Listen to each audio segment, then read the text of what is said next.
Sir, you're charged with especially aggravated kidnapping. You're also charged with aggravated assault, and you're charged with theft of a firearm worth less than $2,500. You're talking about stuff that is not relevant. Hello and welcome to the Court of Public Opinion. I am the Recovery Addict, and boy, do I have a case for you today. Why is the dog chewing on this guy? I think they have got the wrong guy there. Got the wrong guy, and the dog was biting him. He roughened him up quite a bit. There's a lawsuit. Is the next search on February 28, 2020? 7:44 p.m. How period does the FBI find people? The people's misspelled P-E-O-O-P-L-E. Did the defendant find out how the FBI finds people in this case? Oh, she found out. Because he's the guy.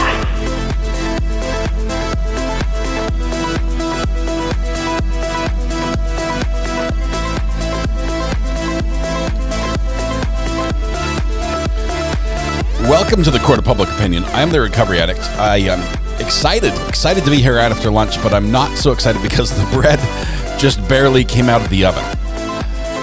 5 hot loaves of bread just fresh out of the oven. Too hot to cut yet. There's still steam rising off the bread. I had to settle with a microwave Uno is what they call it. It's delicious. This is a single serving size for those who are not familiar. This is a loaf, single serving size. All 5 loaves will probably be gone today because my kids eat bread like it is air. I mean, they devour it. Thank you, Mrs. R.A., for that. It smells heavenly. It's heavenly. Oh, so good, so good. All right, we are back-ish. We're back-ish. I can burn my arm on the loaf of bread if I'm not careful here. Let's see. Not that way. Let's go this way. Okay, court is going to be back in just a couple minutes. We had a little break. I'm not sure if they took a lunch or if this was just an extended technical fix break. This smells so good. I just want to pick it up and start eating it like it's a roll. I might have to have Mrs. R.A. take this from me. Hold on one second.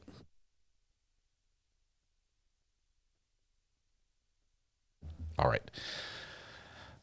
Let's see. If she brings me a knife, that's a good sign because then I could just eat the bread while we watch court. And if she takes the bread, then I'm in trouble.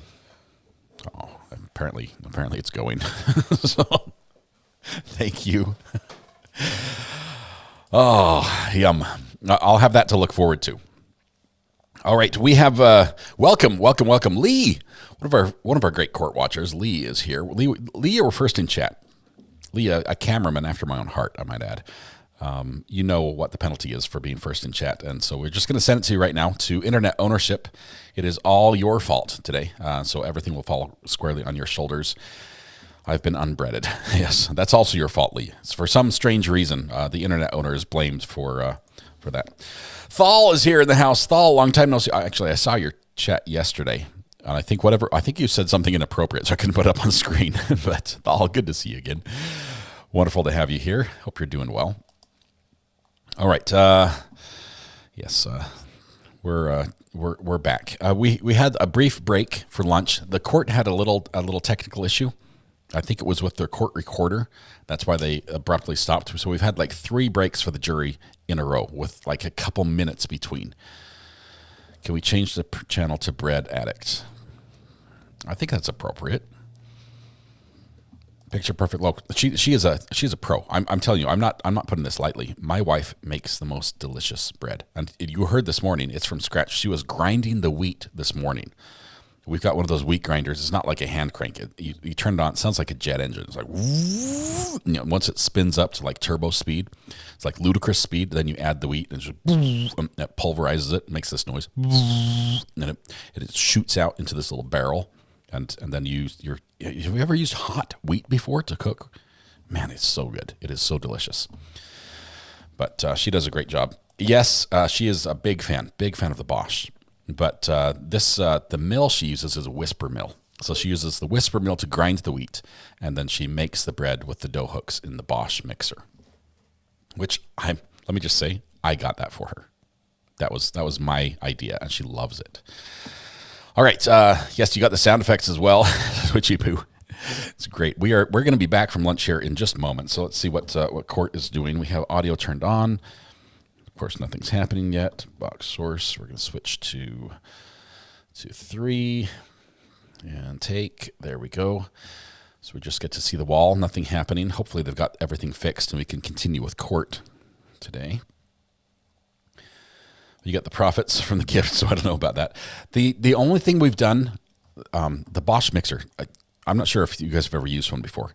You've probably seen like a KitchenAid mixer. I'm not a fan. Those actually scare me to death. The open mixer, paddle beater things that spin around. It looks like it's just waiting to grab a kid's finger, and that would hurt. But the Bosch mixer has a lid, and so it's all good. Even though the Bosch mixer usually has a plastic bowl and the KitchenAid has a metal bowl, I like the Bosch mixer, and it's got this gear system. You can do like high or low speed, and you turn it on, and it's like powering through the dough. And it's like, and it slows down, and you like switch into like 4-wheel drive mode. That I assume it's 4-wheel drive inside, and it's like, and it just powers through. We probably should make a video of Mrs. R.A. just making bread. Let's see, can we add a Hot Pocket to the thumbnail for Hannah's Hot Pockets full of ammo, please? What we did add, let me see if I can bring that up here. We did add an outhouse. If you paid close attention, we have an outhouse next to the church. I just have to run to the outhouse periodically because they did have bathrooms have come up frequently on this. So we have added that, but I have not added anything else.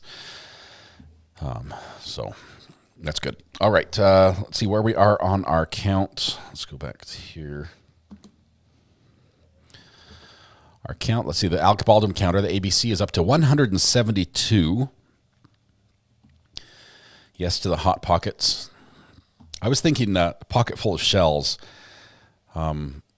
Is there some picture that's like Ring Around a Rosie? Like what picture would be Ring Around the Rosie, pocket full of posies? Pocket full of shells is what we've got. So it's like Rage Against the Machine with a nursery rhyme. Is there a picture there? Because I like obscure references that make my brain work. And a video of me eating the bread. That's going to be a longer video because much bread must be consumed. Hot Pockets are perfect. Do you want the Hot Pocket sitting on the log? I mean, where would the Hot Pocket be? Rally around the family with a pocket full of shells. I got a pocket full of sunshine. That's stuck in my head now. Pocket full of shells is our internet winner.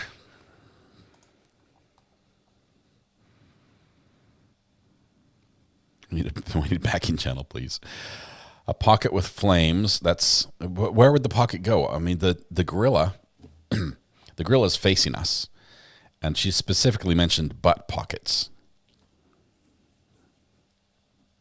Can we put a no pew pews allowed sign on the outhouse?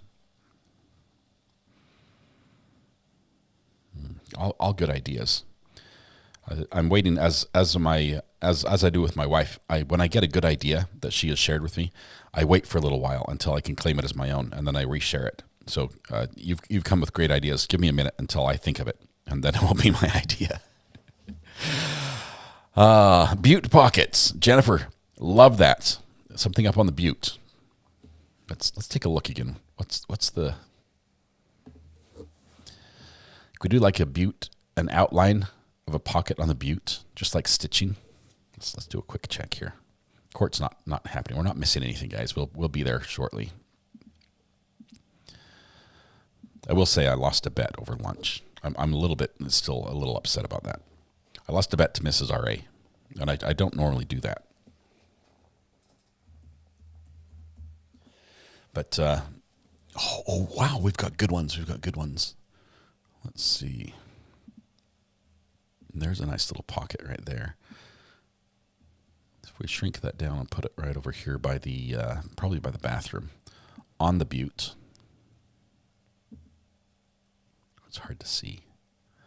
Is there another area? I need it to be white. Let's change it to white. Made a bet with Mrs. R.A. because she said, you said for your birthday you wanted a Quiznos. I said, no, I didn't. I said Cafe Zupas. She says, no, you said you want a Quiznos in Greenville. I'm like, no, I know. I said Cafe Zupas, and she said, yeah, you want to check? And that should have been when she threw the challenge flag. That should have been my red flag. I should have known at that time that I probably was in over my head. And so we rolled tape. She brought the replay. Instant replay came out just like in the movies, and we had a moment where I was blissfully smug, and then astounded at the fact that somehow YouTube made an error when I was speaking. They made an error, and I had said one thing, and in the, I guess it was in the encoding, the encryption, the upload, something. It twisted my words and it warped. And from a previous part of the conversation, it said Quiznos when I had clearly said Cafe Zupas. So it made her right. It made her right, and I had to admit that to my everlasting shame. To my everlasting shame. Mental note: when Mrs. R.A. throws the challenge flag and says, "Do you want to check the replay?" Give in. It was so close. Can we put bullets in the pocket? I don't think we can, because nobody knew they were in her pocket. I think that's just the pocket itself is good enough. Let's leave that right there. She edited it with AI. She's quick. I tell you. She was on it. But yeah, all money goes to wifey for putting up with you. Yes, she's amazing. She does put up with me. Let's see. I want to be born. I wasn't born with thorns. Welcome to the gallery. Sorry, I read that wrong. I wasn't born with thorns. Welcome to the gallery. It's again still Yellow Courthouse by your name. Love the continued support. And Thal comes in with 10 gifted memberships. Thank you, Thal. That is just awesome. I appreciate that. That's huge. Lots of good people now back in green. Purple AJ, Vermillionaire, Susie, Terry R, Scottish Girl, Dana Loves Zumba, No Mandate's Not a Fed, Jess Dawson, Cindy, Sandra Oliver. Thank you. That's super generous, Thal. Appreciate that. Thal hasn't changed a bit. Yep, he's always been very, very supportive of the channel. All right, we are ready for court to come back, but it's not. So I don't know. We'll keep talking about lunch, I guess. Anyway, I made a bet. I forgot to tell you, I lost the bet, but you can't just make a bet and say you want to bet, yeah, and that you have to place the bet. Otherwise, there's nothing on it. There's no, what are you risking? And this might sound funny, but in our fridge for the last it seems like 2 months, but it's probably been 2 weeks. We've had this delicious, what is it called? Kielbasa sausage that I've had my eye on, and I have not been eating because she said we have to save it because the kids have a project where they have to cook this specific meal. And I'm saying, look, you have to eat it before it goes bad because that would just be bad. And I realized that meat like that does not go bad very quickly. It's like airtight sealed. But I kept telling her it was going to go bad, and if I didn't. So I said, I'm willing. I'm so confident that I am right, that the kielbasa sausage, I'll put that up. If you're right, I won't eat it, and you'll have it for your little project. But if I'm right, I get to eat it. And mentally, I've pre-digested this. I mean, I'm imagining it in my tummy at that point. I brought it out. I was like, getting the plate. We're going to cook this thing up. It's going to be delicious. And kielbasa. I'm saying it wrong, I'm pretty sure. But you guys know what it is. Anyway, it was a sad moment. And she left it just sitting there on the counter after I lost the bet, just taunting me with it. As I then had to put my frozen microwave dinner food in the microwave and cook it. It was sad. Anyway, I will say that after thorough apology and admission of guilt, that she relented and let me have some anyway. So it wasn't a complete loss. Anyway, that's probably more information that you guys needed today on that. So let's see where we are. We're still waiting for court to come back. We have no time. We're 10 minutes over the time limit, and this is frustrating. This court has been so delayed. Always. They don't start on time. I do love her. She is amazing. I forgot the sad music. I need to retell that story. with the full backing track. That's what you meant by the backing track. Next time I'm going to I'll tell the story with the backing track, and it will get clipped and then live forever in internet infamy. All right, we have nothing from the court. See, yes, if you do want to see what my wife does on YouTube, because she is on YouTube, she's over on Homeschool Ground Zero. She makes videos about homeschooling. So if you're not into homeschooling, it's probably not what you're looking for. But if you are into homeschooling, Kabasi. We're special in Jersey. Oh, I thought you were teaching me how to say it. Now you say you're in Jersey. You never take pronunciation guides from somebody in Jersey or Joyzy. Should I say Joyzy? I have to discount any pronunciation guides, Kimberly, that you offer me. Now that I know that little caveat. All right. Eventually, you'll learn that Mrs. RA is always right. I knew, but this one moment, I'm like, this is the time. This is the one time when it's me. You know, this is my moment to shine. And it was not so. It was not. And the worst part, she's like, chat even told you said it wrong. There are people in chat that said, I think you meant Zupas. I'm like, yeah, that's what I said. So I didn't listen to her, didn't listen to you. I really learned my lesson there. I say that now, but you know it's going to happen again. There's going to be another challenge issued, and a replay is going to be involved, and I'm probably going to lose that one as well. All right. Tammy, thank you very much. Appreciate you sharing the YouTube page. She does a great job over there. All right. You guys you're out there shaking your heads like, man. Speak of the devil. Speak of Mrs. RA. I'm sorry. You kind of make me sound whiny. Just say it.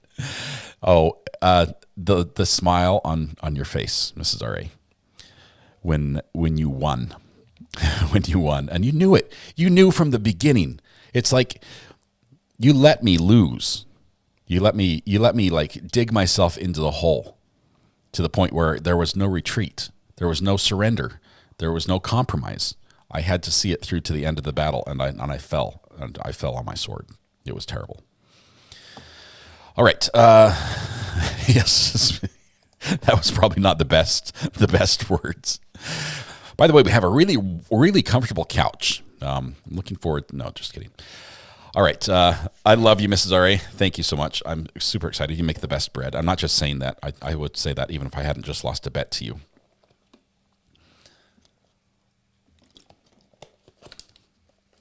All right. We might not get back in court today. I wonder if they're going to be let out for the day. You haven't seen anything on the Twitter feeds yet that show what the delay is for. Oh yes, there was a Toyota jump and a mic drop. I'm humble, and a strut. There was a little bit of the moonwalk that you did as well during your victory dance. That was pretty good. I hear the Airbnb is comfy. She's going to probably charge me rent. She's like, no, if you're going to sleep out there, you're going to pay full price. All right. I can hear her laughing in the other room, so I'm assuming I'm still in her good graces, but I better stop now.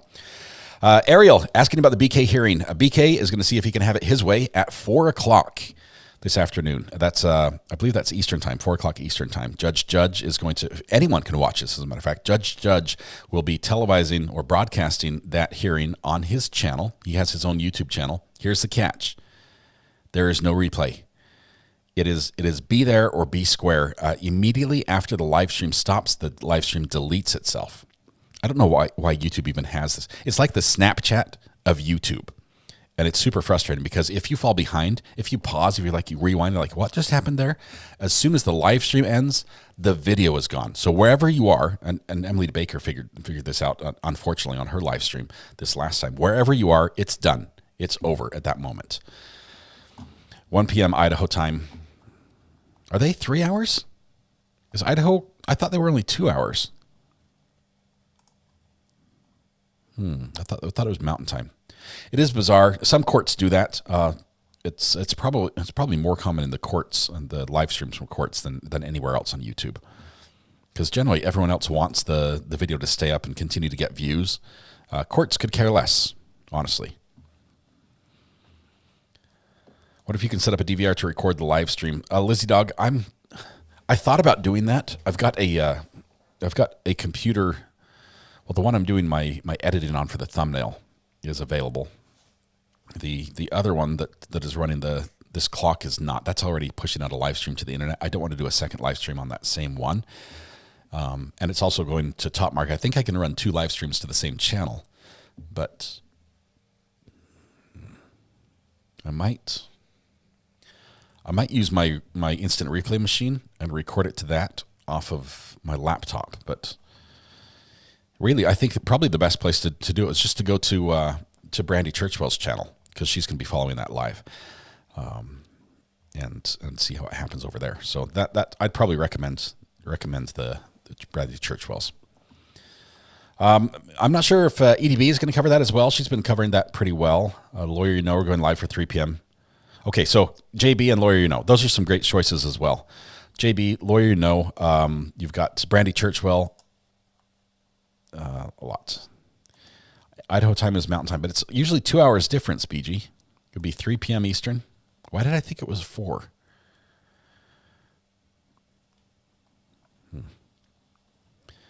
The second channel is a little tied up doing the Top Mark stream. We're going to keep that going for a while. We've got to...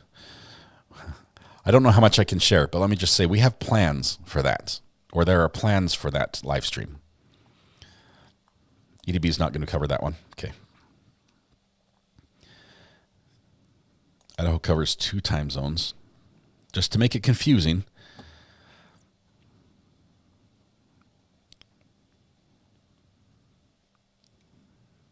So you're saying we can rewatch Rust in the morning? The problem is we would then have a live stream of Rust with a Koberger insert,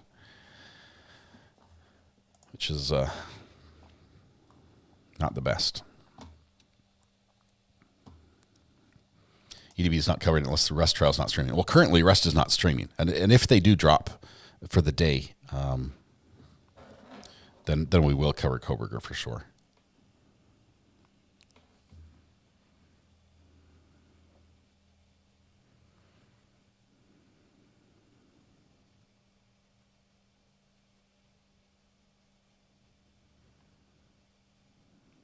Okay, just checking to see.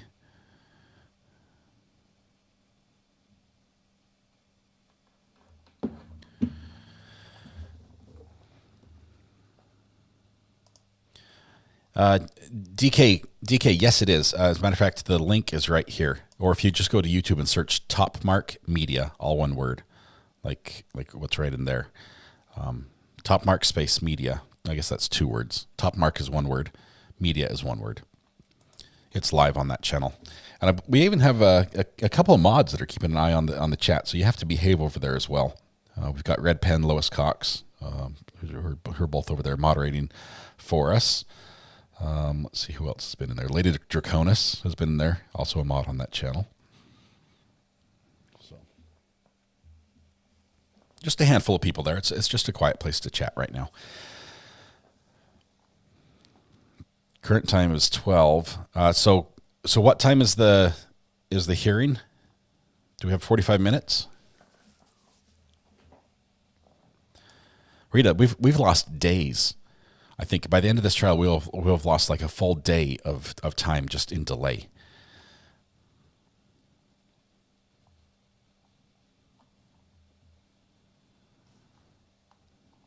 Okay. It's a 1 p.m. hearing. Okay, so if this court is not live, we'll do that. Let me get that prepped. Okay, sound is routed the right direction.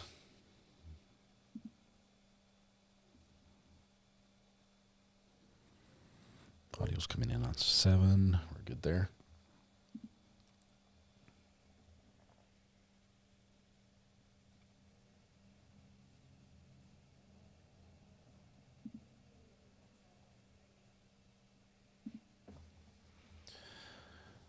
We'll pull up Koberger just in case it happens. No, Idaho is Pacific time. I live in Moscow. It's 11:20 now. So do we have 2 hours? An hour and a half? Hey, Mrs. R.A., how are you doing? Have an hour and 40 minutes. Record it on there. You should cut this and link them to the next one and jump over there because it's BK.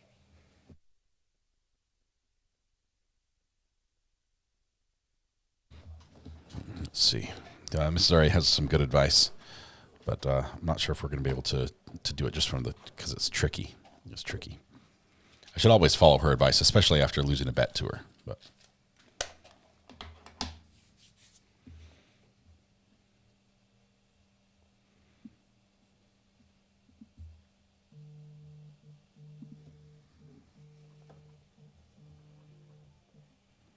Call from Paul. hello, Thal. How are you doing? Long time no Hey, talk. buddy. How are you How doing? you doing? How you doing? I'm we're doing pretty good. Listen, just wanted to give you and all the parents out there a shout out real quick, since I am a video game aficionado. The new game Pal World is, in fact, after 50 hours of careful examination, it's not that I play video games, it's that I examine them for the masses. That's what I do. Yeah. Yes. It's a public service. It is. Yes, that's exactly what it is. It is Pokemon with guns. I can attest to this. And it is actually safe for 9-year-olds and 8-year-olds. I'll have a blast. Pokemon with guns, recommended for children.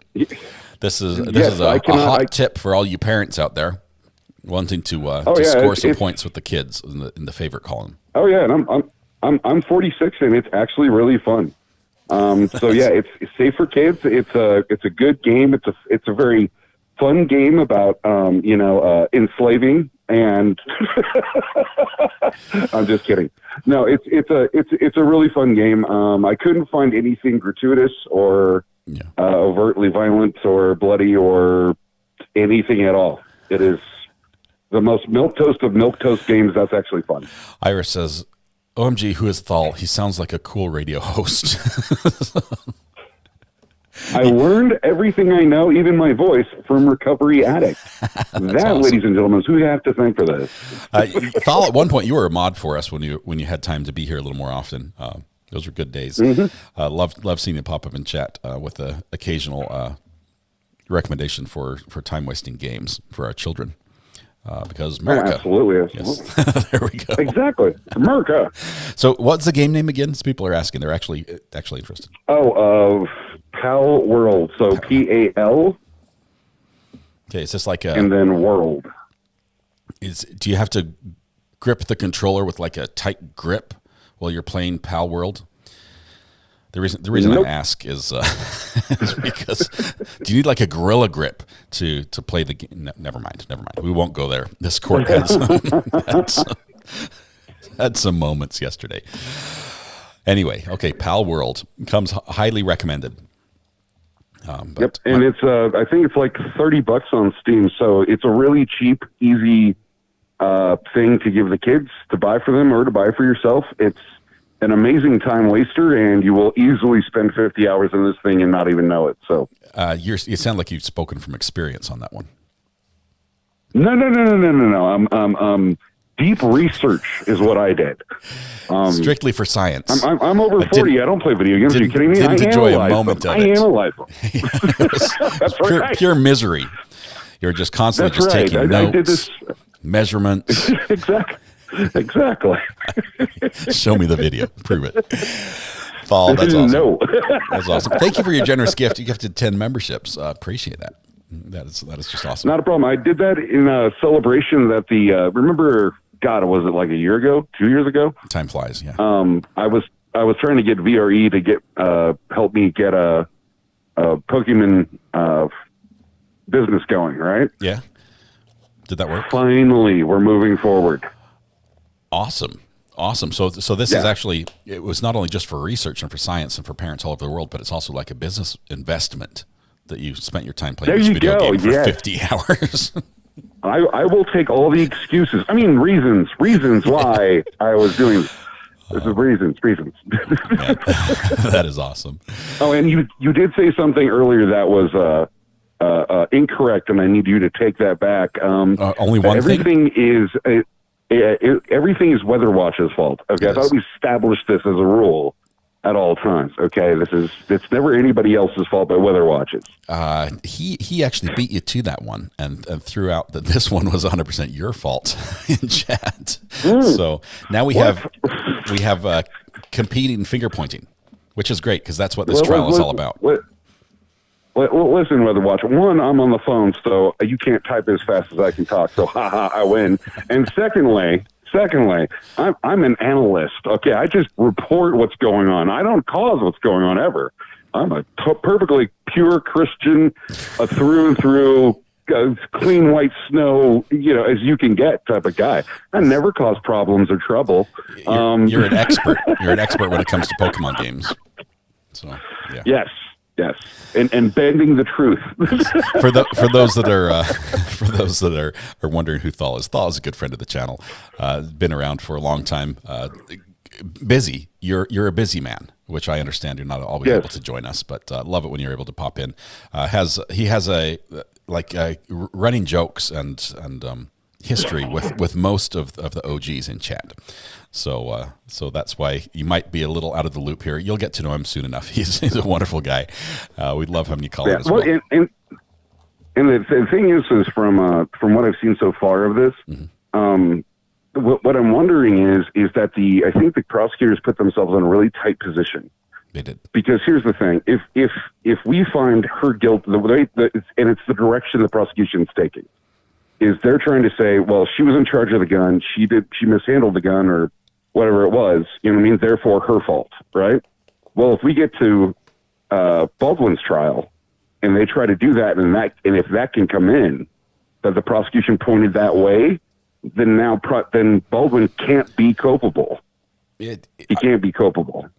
You're gonna have and even if he could be, you're gonna have a heck of a time trying to convince. If I'm on the jury, you're gonna have a heck of a time convincing me. There's an argument. Wait a minute, you just said, you know, the state literally has to pivot and argue the other side. Yeah. But we've seen them do this, and we saw it with the Crumbley trial. We saw them pivot, and they're going to pivot again. And now that they've got Jennifer Crumbley convicted and facing 60 years in prison, they're going to turn on James, and now it's going to be all James's fault. They do that. It's just like the police can lie to you. The prosecutors, they can change their story. Now, they're not allowed to lie and present, something falsely, but they can definitely change their theory of prosecution in a court case, and they will. So. Well, yeah, and I'm fine with that in principle and in practice, but my problem is if I'm on a jury or a juror hears that, we've got a really tough ticket to sell because we've already said that they were responsible. Now you're saying, oh, no. They're responsible. I'm going to be like, wait a minute. No, you just said, you know what I mean? Because this is not one of those continuation things. And I know the argument is, well, it's like if there was 4 people at a murder, they all facilitated the murder. That's fine, but that's not what this is. This was an accident. Yeah. People were at work that have nothing to do with it, but are they guilty? No. So it's one of those things that we're going to have a really hard ticket to sell, I think. Yeah. It'll be interesting. I don't know how much of that's going to be brought in. I don't know how much of this case will be allowed in the other one. And I'm fairly certain that the defense is not going to be able to get up there and say, hang on, Mr. Prosecutor, when you were prosecuting Hannah, you said this, because the prosecutor's not on the stand. So I think a lot of that won't come in, but I don't know. I think they're going to. That's a really good point too. It'll be interesting. It's going to be July 9th is when Alec Baldwin's trial starts. And we're going to see the same judge, same courtroom, same prosecutors, I think. So we'll see how they pivot. That's very interesting to see how they change. Here's a question for you in the chat to ponder, because I just thought this. What if we get a mistrial with this one, and then they say they're going to prosecute it again, but then we skip to Alec Baldwin, so where Alec goes first. You know what I mean? Yeah. Well, that's the thing is, what if we get a mistrial and then Alec Baldwin goes, and now you've got this big mess on the DA's hands? See, I was saying the same thing with Jennifer Crumbley. If Jennifer Crumbley had gone to a mistrial and James Crumbley had gone first and had a conviction, I don't think Jennifer would have been convicted. And I think the same would be here. Mm-hmm. But for the fact that Hannah is her own worst witness against herself. Yeah, what is going on with her faces? I was like, no, don't look like a robot. She has not shown emotion, and I realize some people don't, and I'm trying not to falter for that. I'm trying to just stick to the testimony. But I'm sure as a member of the jury, we see that she is distant, that almost like she's not involved. She's blank. When there's emotional times, we've seen people crying on the stand. We've seen descriptions of very, very terrible injuries. Most people would feel something and have some sort of reaction, and I haven't seen that from her. And I think the jury has seen that they haven't seen that from her. That's not what they're judging her on. Okay, they've got to determine her guilt and innocence based on the evidence, but that's got to be weighing on their minds just a little bit. Yeah, but I mean, we're all human, and we both know we've watched enough of these trials together. Come on, Recovery, that we both know that human element does play a part. Yeah, and we've seen people go the other way. We've seen people go the other way. Look at Jennifer Crumbley, who sobbing in court, her lawyer sobbing beside her in court. We've seen both extremes, and we faulted both of them, right? So we said, no emotion, that's bad. Too much emotion, that's bad. We want something in the middle that just seems normal and natural. If what I would do is if I was her attorney, what I would have told her was that anytime they show a gratuitous picture or anytime you see somebody start crying, look down and look frustrated. Burrow your eyebrows down like you're trying to maintain your control. You know what I mean? That's a normal human reaction. I think a lot of people could relate, and it's not over the top. There was one time. There was one time when she did sort of that. There was a picture. One of the injury pictures was up on the screen. There was a sidebar. The picture was left up. And she glanced at the camera and just looked away and just wouldn't look. And it was down and away. It wasn't a lot. It was very subtle. But there was one time that happened. But mostly when it comes to emotion and reaction from her, it's when she vehemently disagrees with whatever testimony is coming off the witness on the stand. And she's like, no, they're lying, type thing. And that you can like read her, no, they're lying. That's not how it happened. That's when we see the reaction. I think Kim R in chat just nailed it. And it has an air of cockiness to her. I think that nails it. Yeah. Because she comes off that way. It comes off she's very presumptuous of, you know what I mean? Of you're saying something that's wrong and no, like a bratty kid instead of, Yeah. We did hear, actually, we got an update on Twitter from Phaedra Haywood, one of the reporters who's in the courtroom tweeting about this. And she said, I don't have much time for updates today, but I can report that the Rust Assistant Director, David Halls, was in the hallway with his attorney, and when Armor Hannah Gutierrez came out, they shared what seemed to be a heartfelt embrace. David Halls was not on the schedule till tomorrow, but he's there in the courtroom now, so we might see him. We might once people on the stand that are closer to her, there may be more reaction, because the people that have been on the stand so far have been associates, but not like the close associates or the friend side. Well, and that's the thing too, is we've actually, because these are some of the best parts of the trial too, Recovery, because we both know that just because somebody gets up there to help you doesn't mean whoever's the opposite side of that fence for the lawyers can't twist that person's testimony into something very damaging. Yeah. And I think defense was able to do that with Ross a little bit, especially because he's got that lawsuit, and he put his dukes up pretty quick, and that was quite spicy and interesting. Mm-hmm. Well, and the thing too with the cops is something. If I'm on the jury, that's not helping me. If I'm on the jury, is it's really the cops may not be, but they come off kind of sounding. The attorney, I think, the defense attorney was good at portraying them as cops in the back 40 that never deal with murder and have no experience at what they're trying to do. Yeah, like the Keystone Cops, right? Yeah, they did a great job of that, because that's how it came off to me, and I was like, ooh, if I'm on the jury, that could resonate. There are 3 deputies, and they all immediately rushed out of the general store where they were drinking soda and shooting the breeze, and stumbled across their first murder scene ever. That's it. That's how they sort of played that one out. It was remote. I can give them that. There are challenges to that. It's a time frame. There was a lot of people there. It was confusing. I think it could have been done better, but I really don't fault the police in this one. I wish I knew. I wish I knew more about the medics, because that sounds like a terrible, terrible mistake. with Right. Well, the thing was is that I think that everybody that gave testimony was, if we isolate their testimony and just get rid of the lawyers out of our head and how they're trying to spin things, they came off competent, doing their job, and just, I don't have any problems with any of them. But when the lawyers get involved and we add the lawyers' mix of questioning and how they make them sound and everything else, then it came off just resonated totally differently after that. I was like, yeah, the lawyers are not making you guys look great. Thal, we might have to invite you on a podcast one of these days. I'm not sure if Thomas will. Oh, don't do that. That's dangerous. God knows what I might say. It's usually later in the evening, so sometimes that slides a little bit better. But normally we have at 8 p.m. on Thursdays. I'll have to talk with Thomas and see if maybe he'll take the day off. He's like, yeah, I'll be gone that day, whatever day it is. Thanks, Weather. Thanks. I appreciate that. Ducking me. Thomas says, in chat. But no, I do. Oh, go ahead. I was going to say, I appreciate the analysis. Love talking to you. It's always fun. Love to see you back here as well. And congratulations on your successful Pokemon for Adults business.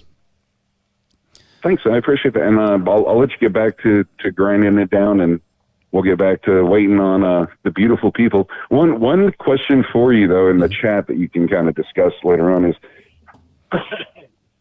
what happens, or what message do we think it sends to Hollywood if both are convicted or if both are found innocent?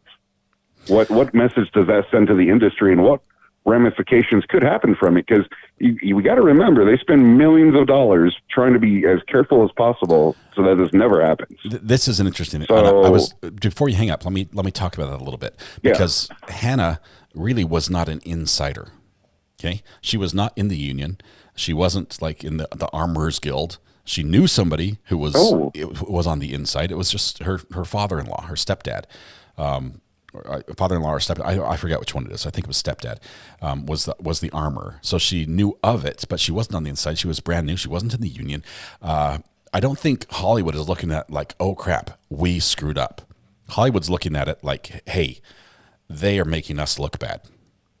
Okay, so I don't think this would have the same impact in the industry as like, okay, we need to, armors, gather up. We need to make a standard operating procedure manual for every movie. I don't think that's going to happen, because I think other movies already have that.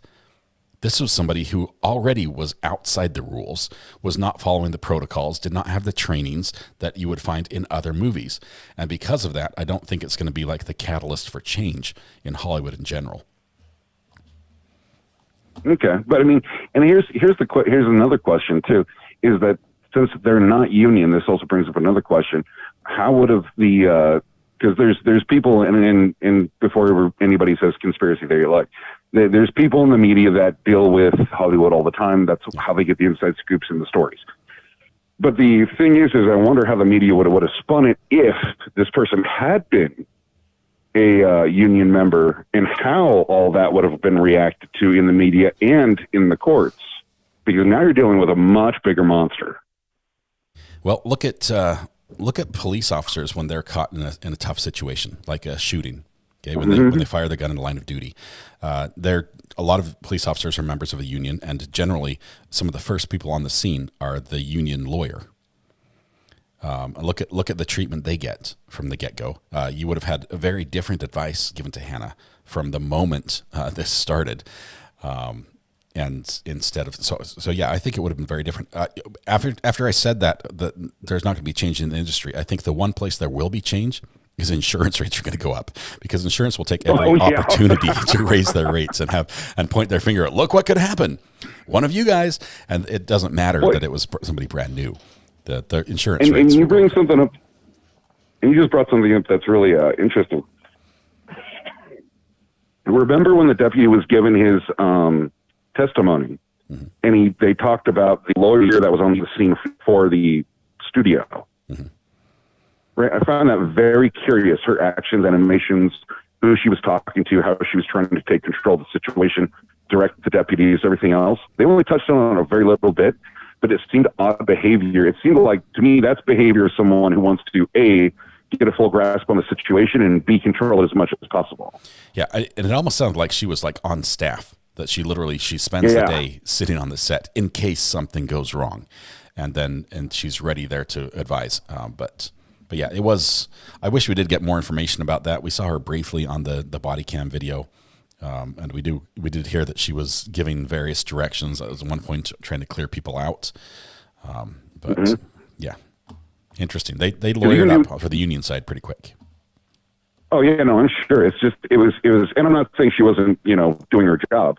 I'm just saying that it's very interesting to have when the deputies talked about her, you could tell his tone shifted, his the way he was speaking about her changed, and I was like, okay, so you noticed something. What did you notice?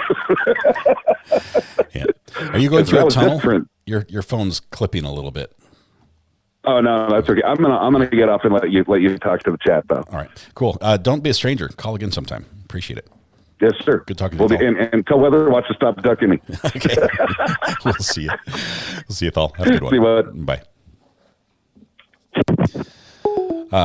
Thal, for those of you who don't know, when I first started doing this, Thal was quite helpful and gave me some great advice. I mean, we're talking like week 1 or week 2. He said, "Look, let me give you some advice," and it was very sound advice, and just I had no idea what I was doing on YouTube, and I appreciate him for that. Thank you very much, Thal. He's a great guy, a lot of fun. Yes, I know he's talking about video games, and I'm a video game addict in recovery. It's a weird relationship, but somehow it works. So, all right, let's see. We're still staring at the wall. It's been an hour, roughly. About 45 minutes. So we think that, what do we think? Nobody from the courtroom is saying anything. We're probably about an hour away from Brian Koberger, roughly. Labman asking for a fanny pack on the thumbnail. Here's our problem, Labman. We have a lot of British, UK type viewers. And it means something different. And if I have to say that over and over, the word means something very, very different in other countries. That's my problem with that. And also, I think you guys know what it means. Yeah. All right. Local news says that Halls is testifying today. David Hall. Call it an ammo pack. Where would I put it? I mean, look at the picture here. You can't see it on the monkey. It wouldn't work on Alec Baldwin. The dummy's covered up there. I just don't know where we could put it where you could recognize it for what it was without making it just so big that it just doesn't fit in the picture. Yeah.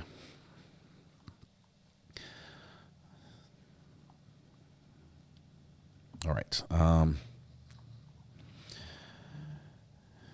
I think that's it. The cat have one, like around its neck. I don't know. The artwork could be. It's a little difficult. It's beyond my capabilities, artwork wise, to make that happen. All right. I'm a little frustrated that court's not back yet. This is not cool of them. Call from Nosy Rosie. Hey, Nosy Rosie. How are you doing? Hey, I'm good. Keeping it super quick. So a couple of people in chat earlier mentioned that the outhouse would be good a ways away because Hannah said it was a ways away. So maybe like up in the hills in the butte, and that way you still have some real estate down at the bottom. We're running out of room. I hear what you're saying here. Idea. Let me take the outhouse from its current location.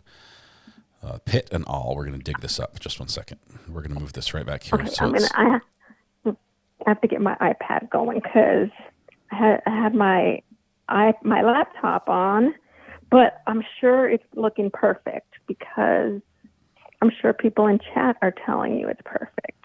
But let's see. The outhouse is going to sit right back over there. There we go. Okay. Don't get us in trouble. Don't play any sounds that will get us in trouble here. No. I'm actually getting you some money because I'm watching the ad. Okay. Thank you. No. Okay. Appreciate it. Okay, it's at the end of the Yellow Brick Road. Perfect. Does that work? Yes. Perfect. Okay. Yes. We'll Okay. leave That's at that. it. Thank you, Nosy Bye. Rosie. Appreciate it. Bye. Bye. All right. Watching the ad. Oh, we have some motion in court. Something happening? Somebody just kicked to the tripod. That's a good sign. At least there are people in the courtroom. Okay. Let's see. Yes, it's you. Welcome, Fanny Pack. We have added glasses. The glasses are on the owl.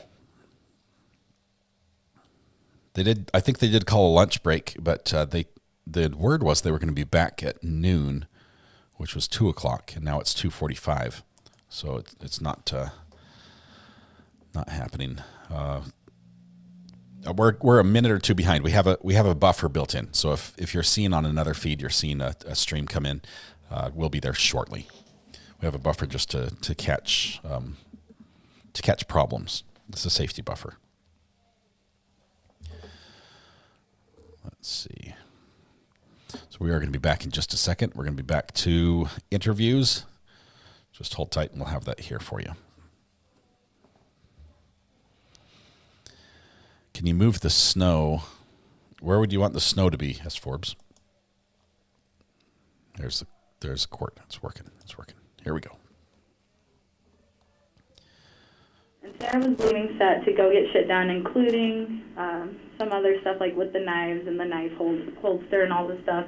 So it's just me running stuff on set with Nicole on a very prop-heavy day. And props includes food and everything, just so you know. So we had a whole table scene that we had to do with just 2 people, which is manageable, but also, like, I was also training the actor with that gun while they're doing it, you know, like just the girl, she wasn't shooting it or anything, but they decided randomly that they wanted to have her have a gun. So I didn't get paid for armor that day either. I'm working 2 jobs, and I was supposed to give lessons to Alec that day, but ultimately could not because 1, he didn't show up, 2, the producers wouldn't let him, and then 3, I had to stay on set and work with the frickin' food. Okay. But he had agreed to do that day with you, and then it was kind of shut down by others. He said, I will see you tomorrow. And then I also, I think it was a little after that, a couple days after that, where I texted his assistant and I said, hey, you know, does he need any more work with this? Like, how is he feeling about that? And he's like, he hasn't expressed anything to me, but I'll let him know that you asked. Okay. Yeah, so I had tried to possibly work with Alec more after that. Okay. So those are, like, the training days I kind of fought for. After his assistant, like, didn't really talk to me back, you know, I'm not exactly going to push for this really big actor to receive that training. Okay. So in reviewing, like, first interview and then media statements, and now there's a little bit of inconsistency about when the gun was checked, or the rounds that were checked. Okay. You know, from my understanding, you checked them in the morning and then didn't take them out again after lunch. Didn't take the rounds out of the gun after lunch? Well, you could, they weren't checked again. You could see that there were no primer caps. I checked the one that I had put in there after that. Okay, but you said only 4 of them had no primer caps and the other 2 did. Yeah, and the other 2 did. Yeah, I pulled that other one out slightly and looked for the hole. I mean, the holes are at the bottom, though. You'd have to pull it out a pretty good ways. I'm pretty sure it was, like, kind of midway up. Because, yeah, I checked it when I put them in there, and then, yeah. Prior to lunch? Yeah. Prior to lunch, and then, yeah, afterwards, opened it up, checked it, yeah. But by check, you mean just opening it? Just pulled that one out, yeah, and also brushed it and put that other one in. Okay. And I don't know if this is coming from you or if it was from him, this whole theory on somebody sabotaging the set. Yeah. Jason kind of agrees with me on that. Well, you know, we've all kind of thought about what happened here, and a whole box with what Sarah said to be half live ammunition and half dummy ammunition, that doesn't happen. Like, you know, that's super weird that would even be on set. So who do you think would do that? Honestly, I'm not sure. I will say right now that, you know, Seth supplies all the boxes. And then on top of that, I was beefing with Seth at the time. I don't really know. I don't want to speculate, but he's also been acting pretty weird towards me personally. And then So that was that come after the incident, right? yeah, well, no, we had a whole ass argument, and we weren't talking during this incident. Like, we were in a full fight. Okay. Yeah. But you had said you haven't seen Seth since before. Yeah, we were texting, and I blew up on him over text messages. Right, but I'm saying you Can we see stated those? you have not physically seen him. I have not seen Seth, but like I said, Seth sends Sarah to set with things. That's a tongue twister. Say that 10 times fast. And she was there Seth first sends that Sarah morning. to set with things. Sarah? Yeah. Okay. That's when that box came up for the first time. Yeah. Also, you know, it could have been there But you over the had said that weekend. you'd seen it because it was sitting on top of. That morning, right? Yeah, I saw it that morning. Okay. On top of all my stuff. When she got there, it was intersection 6:40-ish, and Sarah's already been there. That's the first time that box. That I saw it, at least. And like I said, I thought it was weird that it wasn't hunched over on any side, considering the whole prop truck got moved. Okay. And describe this box again to me, what it looked like? It was the same white box. I think it just said dummies on it. I'm pretty sure. Corporal, I just want to, is, in this part of the interview, is Miss Gutierrez insinuating to you that Sarah Zachary planted that box of ammunition? Is that your understanding? Yes. Did you ever find any evidence to support that? No. Just said dummies on the We are sticker, back. and it was a sticker and a label, not like handwritten or anything. But it wasn't the same font that I'm used to. Okay. Yeah.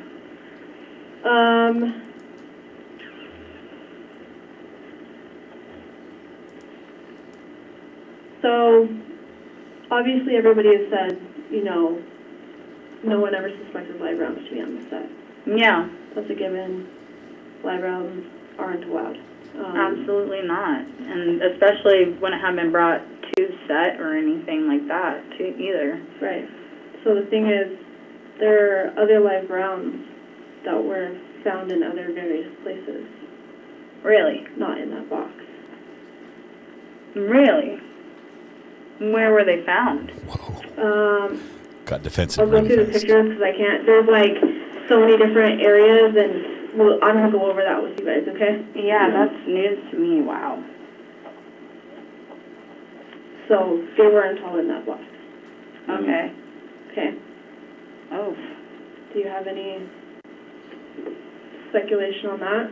No. Okay.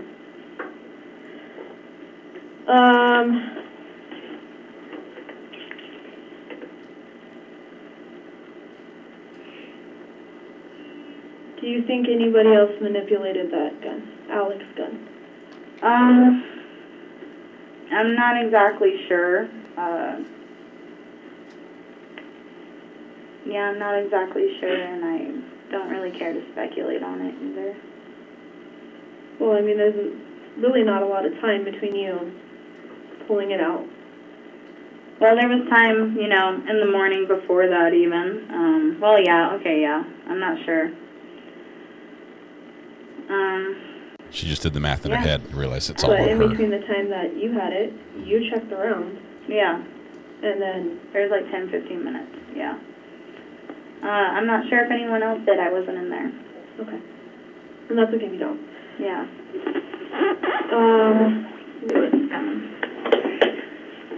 Try to get that. Alright. Before we dive into these real quick. So this is an example, okay? Okay. Remember how I was asking you if they had any safety bulletins or anything that they put out? So these are ones pertaining to ammo, guns. Did you ever see anything like this, or was anything like this ever put out? No. And you can. I definitely didn't see anything like this at all. So they didn't put any protocols out for. I don't believe so. If they did, it might have gotten lost in the email. Not really sure. I'm gonna check through those and see. Okay. But yeah, so safety bulletins, firearms, live ammo. Okay. Okay. Kind of something that. No. That's fairly standard on most productions. Yeah, I didn't see those on my last one either, to be honest with you, or my last one. I think it's also an indie thing, maybe, you know? Even though this was, whatchamacallit. Yeah. Okay. Okay. This is the box. Because I'm going to need these. All right. The police are taking charge right here. The spiral has begun.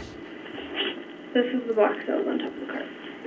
I don't remember that being the box that was on top of the cart. This is the one that was... Corporal, what photograph are you showing Ms. Gutierrez now? So this photo was one that our crime scene technician had kind of put together of the box that Hannah had handed to Lieutenant Benavides on the day of the incident, saying that that was the box that she was using. So it's just different angles of that box of pictures that Marissa took.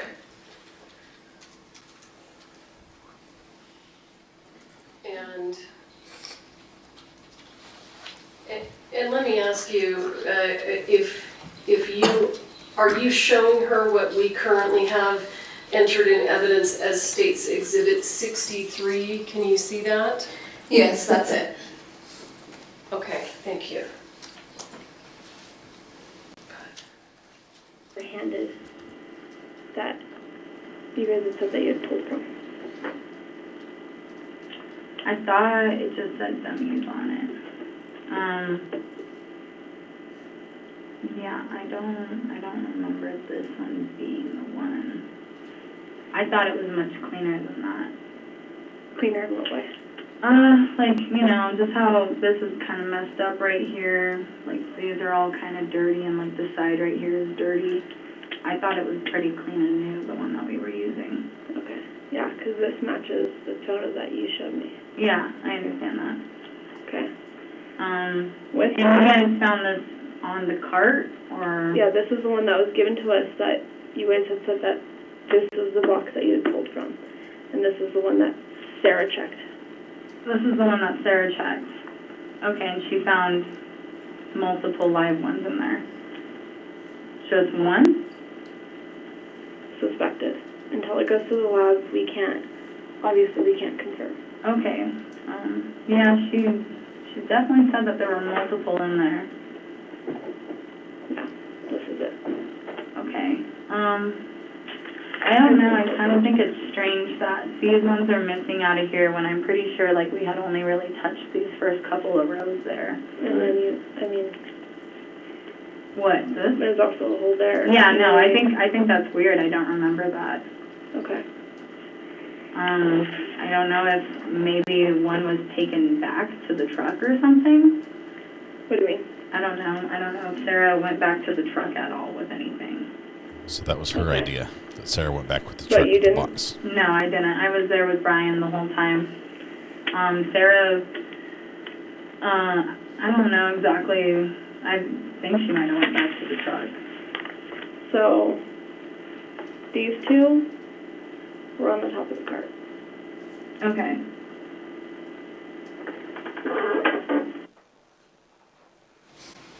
What are you showing her a photo of right now?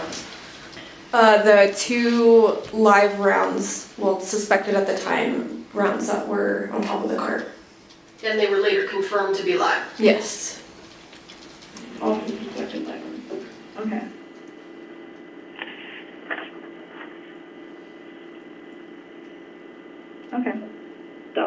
that came out of the gun. Yeah. Okay. Okay. So I don't know if you noticed commonality between these, that we expect them to be live.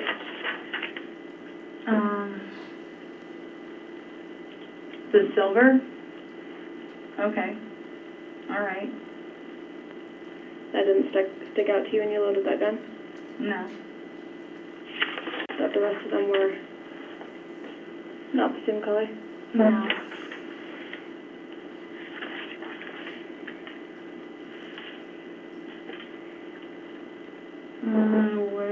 What are we looking at here?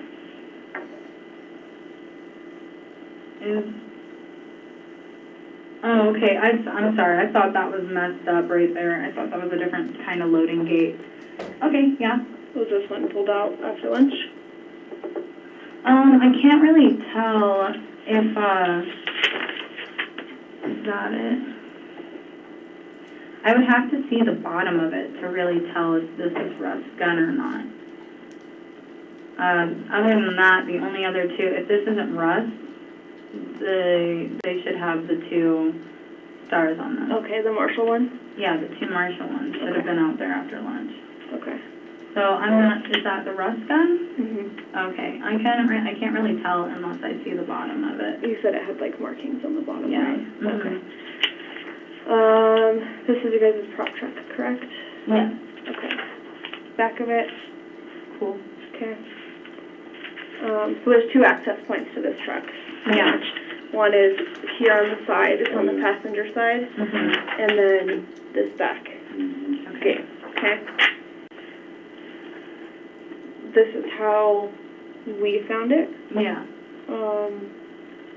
Is that pretty common on how, obviously this is after the incident, so stuff is put away, but is this pretty common on how you guys stored that cart? Yeah, we left it usually right there. Okay. And that's safe? Yeah. So you're telling me, and, you know, I don't really know safe too much, but you tell me when you lock it, you pull this handle, 100%. it locks itself. You don't have to, like, hit the pound key or, you know what I mean? 100%, you just lock it and it locks. That's how nice it is too. Okay. Just do that, yeah. Yeah. And it every locks. single time it locks like that. Yeah. Okay. And this is where you kept the gun. Mhm. So this is the cart. This is how we found the cart the day of the incident. Okay. So, I'm not really seeing the box on the top of it. Corporal, can you just explain to us what's going on right now? So showing Hannah these various photos that our crime scene technician Marissa Popple had taken. I'm wanting her to identify the items that we've looked at just to confirm that you know, that's what she was using, that's the cart that she was using, that's the truck that they were storing their items in. With regards to the truck, you know, explaining obviously that there's only 2 access points on that truck. The reason behind me showing her the picture of the inside was because it was pretty disorganized. So I wanted her to confirm if that is how they kept that truck. Another thing that we had noticed on the truck was that there was a firearm outside of that safe. Even though they had claimed that they kept all the guns in the safe. And so that's why I'm having her essentially identify that those are the areas that they used. Thank you. So that's the thing, is that box was given To us. To us. By who? Sarah, I believe, but... Okay. And going back to it, if Sarah gave them a box, are you convinced that's the box that you saw? I don't remember that being the box. That you were pulling from? I don't recall that being the box that we were pulling from. Okay. It seems a little dingy, but yeah, I'm not sure. Okay. But here's my thing is that, you know, Yeah, there's suspected live rounds in this box. Which this matches what you showed me. Yeah. What you brought. Yeah. Yeah, well, yeah, those are the ones I brought. I'm not sure if Seth has any like that. Boom. Okay. But also, I mean, a Those box are the ones is I a brought. box. You can put different trays in different boxes, you know. Mm-hmm.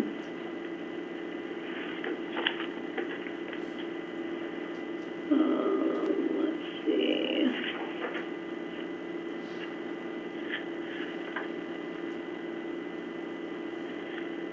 So these two, I think one of these was the one used. I think this one was a potential suspected live. Okay. You know, just, I would say that's, I think, a blank that we had put there. Okay. But this is, I mean, how the top of this looked. Yeah. Okay, yeah.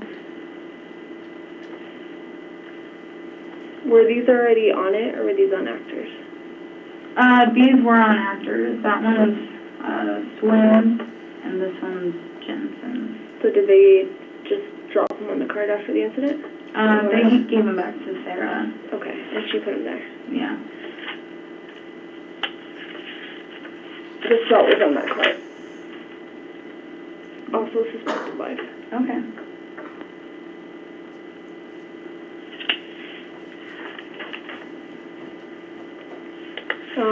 These were the ones on the side. 2 out of the 3 of these are suspected live. And this is on the top of the card. So it's not like from a different area. These are on the top of the card. Okay, yeah. It's both of them. This is Alec's belt. Yeah. Okay.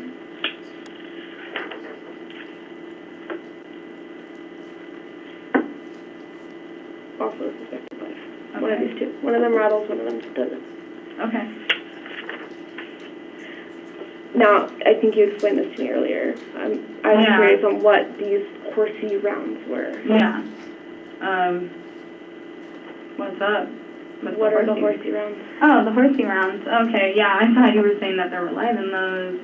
No, this box is empty. Yeah, but just, so those are like the 8 loads like I was telling you about. And that's the one box that I contributed. Did you Yeah. shoot around the horses or something? Yeah. Yeah. The okay. horsey rounds. Yeah. It had a little horseshoe. Thought it was cute. This is another box. Okay.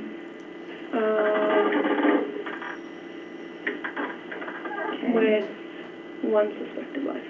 Okay. Copy that.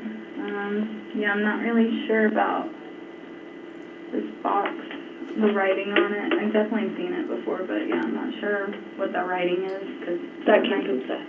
Okay. He said that he marks stuff like that. Okay.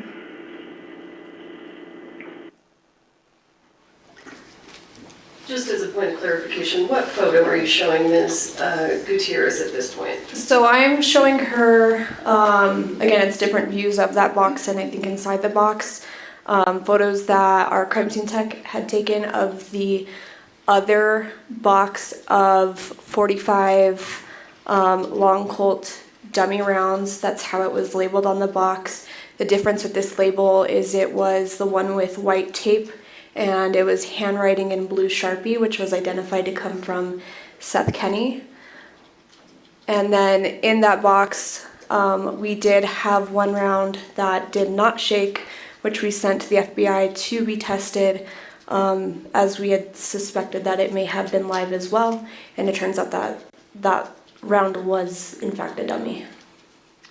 Are you showing Ms. Gutierrez the box that we have a photo of entered into evidence as State's Exhibit 48?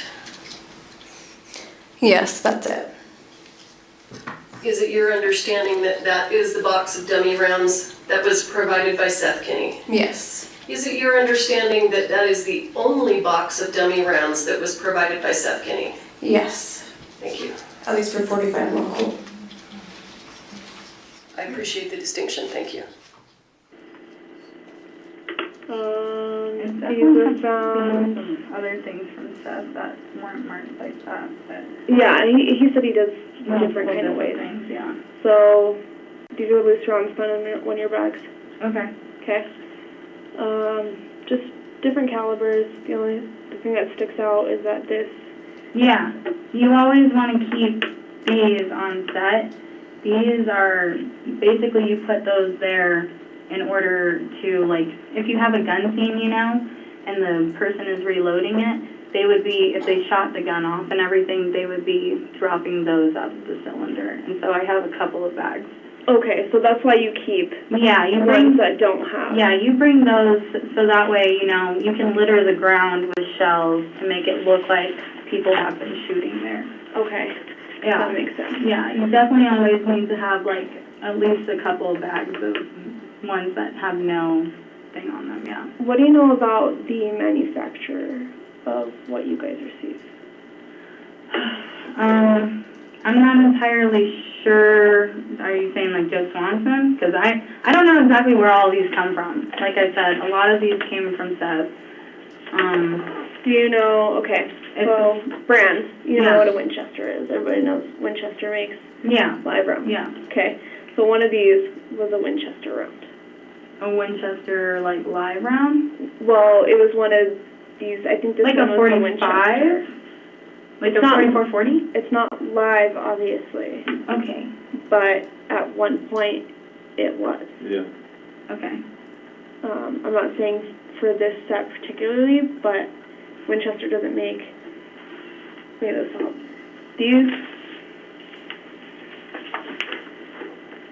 The manufacturer of these is Starline Brass. Okay. Okay. And this is just from doing research and what I have found out. Corporal, what are you showing her now, just so that we can follow along? So the one picture is just a bunch of casings, but what I'm trying to show her is the different head stamps and how you could essentially tell the difference in the manufacturers on the head stamps. And what are you comparing? Starline Brass and? Just any of the other ones that we had found. And are you showing photos of dummy rounds with different head stamps? I believe the dummy rounds and then also that last picture that I was showing her were just the casings themselves. Okay, thank you. Okay. So you can tell because it has a little star, an arc, and then a star. Yeah. So all these have different manufacturers. That's how you can tell where these come from. Okay. Some of them have nothing. Yeah, I've seen them. Like I said, they all kind of vary a little bit. Right. Yeah. So. Oh, the star, arc and the star, yeah. Okay, that's the one that was discharged. Yeah. So here's my thing with this company is this company doesn't produce live ammo. So what the fuck? That's insane. Wow. Did she So just how throw did burns? that must have, is that one of those primer cap things I was talking about? Those older ones that, like, the primer cap's still alive? I don't know how that happened then. So this company, and you said it's a Starline cap? Starline. Starline. Starline Brass is the Starline company. Brass. Okay. Yeah. And they don't produce live rounds. So somebody's got to. So these are used for movie sets. Yeah. Because they are. Totally. But this was from the... Corporal, I'm going to interrupt real quick. Can you kind of describe for us what your impression was on November 9th about Starline Brass and reloads versus small manufacturers and whether or not you learned information after that? Yeah, so at the time of this interview and various other interviews I had done along with my own research into Starline Brass, I had discovered that they don't make their own live ammunition, that they are an ammunition component company. So they would have sold essentially the casing, that brass part. So at the time of this interview, my understanding in doing this was that it potentially was just reloaded rounds. And so somebody, bought the components and then made the ammunition themselves.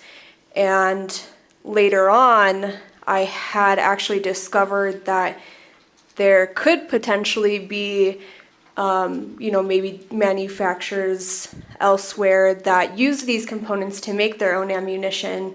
Interestingly, one day during an interview not an interview, but a meeting with the DA's office, I was looking at my own ammunition and it had the same head stamp for duty. Thank you. Top of the cart, right? Mm-hmm. Okay. This was around that. That should have been the one that I took out and gave to Sarah. That should be it. Right. So, what are you saying for that?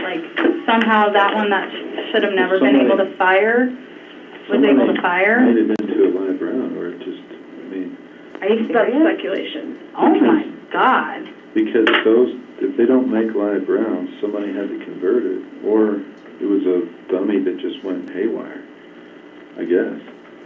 Which more likely, somebody converted that to a live round. Take a deep breath. That's just, like I said, I want to be honest with you guys about, I appreciate it a lot. about where we're at and what we've found, okay? Yeah, those are mine. Okay. Yeah. Ones that you keep for, got it. And this is what I'm saying. So there's a bunch of random,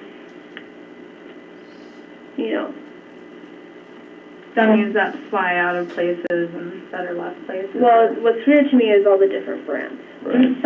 They're all kind of a little different, like I told you. It's so weird. This is like a BHA. This is a S&B.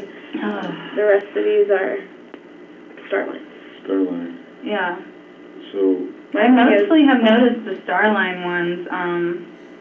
Yeah, I try to use those because where those came from? The Starline? I have no idea. I mean, I've seen them a lot before. I had some on my last set. Yeah. It's the normal of what is supplied. Okay. Yeah. So, I don't know if you want to go through those again. Did they do gun residue did they find powder residue in that Starline one? It takes a while for do you guys have an idea of how long, the labs are going to take? It actually took a while. Yeah. Oh my God. That's why we realized that. Are you talking months or actually, they were using the quickest way to do it. At the state level, it'll take 2 years. But the Are FBI you fucking kidding me? The FBI doesn't do that. Yeah. Holy shit. Yeah, that's why I brought the FBI in. Oh my God. 2 years? No, but not for the FBI. Oh, okay. I was I can't fucking do this for 2 years, guys. Oh my God. That's why I didn't utilize our. No, totally. Thank God. Yeah. Wow, that's crazy. Yeah, honestly, depending on how many suspected lives are in here, considering with what Sarah told me, I would kind of consider that there's another box. This is it for. Well, just because she told me that more than half of the box she shook and was live. Yeah, we've processed. So, where did those go? I don't. When you're doing things in a state of after a traumatic situation, totally. What you perceive could not be what is. Okay, so we have the spent casing from Alec's gun. Okay. We have the one that was in that box. Yeah. Which we were told that that this was the box that you were pulling from. Yeah, yeah. Okay. We have the 2 on the top of the cart. Yeah. Just so those might have been from the box. Do you think she was doing them and then throwing them out? No. On the cart. And she was checking. Maybe. I don't know. I wasn't there. One in the bandolier on the top of the cart. Right. and one in Alex bandolier.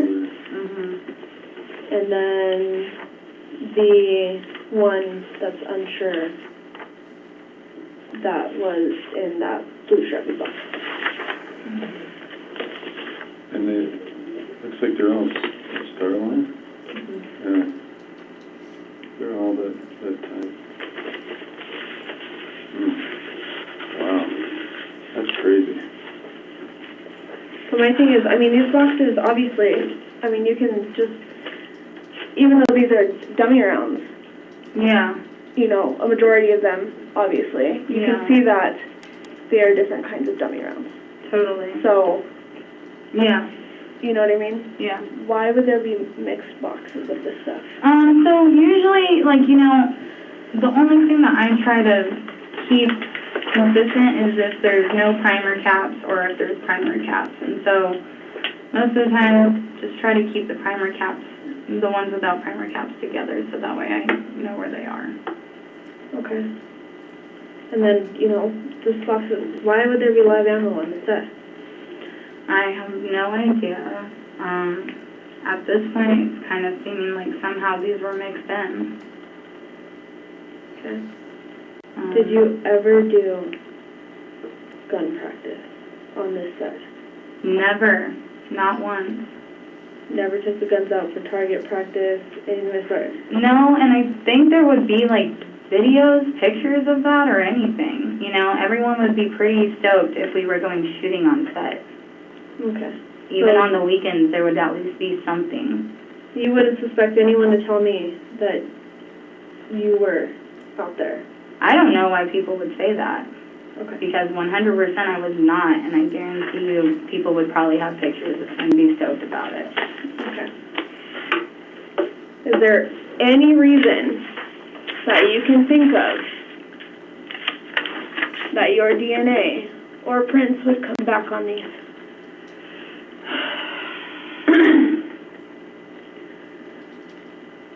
Maybe picking them up, maybe moving them around, maybe not necessarily putting them in things, maybe not checking them because I'm not putting them in things. Okay.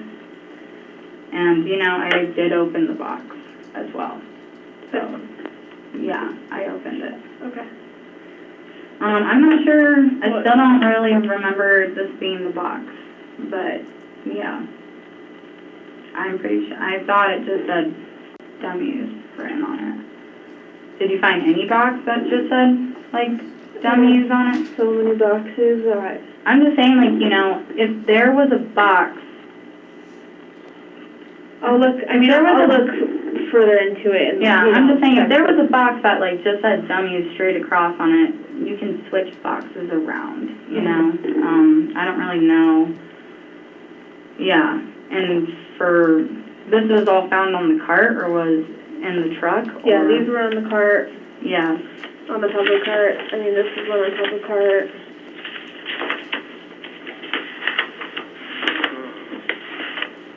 Where did that shotgun go after? The shotgun? Yeah. That should have been there.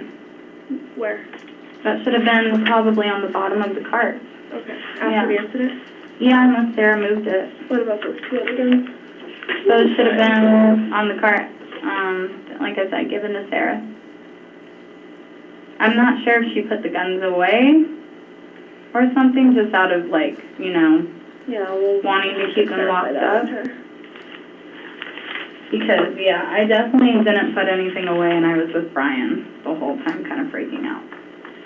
Right on the side. And you didn't see where Sarah went? I mean, that's a long way to run with guns. No, I didn't. Corporal, did Ms. Gutierrez indicate to you that she did see Ms. Zachary take some items and return them to the truck? Yeah, so earlier in this interview, she does make a statement that she saw Sarah collecting the guns. And did she indicate that she was taking them back to the truck? Do you recall? I don't recall. Okay, thank you. See where she went, and she was gone for like 10-15 minutes before you guys shut up. Yeah, so that's where we're at. Okay. Every single one of those suspected live is Sterling Brass. Okay. That's fucking crazy. That's crazy. That's, like, literally insane.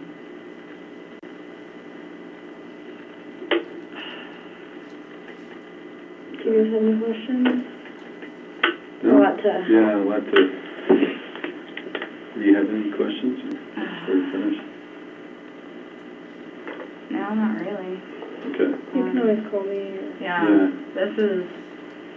That's pretty crazy. That's like fucking, I don't even know how you would do that.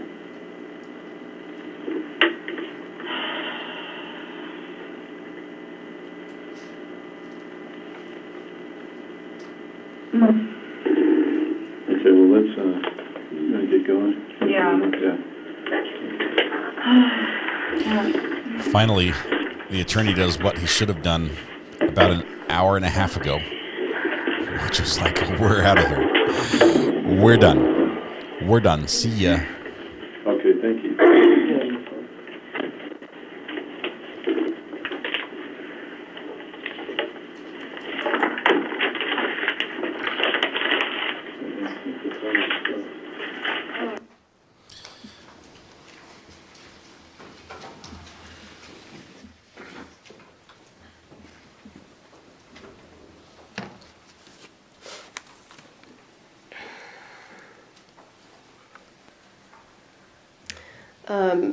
Corporal, I'm going to show you what has been entered into evidence as State's Exhibit 57 and for counsel, just so I don't have to connect and disconnect. We'll do it the easy way.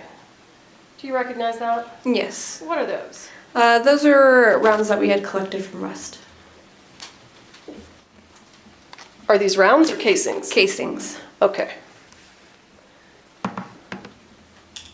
And at any point in time, and let's be clear, these casings in State's Exhibit 57,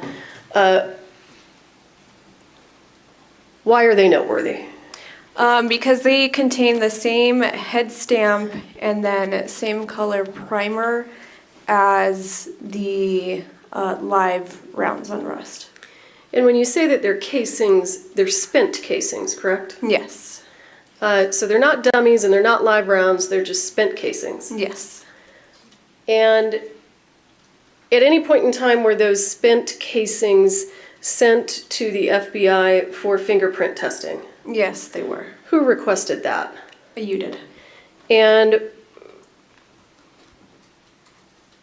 what were the results? They had no yield on them. Okay. Predictably, right? Correct. Okay.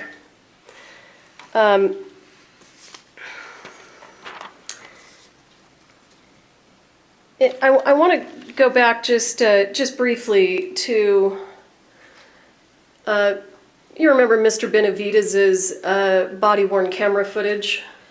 Yes, I reviewed it quite a few times. And do you remember Mr. Benavidez being asked some questions by defense counsel about why the prop truck was not enclosed in the crime scene tape? Yes, I remember the questions. And did Mr. Bowles point out a truck on the video? Yes. Have you been to this movie set? I have. And where was the prop truck located? So the prop truck was actually at what would have been the northern end of the town. If you recall in my video, I took Miss Gutierrez to the bathrooms, and that prop truck was actually even further from that. So the truck that was outside the crime scene tape in Mr. Benavidez's video, based on your investigation, was that the prop truck? No, it wasn't. In Hannah's interview, she actually said that the prop truck was at that other end of the movie town, and she specifically said, where you walked me to the bathrooms, it's further than that. All right. Ms. Gutierrez indicated to you that she brought 2 boxes of dummies onto the set, correct? Correct. How many boxes of dummies from Ms. Gutierrez do you have in evidence? We found 1. Do you know what happened to the other one? No.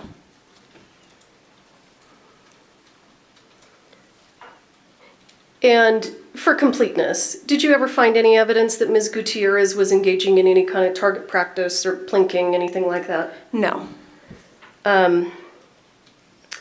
Did you ever find any evidence that Mr. Kenny was the source of the live rounds on set? No. Did you ever discover any evidence that Sarah Zachary was the source of the live rounds on set? No. Did you ever discover any evidence that Hannah Gutierrez was the person who brought the live rounds on set? I guess it'd be circumstantial. What circumstantial evidence are you referring to? So in her interview, I mean, there's a lot of things. So, that box, there's a lot of she identified in her interview, and I asked her to show me what a box of hers would look like. She identified one on her phone. That picture on her phone matched exactly that box that we had.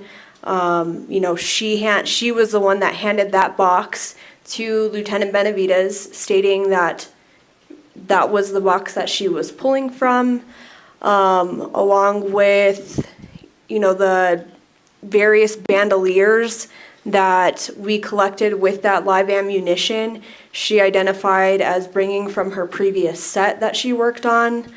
And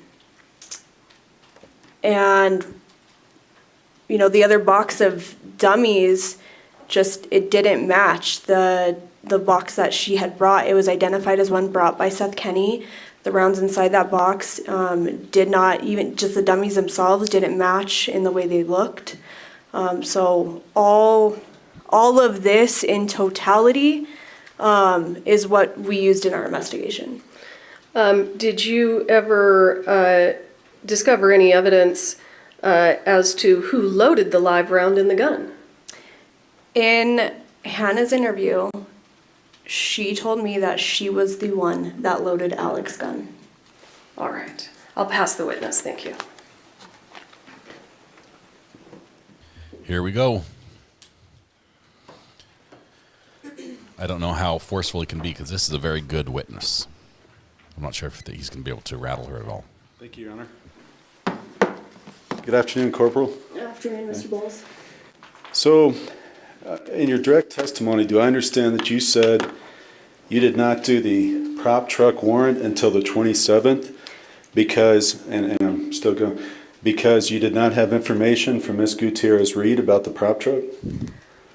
If that's the statement that I made. Okay, so you stated under oath just a little bit ago that the delay in the prop truck search warrant from the 21st to the 27th was because you didn't have information about the prop truck from Ms. Gutierrez Reed, correct? So I wasn't even the case agent at that time. Okay, that wasn't my question. My question was, you just stated earlier in your testimony that you didn't have information about the prop truck from Ms. Gutierrez Reed, correct? Maybe if that's what I said. Okay, then I want to show you what I'm going to mark for identification as Defendants O. And may I approach, Your Honor? Corporal, I'm going to show you what... This is Attorney Bowles. Oh, and ask you if you could review that and see if you identify it. Attorney Bowles was there in the video for the interview. He was the attorney who sat there next to Hannah. Just the document itself. Okay.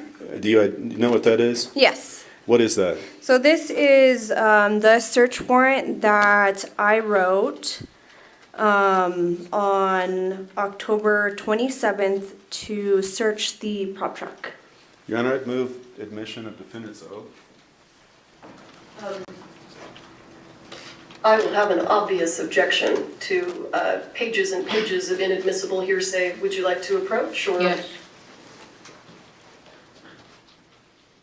All right, so we have a little objection here. They're turning up the heat, so we're going to make them all red. Spiciness incoming. Spiciness incoming. George is standing by as going to be referee for this one. Hearsay is the objection. We'll see what happens here. I don't think, even though it's objections to a lot of the material, I don't think it's going to take a lot of time to decide this. I think the the door was opened for this. It's used for impeachment, right?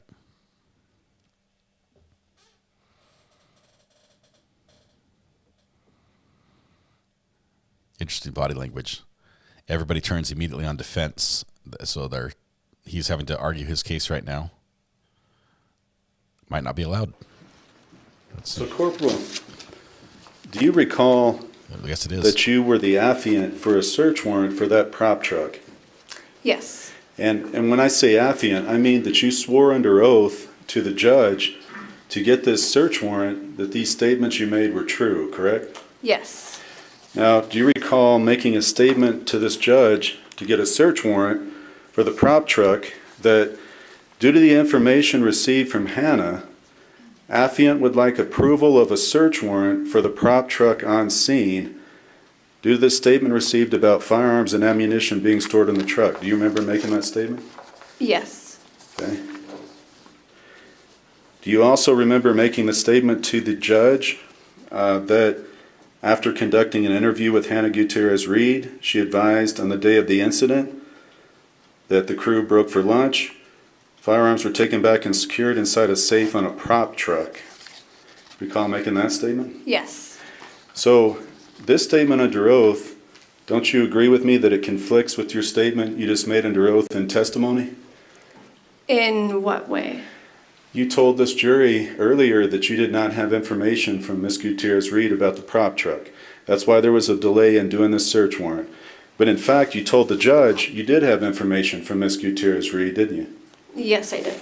So, you're asking this jury to believe you today. Which of these statements were true? This statement or the one you told them just earlier in court? I guess I did get a statement from her that stuff was stored on the prop truck. Okay, will you agree with me then that the testimony you just gave under oath a little while ago was not true? I'm sorry, I don't remember exactly what I said. Okay. You also stated that you also made a statement that Miss Gutierrez Reed had unloaded that firearm, the Baldwin revolver, over the prop cart. You recall that statement? Yes. And in fact, wow. You made that statement numerous times, as I recall. Do you recall making it at least once? Yes, because that's what she had said in her first interview. Can you point out to me, and I'm all ears if you can, because I didn't hear it. Can you point out the timestamp where she said that about loading it over the prop cart? I don't have the timestamp. Okay. Do you recall Miss Gutierrez Reed's exact words in that first interview about unloading that gun? Verbatim, no. Okay. If I played you a clip, would it refresh your memory?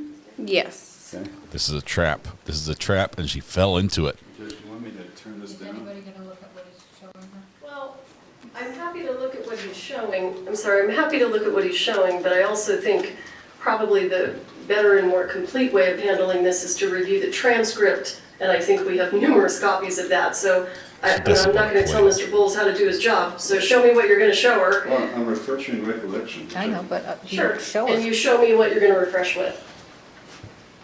He can use anything to refresh her recollection. The actual video that was in her, we can do that too. Well, you have it. She's your witness now. You do what you want to do. Okay, if you don't want to help us out, is that what you're saying? You don't want to play it? Mr. Bowles, Yeah, you no. have it. You have computers. She's your witness. Okay, then I'll play.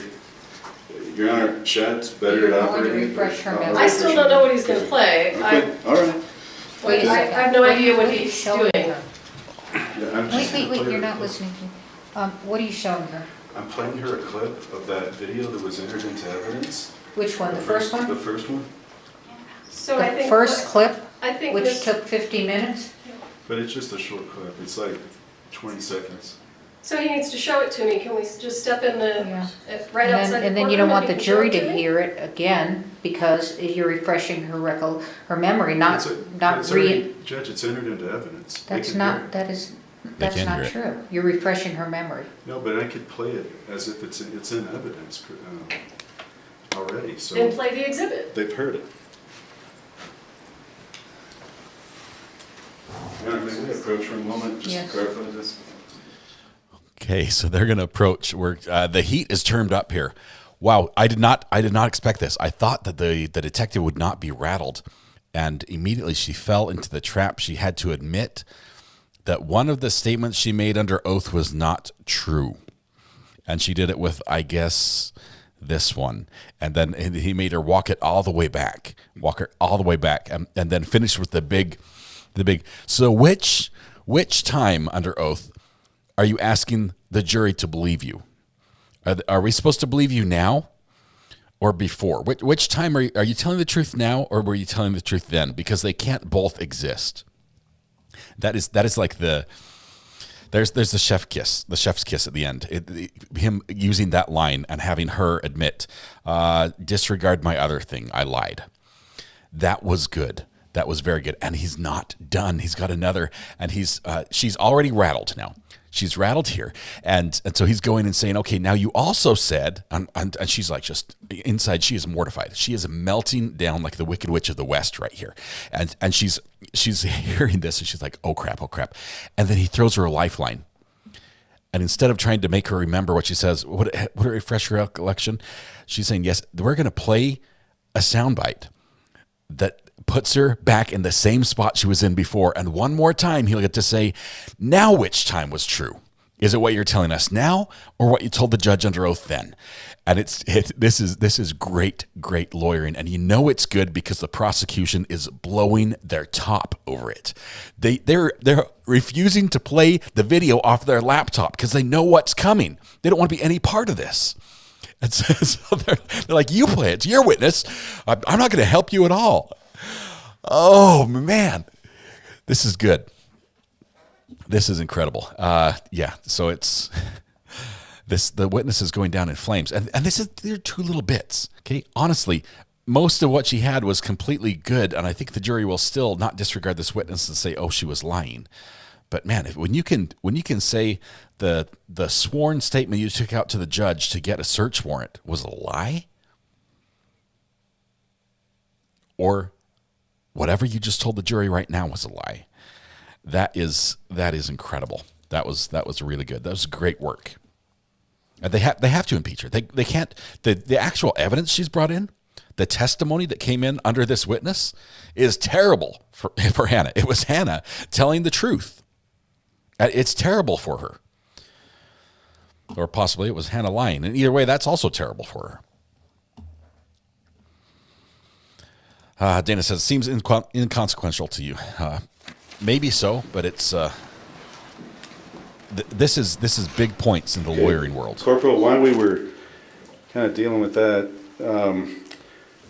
I want to come back to that question on the prop card loading. And again, because Miss Gutierrez Reed did not say that in the interview we just heard. She said she went outside with Dave Halls and unloaded the revolver. She didn't mention anything about a prop card. You agree with me on that? I do not, because I do remember her saying something about doing it over a prop card. Which interview, the first or second we heard? I believe it was the first, and then the second is where she mentioned that she was in two separate places. Okay, and so we're going to try to find that on the first, and if you can find it, when we come back and redirect them, I want to hear it. So if you find that timestamp. Now, you also said that you did not meet Seth Kenny until October 27th, until the search of the prop truck, correct? I believe that was the first time that I had met him in person. Okay, well, you said the word, your first interaction with Seth Kenny was October 27th for the search of the prop truck. Do you recall that? No, I said the first time in person. Okay. And in fact, you had a prior telephone call with him, correct? Yes. And that was on the day of the shooting? I think I actually had probably a couple phone calls with him before. On that day, on the 21st? Just in between, between the witness has gone into concealment the day of the incident and then to the search of the prop truck. Okay, and we're going to talk about the day of the incident, the call that you all made to Troy Teskey. Do you recall that? On the day of the incident? Yes.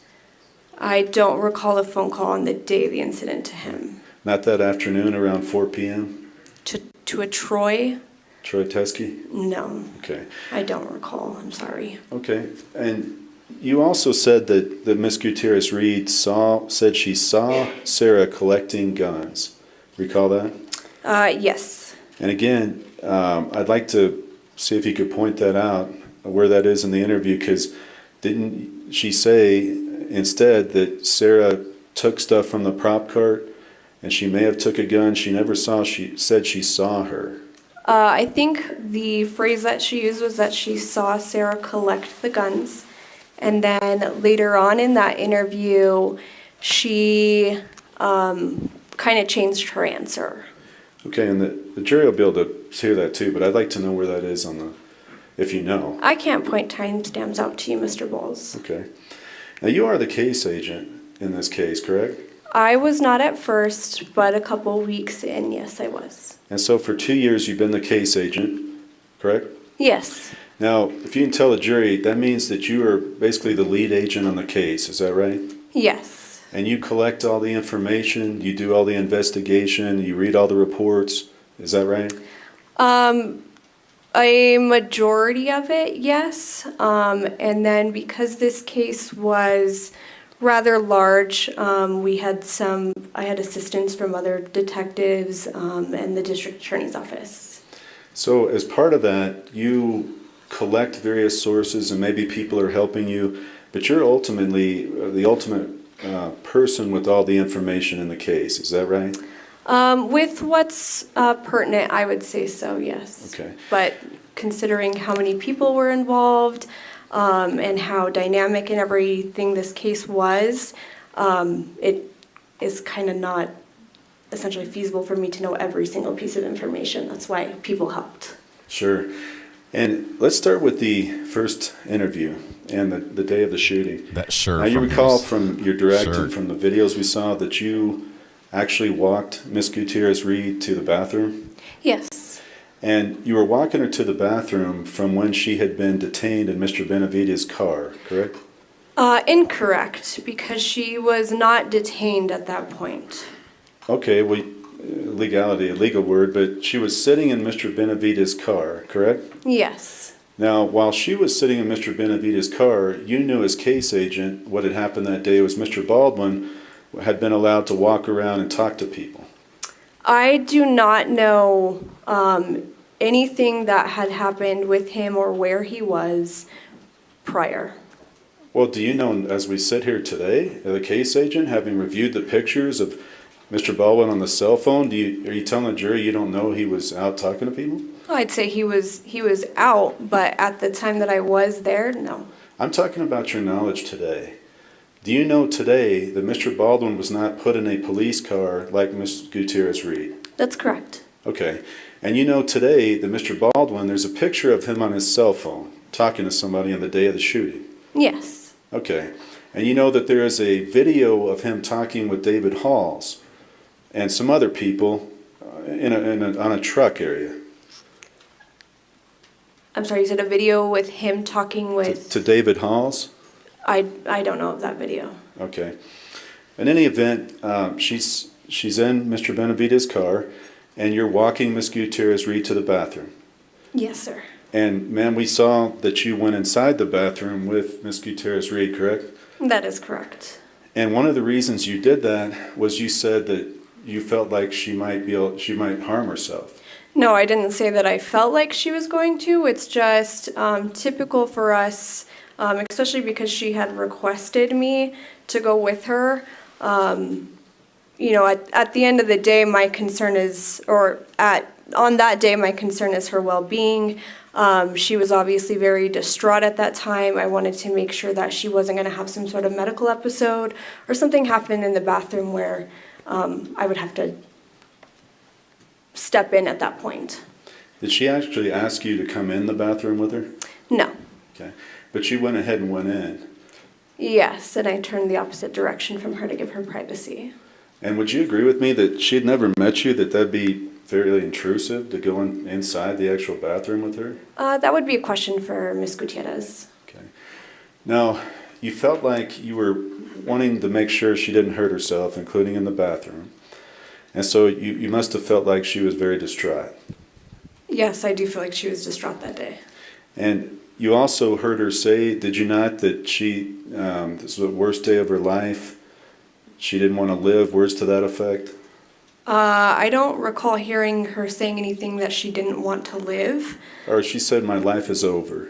Sorry, I misremembered that. And I will object. I believe that is absolutely a misstatement of what she said on the video, and if Mr. Bowles needs to review the video, I can pull it up. Do you recall what she, now she can what pull she the video said? up. Verbatim, no, but something to that extent. Okay. So after knowing that, you all take her back to the station, and we see yourself and Talamonte sitting around a table, correct? Yes. And Miss Gutierrez Reed is then in the corner on the opposite end of that table, correct? Yes. Now, do you remember she mentioned at the start that something about maybe she should talk to a lawyer? Yes. And you all told her that, or not you, but do you remember hearing Talamonte tell her that it might be a public defender and it might take all night? Yes, something to that extent. Okay, so with that statement was made to her with her asking how long a lawyer would take to get, correct? I believe so. Okay. And then do you recall hearing that you all told her it was just going to be a few basic questions? I did not make that statement, no, but I believe Hannah's response was that she was willing to answer a few basic questions. Okay, and with that she signed her Miranda waiver. Yes. A waiver of her Miranda rights, is that right? Yes. So you felt it was okay for her to do that even in the distraught state that she was in, whereby you thought she might even hurt herself? Possibly. I don't believe I said anything about her wanting to hurt herself. Just that obviously we take care of the well-being of people. Okay. And then, I'm sorry, what was the other part of the question? No, that's it. You answered it. Now, during this first interview, you did not tell Miss Gutierrez Reed that Helena had passed, did you? No, I didn't even know that Miss Hutchins had passed away until essentially right before I told Mr. Baldwin. Okay, so you didn't know at that time either? I did not know. Okay. Now, during the course of that interview, I think you stated actually at the end of the second interview that when people have undergone a traumatic event, sometimes they can say unusual thing. I can't remember the exact words you used. Yeah, something about their perception or recollection after something like that could be, I guess, misinterpreted in a way. Okay, and you've seen that in the course of your career as an officer, that after somebody undergoes a traumatic event, sometimes their memory is affected? Yes, and that's why we conduct additional interviews. Okay, so it's a fact you would agree with that she had just witnessed a very traumatic, she had been through a very traumatic situation. Right, she didn't witness it because she wasn't inside the church. Right. So she was not inside the church. That's what you concluded based on your investigation? And her statements. Okay. And you were able to corroborate that, right? Yes. Okay. So, knowing that, the statement she gave, again, those could have been impacted in some ways by her being a part of a traumatic situation. Theoretically.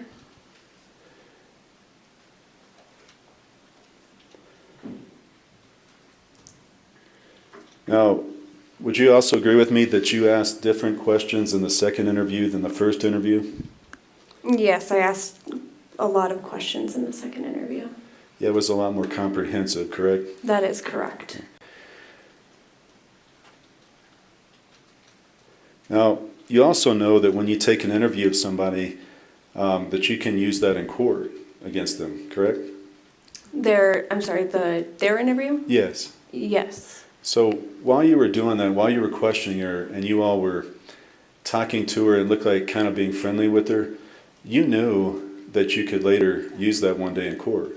Yes. Okay. And again, I mean, did she appear during that first right before that first interview? She was in a very distraught state. I would say that when... I'm just going to object to asked and answered. She's already testified to it. That's fine. She has already said it. Okay. Now, in the first interview, Ms. Gutierrez Reed told you there were 3 sources of ammunition, correct? In the first interview? Yes. Not correct. Okay. What did she tell you in the first interview? That they came from Seth Kenny. Okay. And then she later tells you, the second interview, it's Seth Kenny, Billy Ray, and herself, right? I don't know if I don't remember if she identified Billy Ray, but she did list additional sources. Okay. And she also told you that Seth Kenny had given her ammunition for the prior movie set that she was on, The Old Way? I don't recall her specifically saying that Seth Kenny provided that.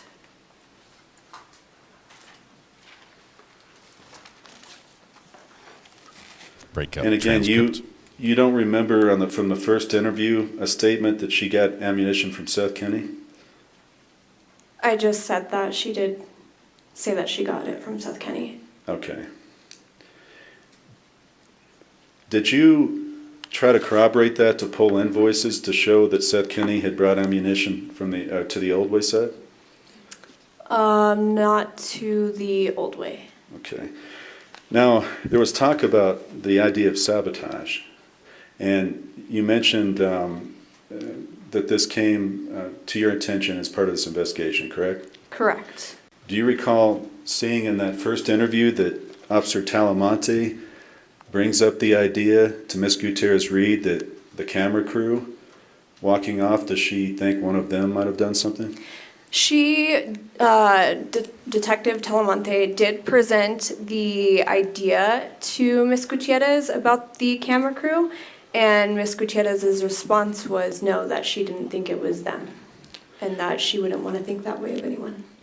And so that was on October 21st. So the first mention that you're aware of the possibility of sabotage was your fellow detective, Ms. Talamonte, correct? That I would say is incorrect. Well, where did you hear it before that? Before? The 21st, before Detective Talamonte says that. Who said it before that? That was a theory that we threw out to try to get answers, not a theory from someone that was on set. Oh, so when you say we threw out a theory, what do you mean? The sheriff's office. So the sheriff's office created a theory? No, again, we were trying to get answers to questions that we had as to how or why something like this would potentially happen. So was this a ruse? You're trying to trick people? Is that what you're talking about? You created a theory? What is that what the intent was? No. Okay, well then did you believe this theory? Believe the theory about the camera crew? The sabotage that you threw out, that the sheriffs put out. Did you believe there was some truth to that? No. Okay, so you put out a false theory. And I'm going to object. She didn't put out a false theory. She didn't say it in the interview. It simply wasn't her.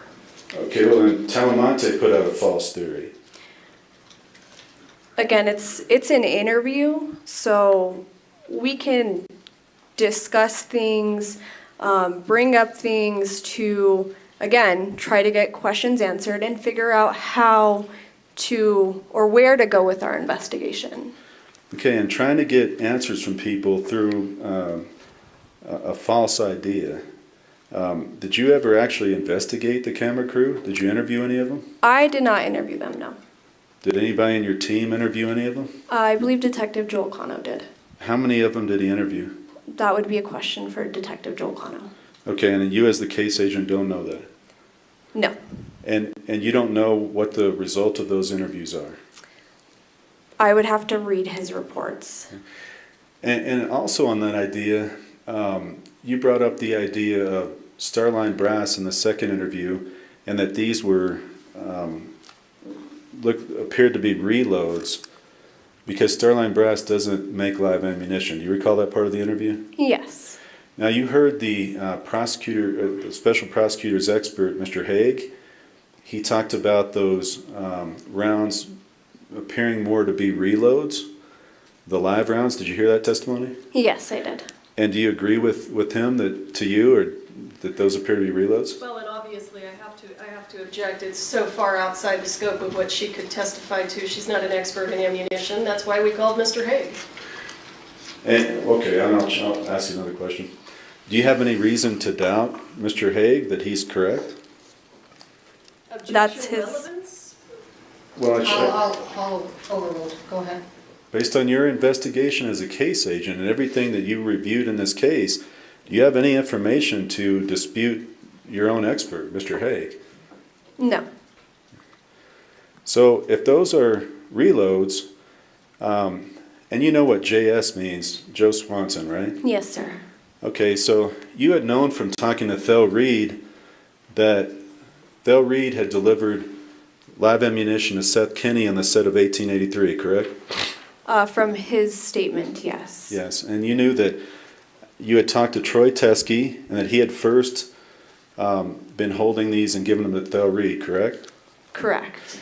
Now, did you investigate the idea further, given that these were reloads, to try to figure out the source of the reloads? No, because really what's important to law enforcement were the circumstances of what occurred that day and the facts and the evidence of what occurred during the incident.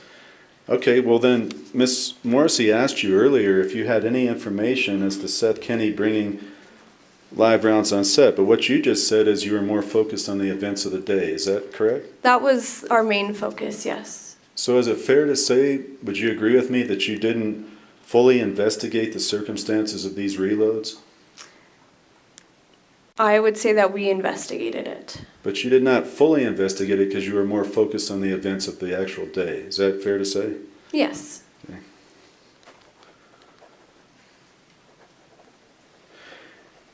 Now, you also talked about earlier that it was kind of a circumstantial theory about Miss Gutierrez Reed, but you have no direct evidence that you can tell the jury today that she brought live rounds to set. That's correct. Okay. I remember you had told me at one point that when you interviewed Sarah Zachary, she gave conflicting information. Is that true? I don't recall my conversation with you. I can say that I did not conduct Sarah's initial interview, but I know it was fairly short, and I did a more in-depth one with her later.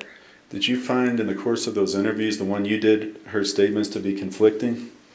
I believe that they were. Okay.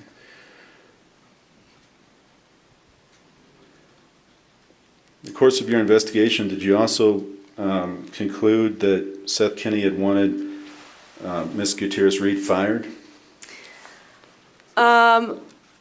I would disagree with him wanting her fired. I believe the conversation that I had seen was that Sarah had the ability to fire her because essentially she wasn't pulling her weight.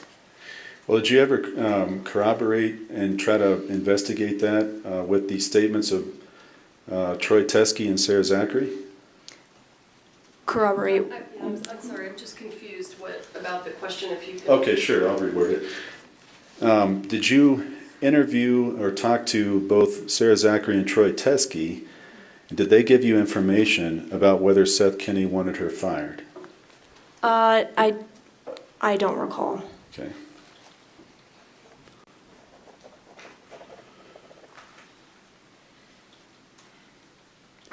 Now, you would agree with me, would you not, that Miss Gutierrez Reed was cooperative with you in terms of sitting down for interviews?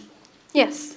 And she was also cooperative in providing her phone? Yes. Okay. Welcome, so Little you B. didn't Thank have you so to much. do a search warrant for that? No, I didn't have to on anyone's, essentially, besides Alec Baldwin's. Okay. Yeah. Alec Baldwin had to have a search warrant, had to go through New York, and that whole process, is that what happened? That's correct. Okay. Now, as part of your investigation, you concluded not only that Hannah was not in the church at the time, but that she had handed the weapon to Mr. Halls? Yes. And did you also conclude that Mr. Halls had handed that to Mr. Baldwin? Yes, and I just want to specify this is before the incident. I'm sorry. Yeah, I should have given you a time frame. Thank so, you. yes, you're right. That's right after lunch and right before the shooting is what I'm talking about. Okay. And so in that time frame, did you conclude based on all your investigation? So by statements, that is what I concluded. However, there were opposing statements at the beginning of the investigation. Okay, there were conflicting statements at the beginning? Yes. Did you determine that those were not correct, those conflicting statements? They were... I guess I'm going to object because I don't know specifically what statement he's referring to. Oh, sure, I'll ask her. Okay, I'll ask the witness. Yes, Your Honor. Corporal, what statements were conflicting with that idea? So on the day of the incident, I did interview Mr. Baldwin, and in his interview, he initially had stated that Hannah handed him the gun. However, later he changed that statement and said that Dave Halls had been the one that handed him the gun. And I just would ask the court for some kind of an instruction or guidance with regard to this. Sounds like hearsay.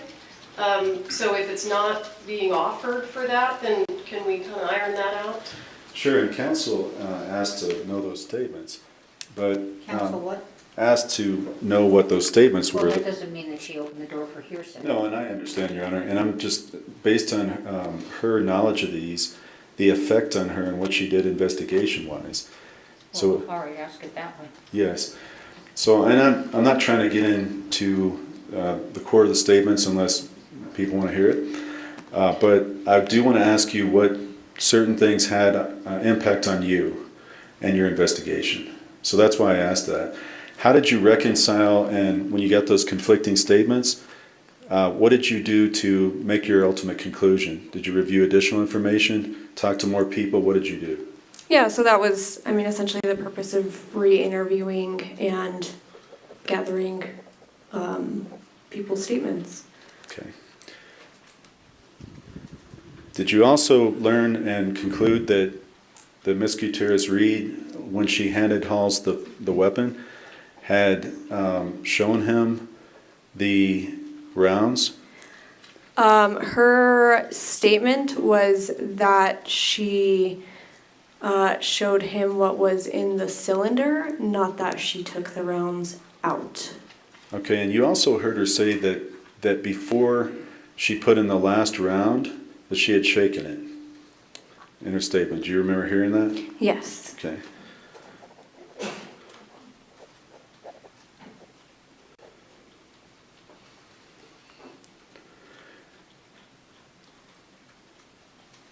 Now, you, as part of your investigation, you also were aware that numerous people had access to that prop truck? Yes. And that was because in the day it was not secured? I wasn't on set, so I can't Okay. call that, but But that did was you- my understanding. That's what your understanding was? Yes. And did you learn in the course of your investigation, your understanding, that it took props a while to get a prop cart to use for their weapons? I believe it took a few days for them. Okay. Were you aware whether Miss Gutierrez Reed had to pull a wagon before that? No. Okay. You never heard that she had a wagon?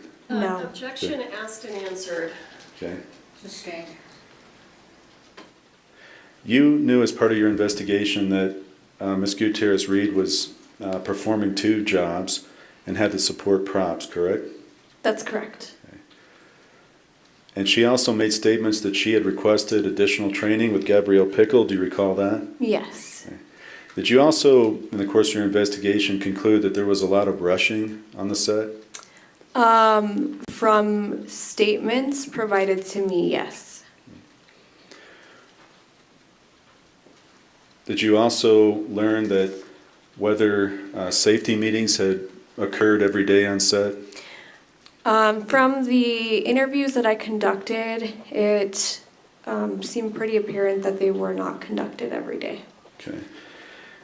Was it also apparent to you that the safety bulletins, like for the industry, were not attached to the call sheets? That's correct. Did you ever find any inventory procedure or anything that Rust Productions had put together for the ammunition that was coming in? No. Did you find any inventory procedure in the call sheets or otherwise in production regarding the firearms? No.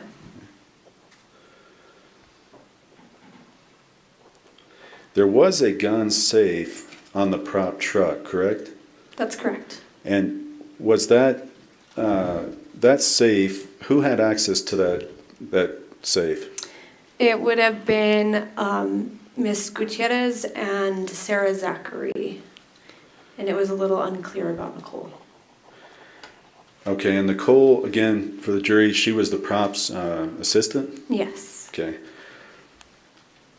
At or before the search of the prop truck that we talked about earlier, did Seth Kenny obtain the code to that safe?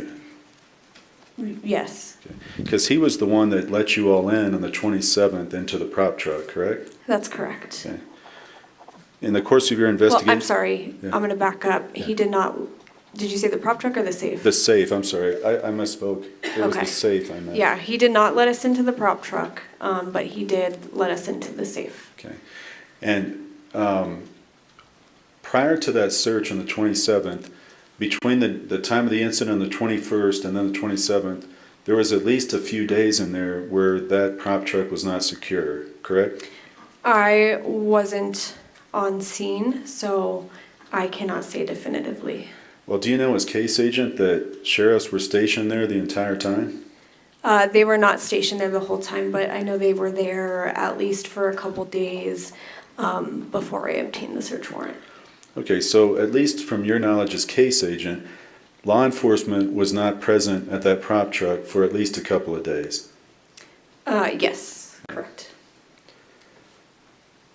I want to talk to you a little bit about the search of the prop truck on the date of 27th and then the search of PDQ props.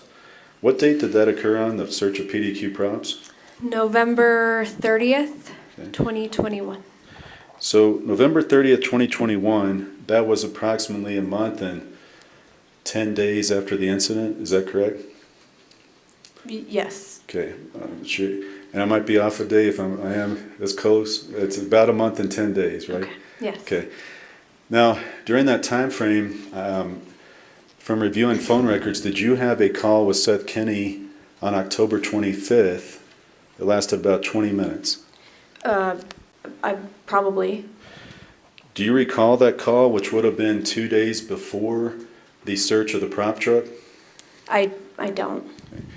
Between the time of the search of PDQ props and the shooting incident, that month and 10 days, you remember how many calls you had with Seth Kenny? No, there were a bit. There was a lot, wasn't there? He would call you quite a bit? Yes. And isn't it true that he would try to give you information and try to steer you in certain ways? I don't believe he was trying to steer me in any way. I think that he was trying to be helpful in locating the source of the live ammunition. Didn't he push this onto Miss Gutierrez Reed? Push. Didn't he indicate that Miss Gutierrez Reed must be the source of the live ammunition? He probably, he may have said something to that extent. And in fact, haven't you seen messages in the course of your investigation where he's trying to implicate Miss Gutierrez Reed? Are you referring to text messages Yes. in between them two? Between them two, between Sarah Zachary, regarding the leathers from Oldway, didn't you remember seeing those? Yeah, there were text messages about that. Okay.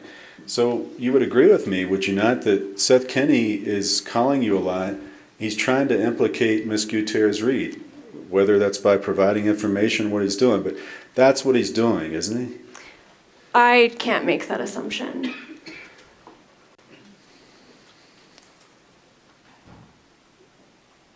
Miss Zachary worked for Seth Kenny, PDQ Props? Yes, I believe she was licensed. Had text and a phone call, correct? Yes. And you remember that there was words to the fact that there had been a shooting? I believe the text message said emergency. Emergency. Do you know what they discussed? Hang on, we're back to hearsay, and so I want to make a hearsay objection. I can't figure out what the exception would be to this. And again, Video's a little bit off here, working in sorry. terms of her course of her investigation and the effect, and it's not for the truth. I'm just trying to find out. Well, let's see let's see if it meets effect on listener. I haven't heard that yet. I guess my concern is that what's going to happen here is Mr. Bowles is just going to get a bunch of hearsay out, the jury's going to hear it, and then maybe it doesn't have an effect on the listener, and then hearsay's just out, and then we've just broken the rules of evidence. So is there a way we can do this so that Mr. Bowles doesn't get to spend the next half an hour? Why don't you just ask her if any text message between the two of them, what, if anything, it had on the effect of the investigation? Yes, I was going to ask you that. And we're going to have Sarah Zachary as a witness, so we're not going to. But the after the phone call and text occurred, did you learn and did you investigate whether rounds had been thrown away on the set, on the scene? I received a statement of that. Okay, that rounds had been thrown away on the. Sorry, Council Clerk. They're getting getting a little snippy. Getting a little snippy here. All right. While they're working out their points of disagreement, in the background, I think, fingers crossed, I've got BK's hearing being recorded. We're going to try to put that up on the Top Mark Media channel afterwards if you want to get that. I cannot play it to you and record the audio internally on the computer because I can't split the audio 3 different directions. Right now I am splitting it 3 ways, or 2 ways already. So let's let them sort this out. This is some great attorney work on the part of Mr. Bowles. I think this is... do not zoom on BK. Whatever you do not zoom on BK. Right. Corporal, did you investigate whether rounds were thrown away? Again, that was a statement in an interview. And I'm not asking about the statement. I'm asking if you investigated that at all. Brian Koberger's BK. I'm not really sure how to, if you want to reword it a different way. Sure. Did you try to locate rounds that were thrown away? Over a month later? I'm just asking the question if you tried to do that. Okay. That statement was given over a month later. And likewise, the search of PDQ props was over a month after the shooting incident, correct? Correct. And so there would have been time for Mr. Kenny, had he wanted to get rid of evidence if he had wanted to. Is that a fair statement? If he had wanted to. Did you also investigate whether items had been taken from the prop cart to the prop truck after the shooting? Because Ms. Gutierrez Reed made that statement. And Mr. Bowles, can you just tell her what statement you're referring to? I think this is not hearsay, so I think Ms. Gutierrez's statements can come in. Why doesn't he just ask if she did that without the added part, unless it's necessary? Yes, and I just was trying to ask for it. If you investigated whether items had been taken from the prop cart to the prop truck. Can you give a time period? Yes, right after the shooting, before law enforcement got there. So during the investigation, it was relayed to me that there had been firearms that were secured back in the prop truck. And my question was, did you investigate to determine whether that was correct? I'm not really, I mean, I'd say it was a statement given to me, and we had done a search on the prop truck. Okay. So were you able to corroborate that? Well, I don't know exactly what guns were identified to which actor, so I can't really say. Okay, so you didn't. I would say that we followed up on it. Okay. You also saw on the video where a man at the scene had reached across the crime scene tape. You recall that video? Yes. You recall seeing his hand that it was kind of like this, and he put it down on the cart over the tape. Do you recall seeing that? I recall seeing him grab something off the cart and then putting it back. Do you recall seeing his hand being behind his back and coming around sort of shaped like this and then go over the tape onto the cart? No. You don't recall seeing? And, Your Honor, this is Mr. Bowles testifying. Mr. Bowles is testifying because he didn't get the right information from Benedict. All right. Move on. Well, you don't know whether he put something on the cart or whether he took something off, do you? And I will object to foundation because this witness wasn't there. That's why I asked her if she didn't know. That's why I said you don't know. All right, so she's already said that she didn't. She doesn't know, so let's move on. Now, I want to ask you more about Seth Kenny. You never took his fingerprints, correct? Correct. And you never took his DNA, correct? That's correct. And you also never took his phone to be downloaded like the other phones that you took, right? That's correct. So, Mr. Kenny, I know you mentioned had shown you certain text messages and other information, but you never got the entirety of what was on his phone, correct? It wasn't a full extraction, if that's what you're referring to. Yes, right. It was not a full extraction. That's correct. And in contrast, you got extractions of phones for Ms. Gutierrez Reed, Sarah Zachary, Mr. Halls, and Mr. Baldwin, correct? Yes, because they were on the set. Okay, and you had mentioned that before, but actually Seth Kenny was the primary source of ammunition to the set. I will object to the form of that question. It is completely contrary to the evidence that the jury has heard, and Mr. Bowles knows it. Actually, Your Honor, I don't. And I'm asking her a question. It's perfectly permissible to ask her. If she disagrees. Go ahead and ask the question. Okay, look, my question to you is, were you aware that Seth Kenny was the primary ammunition supplier to the set? I don't know if I would say primary, but he was a source of ammunition. Okay, he was a source of ammunition to the set. And knowing that, isn't it true that it would be possible for his fingerprints to be on the boxes or ammunition he supplied? It could be possible. And in fact, you submitted for potential fingerprints those 4 blank rounds that we saw earlier to the FBI, right? Yes. But you did not send any of the live rounds for fingerprint testing. I think that was discussed with the FBI. Why? And I understand that, but why would it be different, in your understanding, to send the blanks versus the live rounds? I'm sorry, the blanks? The blanks you sent for fingerprint testing, why were they different? And why could you not have sent the live round? Why is there a difference? Do you mean the cartridges? The cartridges. Okay, those aren't blanks. I'm not blanks, I'm sorry. The cartridges you sent, you're right. Already fired cartridges that you sent. Why is that different than the live rounds? That test was not requested by us. The test? Which for test? Those cartridges? For which cartridges?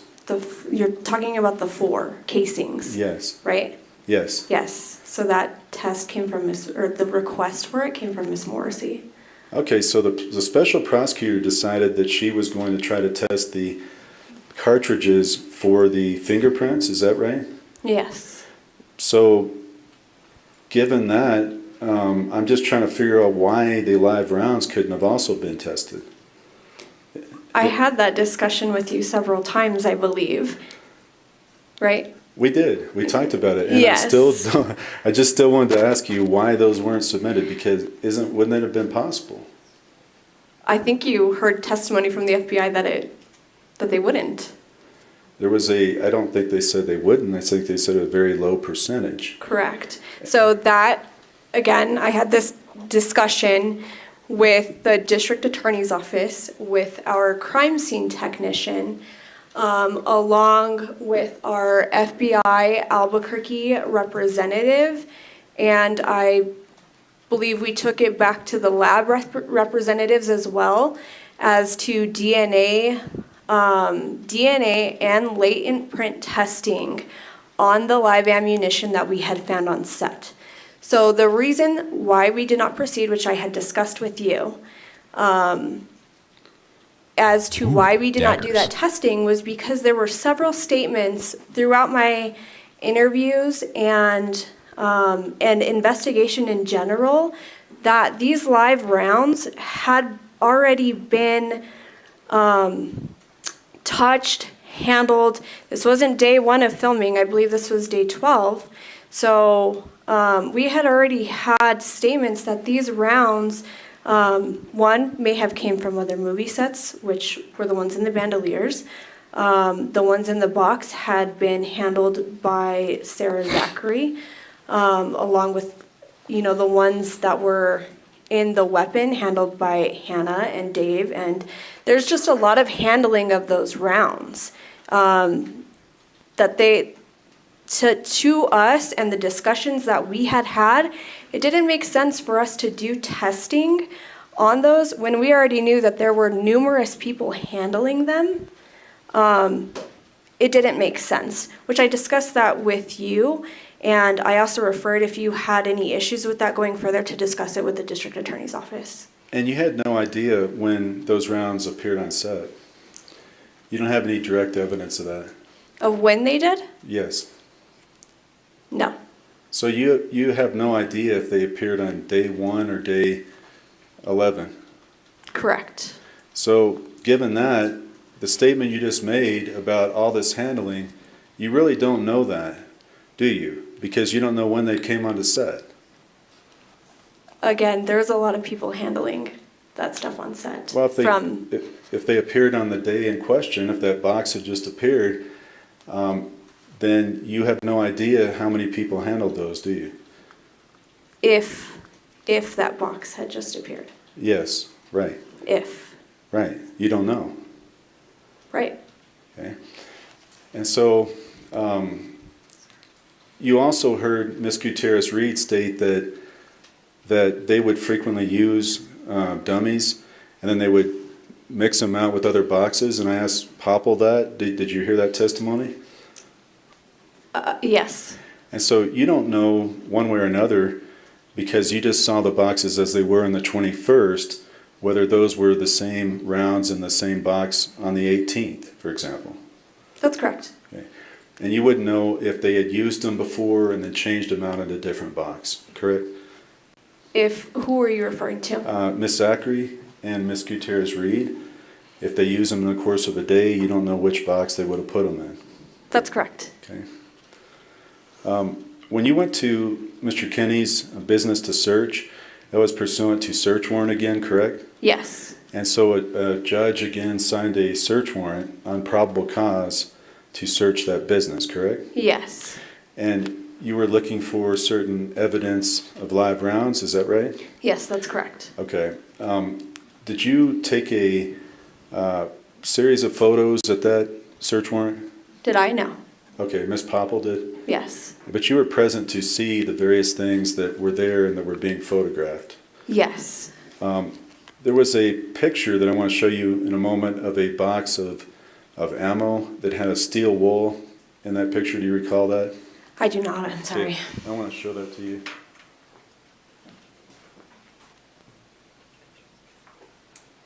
So I do have an objection. This photo is not in evidence, and I don't know that the photo can come into evidence through this witness. Would you like to approach, or? I want to see what he's going to do. All right. Judge is like, I've got the lead up. I want to see the photo. You mentioned this was coming in. So this picture is the one that we talked about. Don't show the jury. No. I told you the other picture from Mr. Kenny was coming in during his testimony. That is a photo that you should have gotten in through Ms. Popple, and you can call her back if you want to. Well, if you want to, I'm going to ask her if she recognizes it. If I My may guess. approach her. Do you recall, ma'am, if you can look at this photo? Yeah. See if you recognize that box. Look, the face is like, nope. Just I couldn't say for certain. Yeah, that's the right answer. Now it can't come in. And she knows it. So you don't remember seeing this particular box and the steel wool and the rounds in here? You don't remember this from the search? Your Honor, asked and answered. She's already said. Sustained. Okay, we'll call Officer Popple back. Let me ask you this. How many times have you prepped your testimony with Miss Morrissey? A few. How many times have you met with her? How many days? I couldn't say an exact number. Was it 2? Is it 3? Again, I couldn't say an exact number. So you don't know how many days you've met to prepare? An exact number? No, and No. I don't want to just assume. Okay. Have you talked to her on the phone about it? Yes. Did you go over the questions she was going to ask you and your answers? Yes. So, in essence, you practiced for today, right? Yes. So, your testimony that you've gone over these exhibits, you've gone over what you're going to say today. That's correct. So, when you gave those answers earlier, in fact, you knew what a particular exhibit number was. It was 48. That was something you all had discussed, wasn't it? I don't believe the specific exhibit number, but again, she showed me when she would ask about it. On a break? Just now when she Right. would ask about it. Sorry, I don't know off the top of my head what Exhibit 48 is, and I don't know that the witness does. So in order for this to make sense, She and for her to- didn't ask for clarification. All right. I think we're just going over this. well, if he's mentioning me, I don't know what he's talking about. Well, she does, because she was the one that Let's prepped you, right? move on. Yes, I will, Your Honor. Did Miss Morrissey prep you, or was it somebody else? Yes, she did. So she was there talking to you, right? Or on the phone or in person? She was the one talking to you. Correct? Yes, it's pretty normal to prep with the attorney you're working with for a trial.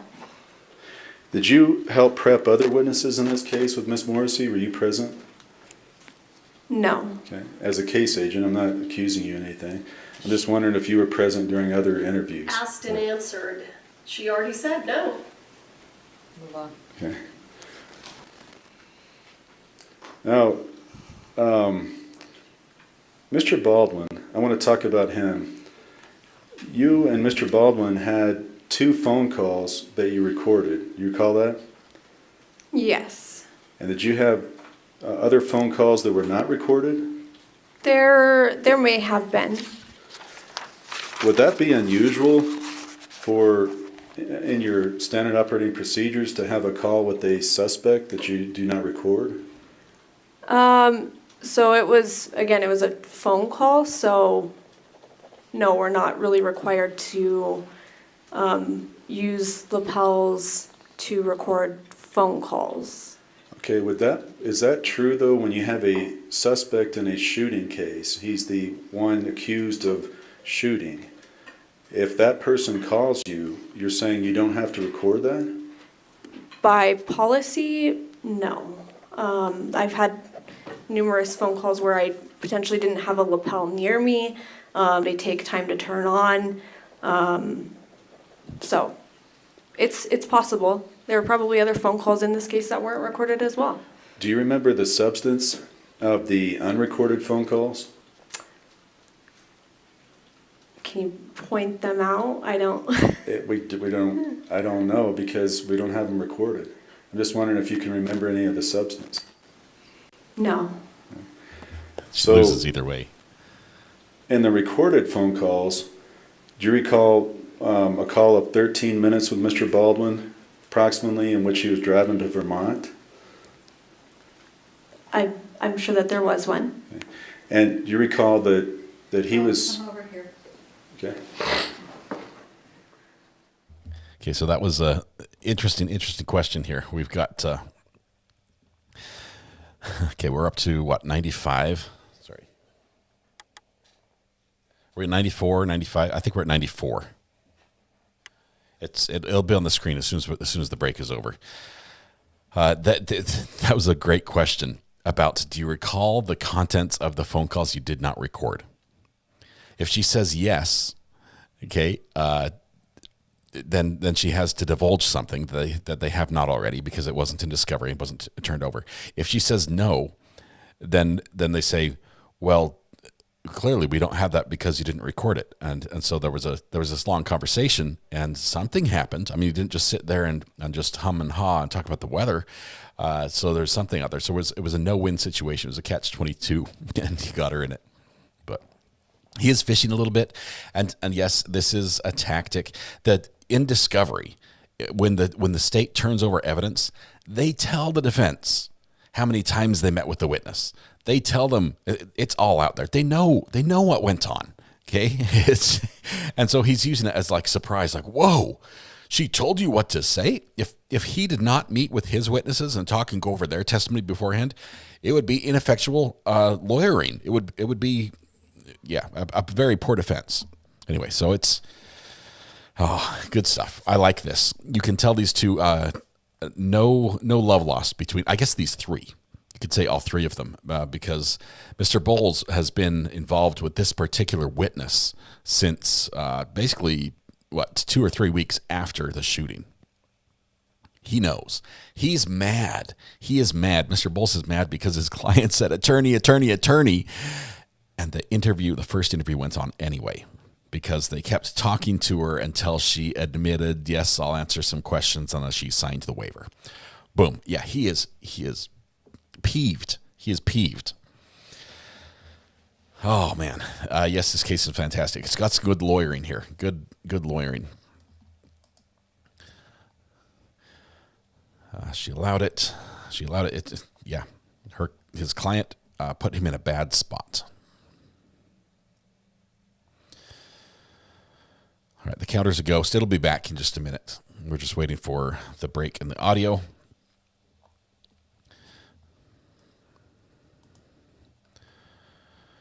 All right. Let's see. Well, that's an appeal. There's possibly some grounds for appeal here. I think there are a couple areas that the defense might be interested in. Looks like we're wrapping up here. Let's see if defense gets to provide everything they want to here. Sometimes the objections are just thrown out there just to give the witness a break and let them catch their breath. Corporal, did you ever, and I don't want to know the substance, but did you ever talk to Troy Teskey in this case? I believe very briefly. And again, I don't want to know the substance of the call, but during that call was Seth Kenny present? I believe so. And again, was this right around the time of the shooting? I don't recall the date. Okay.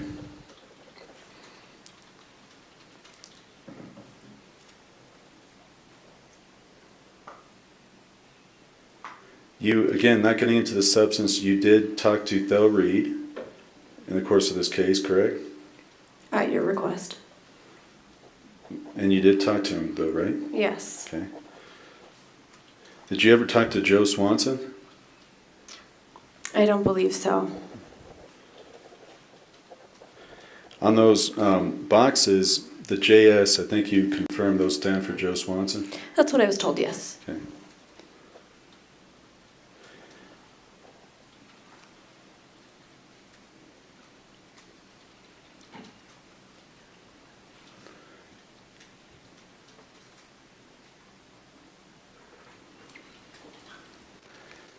Okay, Your Honor, may I have just a moment?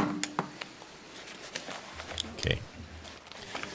You see that wow, look at her smile.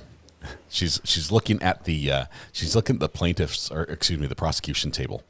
And she did that several times. Maybe another question here. Maybe another question. Let's see.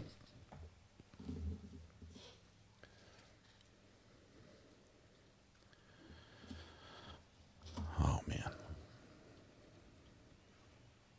Ms. Morris, have you seen these transcripts on the prop code? Question. I don't know what is handing me, sir. It's what you emailed me, Karen. Is this what I It's emailed what you emailed me. Okay. It's part of it. I didn't print the whole. Yes. Have you reviewed every word? Because you should if you haven't. I've reviewed every word and I've listened to it. Wow. Wow. She's like, "Are you sure you want these in?" You recall when I started this, I asked you a question about the first interview, and where in that first interview, Miss Gutierrez Reed had said she loaded it over the prop car. That she unloaded that gun over the prop car. Do you recall that? Yeah, I believe I remember her saying something to that extent. There's a hair fort in construction right now. The witness is retreating. We're revisiting the impeachment. Okay, do you material. recall, if I showed you pages of the transcript, would that refresh your memory as to the exact words that she had said? Yes. Okay. Your Honor, I may approach? I'm surprised this witness should have said there. Okay. It might, or I don't think it would. You can read those to yourself, please. And it should be highlighted.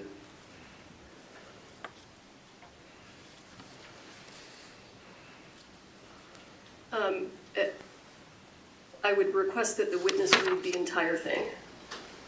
Not just Mr. Bowles' highlight portion. They're not, I didn't highlight them. Well, So, someone from the defense team highlighted them. okay, did you get to review them? Did you? I am asking that the witness review all of them. Stay focused. We're gonna look at this. We're going to look at this. Focus, everybody. Focus. Don't get lost. Keep your eye on the goal.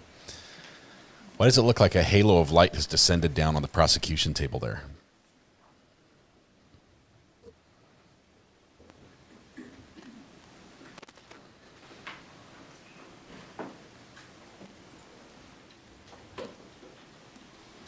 I think what's going to happen here is we might have a win for both sides. Both sides might end this little exchange claiming victory, because defense is going to get their moment with her admitting exactly that she made that up, that there was nothing in there about unloading over the prop cart. But on a redirect, the state's going to come in and say, but what else does it say? Can we get the page numbers of the transcript that are being handed to the witness? You probably should have had those because you looked at them. I didn't take note of the page As a numbers. courtesy gave you her transcript, you can give her the page. I believe it's page 28 through 32. You're not the one examining. Please let him answer. I will withdraw the request. All right. Thank you. Wow. There's going to be a tussle in the courtroom hallway afterwards between these two, I think. Reading is continuing. We're going to need more peppers on the... we'll need like a whole row of peppers on the thumbnail.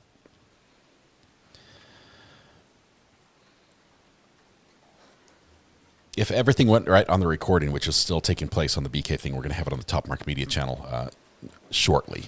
But the hearing's still going on. Yes. If you can hand those back. Can I just read her statement? No. Okay. You wanted the quote, but it's refreshing your memory. So Okay. if you can remember from memory.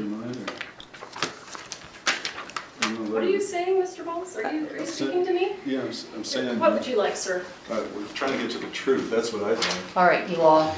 Gloves. If you all ask your question, I let you have coffee.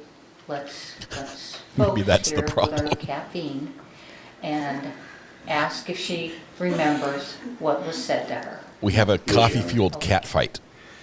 Ma'am, do you remember now the exact words that were said? Yes. And what were those? Her statement was, I took them all out. It was there on the cart, too. Okay, and again, and this is entered into evidence, do you recall actually that she said... All right. Approach. Sounded funny? Yes. All right, you know what, we're going to take a break. We're going to spare you a little. All right, please don't talk among yourselves or anyone else about the evidence received here in court. Prosecution is just about to be bent over the judge's lap and spanked, laughing right now in court at the questioning. This is not going to go well. Oh, it's frustrating. It's frustrating. Look at the arms folded. The jury gets dismissed, and the gloves come off. The judge is going to spank them. Probably both. They probably both get a sound spanking and sent to bed without supper as well. She's not happy with the antics, especially in front of the jury. She's been fairly careful to make sure there weren't speaking objections, and today has just sort of gone off the rails on that front. Whew. Oh, man. The kids are not getting along in the judge's courtroom. It's not happening.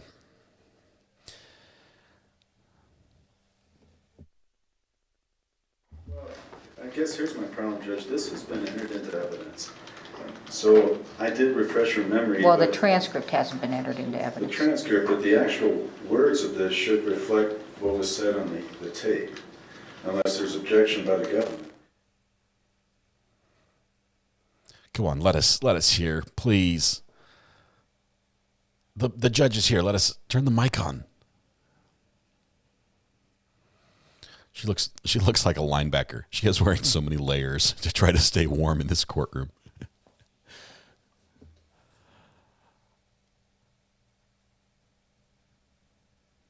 People don't know whether to sit or stand.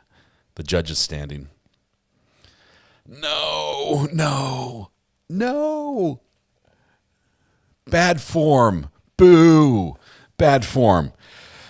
Oh my goodness. Okay, so jury is gone. Jury is gone. The mom judge has dragged both the kids out. They're going to hash it out together and figure out who was right and who was wrong. I think as far as who the judge caught behaving badly, that was prosecution. Mostly because defense has this buttery smooth style where they stand up and they ask the question and it just sounds so good, and he's so quick to apologize. I'll withdraw the question. I'm sorry. Yes, Your Honor. He's very polite. Well, even while he's throwing very subtle elbows and kicking shins under the table. Okay, that's all in there. The battle is going on. He's not a pacifist in this. The state, on the other hand, is watching their lead investigator be impeached. Okay, this is brutal to them. This is humiliating. This is terrible. And then going over and saying how many times you prepared your witness. Okay, that's because they went over the stuff that she talked about that was impeached material. They prepared the stuff that wasn't right, and he's rubbing it in and he's shoving their face in it and making them smell it. And oh my goodness, the fight is coming out. The prosecutors are not having this at all, and so every chance they can, they're objecting. They're objecting for two reasons. First of all, they want this to stop, and they want the judge to side with them. If they can make enough objections to make it seem like there's a foul, it's a lot like a soccer player flopping on the field when there was no tripping that occurred. Okay, you've got this acting and like, judge, look at it hurts so bad. He kicked me right in the shin. He was several feet away. Didn't happen. Okay, but if you call it right and the judge wasn't looking, she's like, oh look, okay, fine, that's enough. Put an end to this. Okay, that's what they're hoping for. The other thing, their witness, their lead investigator is retreating into a fort of hair to literally hide herself in this line of questioning. I'm not commenting on looks. I'm just saying that if you watch every other bit of her testimony, her hair is pulled back. She's asserting herself, and then under cross, the gates close, and she's at one point she's just half an eye is all we have looking at the prosecution. Many times when she gets asked a question, she's immediately panic turning, like a sudden jolt, turning to the prosecution. Her eyes are screaming. Her eye is screaming, help, help is what it's screaming, because she is caught and doesn't know what to say. And it's like it's spiraling out of control. Now, does this mean a lost case for the prosecution? No, it doesn't. And honestly, the actual impact of what is happening right here on the whole case, probably minimal. Okay, it's not like we're going to get at the end of this, they're like, I move for a mistrial. Yeah, it's not going to happen. But they're getting the wins that they can. And defense, honestly, look at the evidence that came in. We have, under this witness, this lead investigator, we have Hannah telling all, spilling her guts. How much of that was addressed in cross? 0. We're not cross-examining the information that came in under this witness. We're trying to impeach the witness to get the jury to not think about what just happened a few minutes ago in the video with my client admitting to everything. Okay, that's where we are. And the worst part about this is the very juiciest, the best, the most exciting, the most passionate, the most fiery conversation of the whole argument is happening right now, and we don't get to hear it. And how do I feel about that? Not good. Not good. Richard Meadows says, I rate impact as 0. There's nothing wrong with what witness says. Hearing it read back from transcript proved to me what was said was correct. That is why prosecution is laughing. They are, but the prosecution, if the prosecution was digging themselves into a hole, you know what the best thing to do when your prosecution is making an error is? Shut up and just let them keep digging. Okay? They're objecting because their witness is off her footing. She's outside the realm of what she's practiced, and she's not doing well in that area. And they want this to stop. All right, where are we now? In camera or timeout for everyone? The judge. It looked like it was happening there in the courtroom, but the judge stood up, and the ruling when the judge stands up, the mics go off. I wish they were more specific and said if the judge is in the courtroom, we can keep the mics on. That would be more fair, but unfortunately, when the judge was in the courtroom, she was talking about walking her dog earlier in court, and we heard that. And now the judge is like, hey, be a little more tight with that. Let's just have the actual court on the record stuff be broadcast out. We need an all-seeing eye. I think it's on the dollar bill, the top of the pyramid on the dollar bill. We need one of those on the on this. I should act out the sidebar. I can't be everybody. There are 3 people here. There are 3 people involved. Plus, we have an accompanying supporting actor on prosecution side who's waving his arms and doing all the actions as well. Stop hitting yourself, ma'am. Stop hitting yourself. Yes, that's going on right now. Judge needs a stress ball. The judge is freezing. She is absolutely frigid. She is bundled up like a linebacker. She looks like she has pads on, layer upon layer. Neck is gone. Just a big, huge, I'm not sure if it's a turtleneck or a scarf that's 6 times around the neck. She's trying to retain body heat any way she can because the courtroom is a freezer. All right. Can't wait to hear what the jury thinks of this. What just happened? Did I wake you up, Mel? My apologies. My apologies. It's been spicy this afternoon. It started yesterday and it's gotten more so.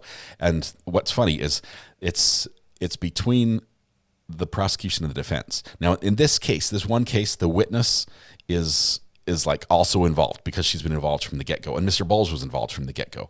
And Mr. Bowles got dragged in by this witness into a lot of this. And no lawyer wants to be dragged into the defense in a trial, a manslaughter trial or something like that.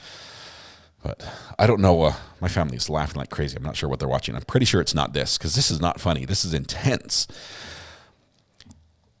Let's see. Hannah's done herself in already, so prosecution should just calm down.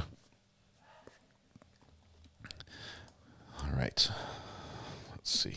I'm trying to monitor like 6 things at once. And okay, so BK is still going. That's all right. It is kind of funny, Sarah Sherwood. It is, a little bit. We can laugh amongst ourselves. Is this all theater for the jury? I'm not a fan. Yes, a lot of it is. The waving of the arms, you know how you know it's theater in the courtroom? Because as soon as the acting is done, like the big elaborate motion, guess where they look? Not to the judge to see whether she sides. They look to the jury like, are they watching me? That was my best performance yet. I waved my arms. See how exasperated I am? Look at this. That's crazy. Look, jury, I'm over here. It's acting. It's very much for the jury. All right. Let's see. Still no flags for the scene replay of the Murdaugh trial. We need an instant replay. I bet the witness responsible was incomplete or out of context. Witness response was incomplete or out of context. I don't remember. My mind's somewhere else right now. I apologize.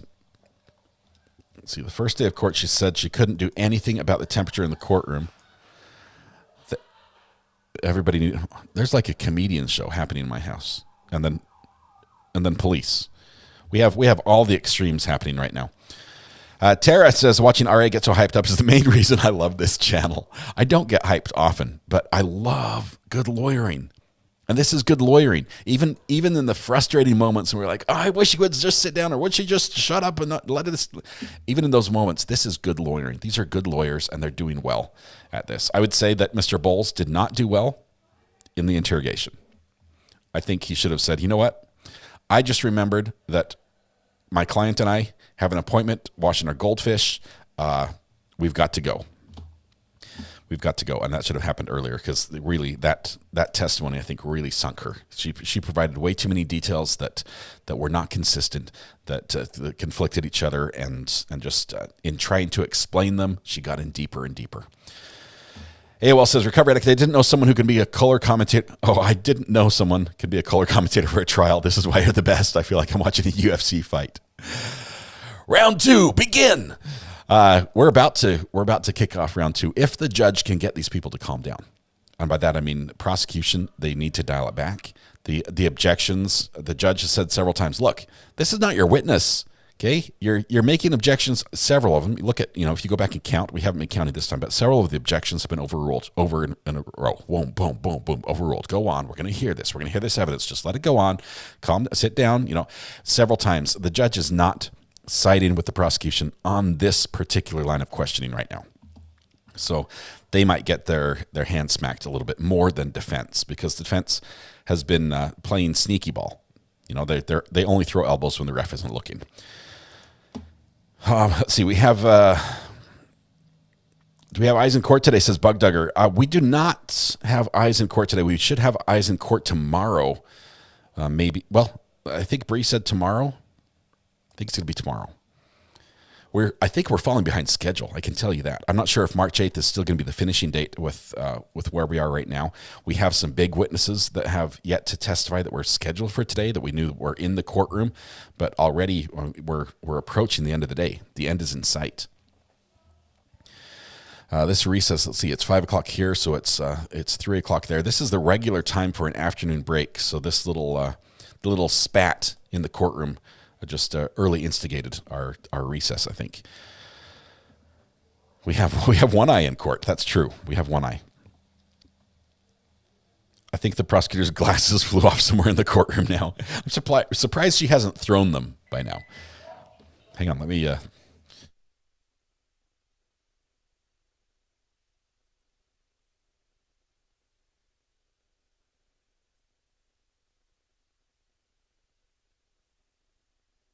All right. Where are we? The seal is drunk. It's not that it's crooked. It's that the camera position is not square with the seal. That's why. Everyone to their corners. Yes, let's put some ice on everyone. Cool down. We are not done with the fight, but so it will continue. And I think there will be some spiciness as well. They're going to test the limits of what the judge puts in place. But... I will say it is approaching unprofessional. Robin, at the same time, if she didn't do anything, if the prosecutor didn't do anything, well, her witness was literally being impeached and ripped apart.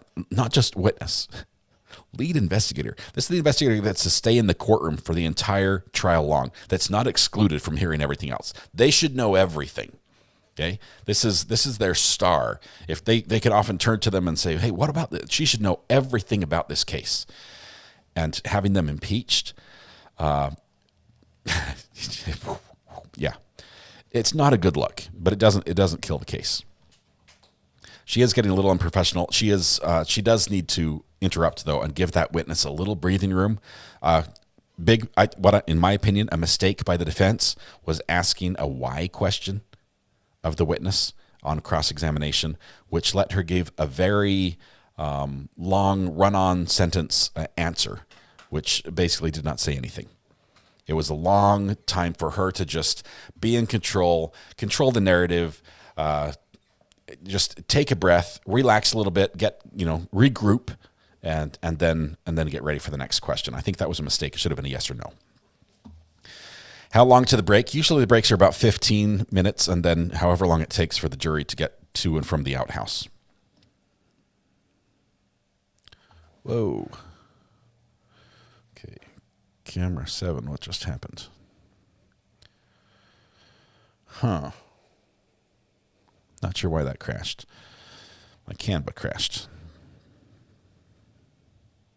Which is bad, because that computer is recording BK right now. I mean, that... BK is being recorded on a computer that has two screens, one virtual and one real. The real one is recording, I think, appropriately, but the secondary, the virtual screen, has crashed. So we can't do the thumbnail for a minute. have to bring it up on another screen, which is a little tricky. Okay, no time estimation of when we get back yet. Trachonis jury is going home for the day. No verdict there. We've got the hearing still going on for Brian Koberger.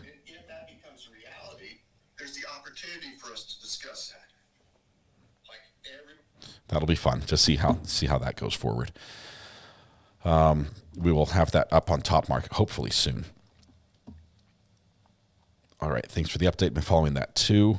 Brandy's covering the BK case right now, so I'm actually listening to Brandy's channel right here.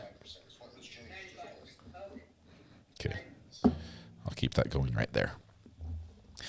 I hear voices, Martha Ivy. Yes, I like to have voices actually in my head. There are ways that I can listen to things that you can't hear, but I can hear secondary audio, and it does get confusing. Sometimes I get in a little deep and I get lost in what I'm doing. But I can route multiple audio sources to my headphones, and then I can literally be following 2 trials at once in case something happens that I need to catch really quickly. Ruth Presley, thank you for your energy today, Ari. Thank you, Ruth. I appreciate that. Thanks for the super chat. Love the pup there in the picture as well. BK is still arguing change of venue, but looking at June 2025 trial dates, I'm hoping for a change of venue. I'll tell you why. The venue can't handle the pressure. It can't handle the attention, the media pressure. And I realize they've got, with the judge saying I'm running all the, now I have the hiccups. The judge saying I'm running all the show as far as cameras go. That takes a little bit of the load off what's going to be there at the courthouse. But still, there's so much interest there that there's just going to be a ton of media around the entire courthouse, and that town can't handle it. It needs to be somewhere a little bit bigger. I think we need boxing gloves on the thumbnail. Maybe just like, how the strings are tied together and they're like thrown over the shoelace or shoes over a telephone line. I think we need some of those thrown over the entrance to the gate. Remind me about the boxing gloves. That's a good idea. Runkle says he can do that too. Yes, adjusting the audio and listening to 2 things at once. It's a skill. It's a gift.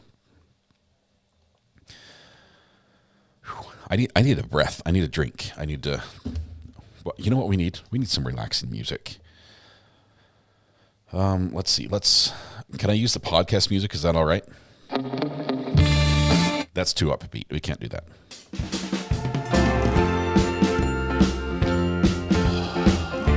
All right. This is the worst yoga music ever, but we're gonna roll with it because that's all I've got. I have some other songs, but I'm not sure if they're copyright free. But I don't want to find out in the moment, so to speak. Let's stand up and stretch. Let's take a deep breath. I'm going to mop my brow. Judge is considering March 3rd, 2025 for BK, but it's not done. This says Breezy.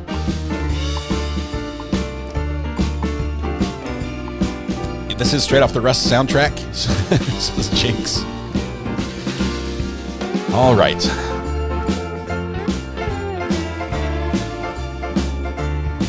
Let's see. Deep breaths. Here we go. RA's greatest hits. We need some song. I think we should probably do a song contest and have a lyric writer produce the right words that go to this song right here. You know what I'm saying? It's a lyric contest. This is the music. Ready, set, go. Verdict music would really amp things up just a little bit, Tiara. Okay, I need a Mountain Dew, or 2, or 3. The AB count, I can't show it this very second because the computer that controls my Stream Deck, which controls the AB count, is recording BK. So I've got everything tied up right now. I should have done it differently, but I didn't think far enough in advance. Too many YouTubes on too many screens. You're telling me. I'm this computer over here that you can't see that's through my chair is recording BK. And it also powers my Stream Deck, which sends the commands to, oops, not that one. My switcher right over here that controls where the placement is of things on top of each other and And one of those things is the counter, which, so to get everything to work, I need my computer to not be recording because I have to have the program open so I can run the Stream Deck, so the switcher will work so that I can show it on the screen. It's a little complicated. I can probably do it with the buttons with the select bus and everything else, but it's, my eyes aren't good enough to see what the buttons say from up here. Let's go shopping at B&H Photo. That is a way to relax for sure. Greeners, it's funny you should mention that. Last night,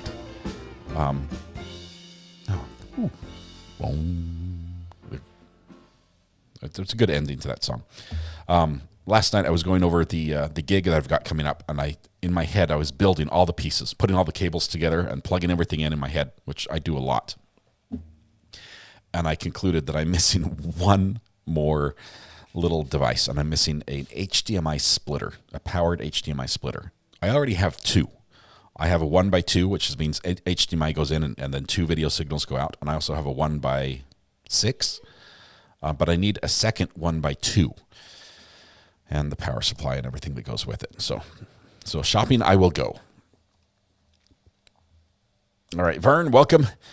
The lyrics, rest demands a lot of trust. Just be careful with the trust. No, we can't do that, Jinx. Brandy's time clock is much better than yours. I'm going to have to get with Brandy. I'm pretty sure she'll give me a hot tip on where she found that one. I do need a much better time clock for Verdict Watch. Thought we weren't allowed to record Goldberger. Miss McGuire, the new ruling from Judge in the Brian Kohberger trial was that he is going to be in control of all the video. We are not allowed to zoom in on the picture. I kid you not. This is the judge's ruling. You're not allowed to zoom in on the defendant in the picture. So you can't pinch the screen and zoom in. Nope, not allowed. He wants to control what people do with the images after it's put out on social media, which I'm not sure if he's read, I don't know, First Amendment or anything recently, but I don't think he has any grounds to do that. Gig tonight. Tonight is not the gig. Tonight is the test run. I'm taking everything to a building, and we're really, because I just found out yesterday that I have to record a flute soloist. Just recording a flute is very different. It's the equipment, the microphone alone is about $400 to record a flute. Typically it's run through a wireless pack, so it's a very lightweight cable and everything. And so the wireless and the microphone together, it's about another $1,100 that I wasn't planning on spending. I don't want to do that because I don't have $1,100 of profit in this gig. So we're going to try to use just a SM58 Shure microphone and capture the flute that way. We'll do that tonight. As soon as this is over, I pack everything up and run. I can send you a dummy splitter, says Screeners. Don't need a dummy splitter. I need one that works. Look, everyone, I did it. Well, my husband did it. I have a Caterpillar. It looks great, Bug Dugger. Looks great. Wonderful, wonderful. All right, let's see where we are. We are still looking at the wall there. Let's see if we have other feeds that are still looking at the wall. Other people are looking at the wall. Yep, everyone's looking at the wall. Nobody has anything anywhere. Bug Dugger, thank you for the super chat. Any questions up to this point about what's happening in court? Just tuned back in after a couple hours. Still the same witnesses this morning. Yes, still the same witness as yesterday. Right? We've had her. Let me just check my notes here. Yeah, it's still the same witness. This Detective Alexandra. She's been on all day. Hope that chair's comfy. All right. The prosecutor was rude and condescending, says S. Elizabeth. By sound and looks, completely unacceptable and unprofessional, embarrassing. I think she knew she crossed the line, and that's why she's like, when she was saying, what pages are that? What page numbers are those? He had already showed her the pages, and they'd already had their little spat back and forth. He was like, well, you have this already. Look it up on your copy. And she's like, no, I don't have it in front of me. You show me your pages. this is like a little power struggle, right? Already the prosecution was like, well, we're not going to play our copy of the video. You should play your copy of the video. I should not have to do anything for you. It's your cross-examination. So they've been fighting back and forth like children. It doesn't matter. Oftentimes the prosecution will play the video for the defense. It's evidence. Okay, it's just evidence. We're just presenting it. Who plays it doesn't really matter. If you've already got this system set up, a lot of times they'll do that, especially when you have a pro se defendant. But either way, they've been fighting back and forth. And then after he showed her the copy of the transcript and said, here we are, that's what I'm showing her. Then he goes up and she's reading it. And she's like, I need to know what page numbers they are. Well, he already showed her. He's like, well, maybe you should have written it down when I showed you. And that's where the drama began there. And she knew she was wrong because he had showed her. And that's one of the things she should have done. So she was in the wrong there. And she's like, I'll withdraw the request. We'll back that up. It's all right. But then instead of like dialing it back a bit, then as he's moving on, she just starts laughing, like audibly laughing in court. So much so that Mr. Bowles turns to her. He's like, is something funny? And the judge is like, all right, the kids no longer are getting along. We need to stop the bus right now. Everybody out of the car. Don't make me turn this thing around. Jury out of the room. And that's where we are now. So yes, AZ, you have to go back and watch it. It's been developing all day. The tension between these two has sort of grown and grown and grown. And just in the last, I guess really it was on Cross, since Cross began, that it's become quite spicy because defense came out swinging and immediately they just went straight for the jugular and didn't let up. All right. When is Tucker's trial? I wish someone would confirm that for me. I think it was March. Was it March 7th? It was slated for March 7th or March 9th. I think the same time as, right about the time this one stops. And honestly, we might go back and watch Tucker's trial if we can, if it's available to us down in Key West, the retrial. The statement about I want the truth was pretty snarky. There was a lot of snark in there. Can she be impeached and charged criminally? It almost never happens to Mama, even though literally she admitted to lying under oath. Okay, even though she admitted to lying under oath, it almost never happens. It's just, it would have to be pretty egregious, and this was not. And honestly, if every time an investigator if every time an investigator lied to a judge about what they said on a search warrant, if they went to trial, if they went to jail for that, we would have no more investigators. It's a look at how often the statements made to a grand jury are completely wrong.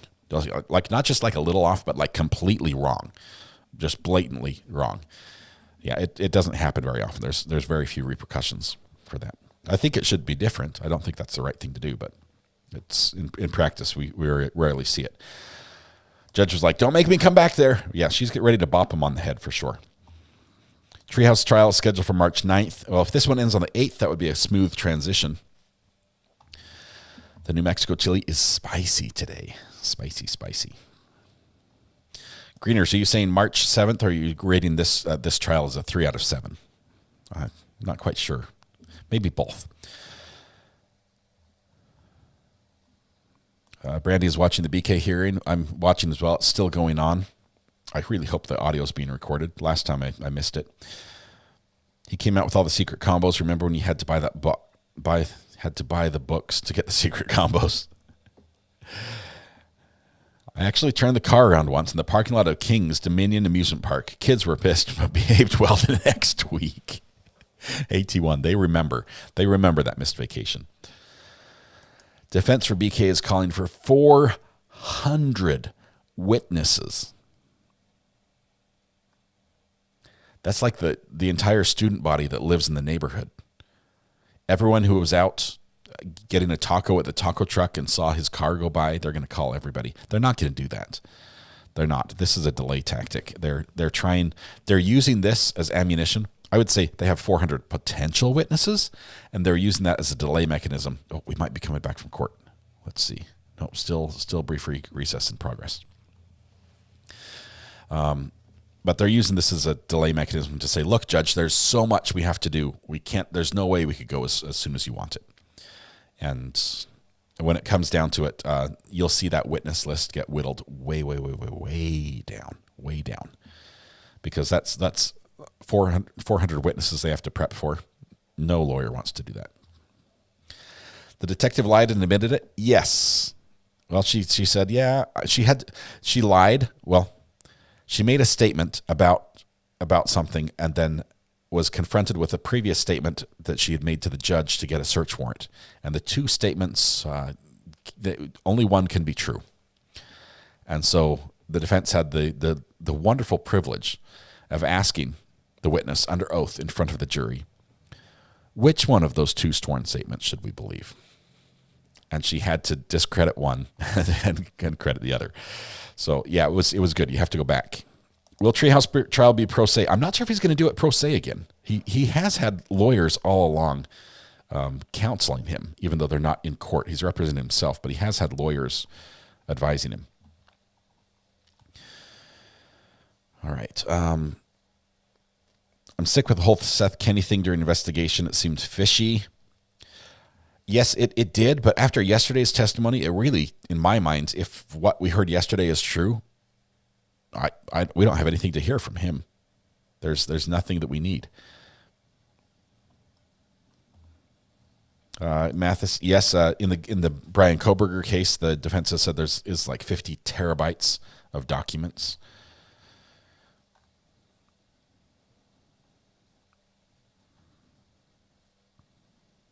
Okay. I missed if we got closure in the family birthday murder trial. Labman, I can spoil it for you. We didn't get closure here on this channel, but you're talking about the trial that we watched immediately prior to this one. At least we watched day one of the trial, the birthday murder trial in Judge Boyd's courtroom in Bexar County, Texas. In that one, after the third day deliberation, I don't remember. I think it was how long the deliberation was. The jury came back and said not guilty, that the birthday boy did not, in fact, stab his brother or is not guilty of it. So he walks free.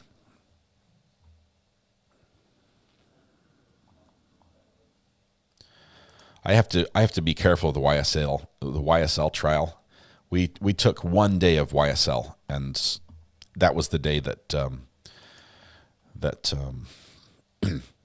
adult material was illegally put up on the Zoom feed in view of the courtroom cameras.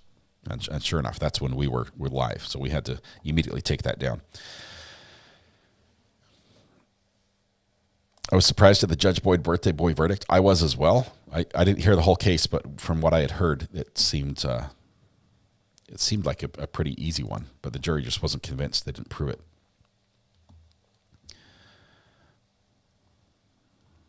All right. I think I'm up to date on all the messages, and we're just waiting for the judge to rule that we can get in the bus and start driving to Disneyland again. And as soon as we do, the show is back on the road. Trial has lots of delays, mostly because the jury takes so long to leave and come back.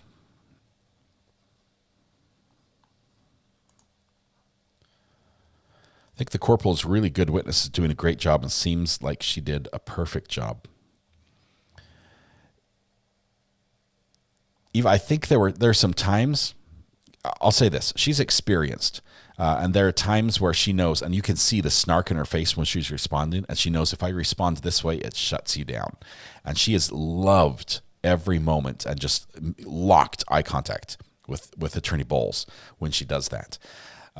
So yeah, there are some times, but then other times she gets caught off guard. And like, for instance, when she's presented and they say, if I were to show you a transcript of this, would that refresh your recollection? If she says no, no, I remember it how I remember it. You know, seeing some writing of something else is not going to change my memory. Guess what they can't do? They can't show her anything. It stops the line of questioning. Now, of course, that has to be true. So that's a dangerous ground to walk. But she could have shut him down more if she wanted to.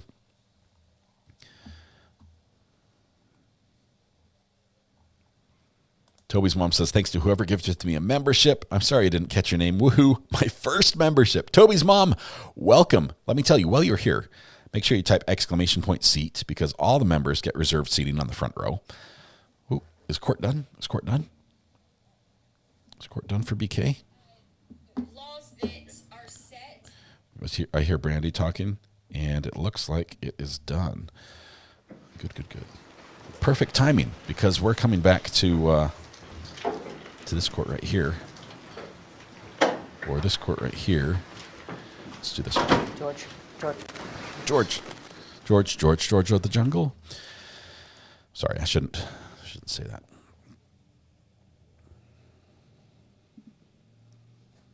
Okay, where is? All right. So, obviously, State's Exhibit 67, which is the interview of Ms. Gutierrez at the police station on October 21, 2024, is relevant to both parties, and that's what we're not going to consume any more time. It's an evidence. You can certainly view it and come to the conclusion that you come to, okay? Whoa, right, she said move on. She said move on. Question from the jury, number 2. I'm looking for my stickers. We need a sticker. This is question number 2. The first question from a juror was, can we get closed captioning on the videos? This is question number 2 now.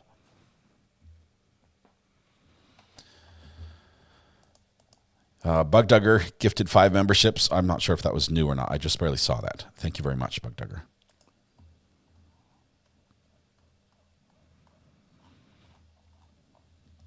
Subtitles not allowed. Everyone's helping the judge with her stickers. The question she has right now, the reason why the volume is off is because the judge is consulting with the attorneys, reading the question from the jury to them. They have the chance to object just like it was a question from the other side. Looks like it possibly will be read. Mic's back on.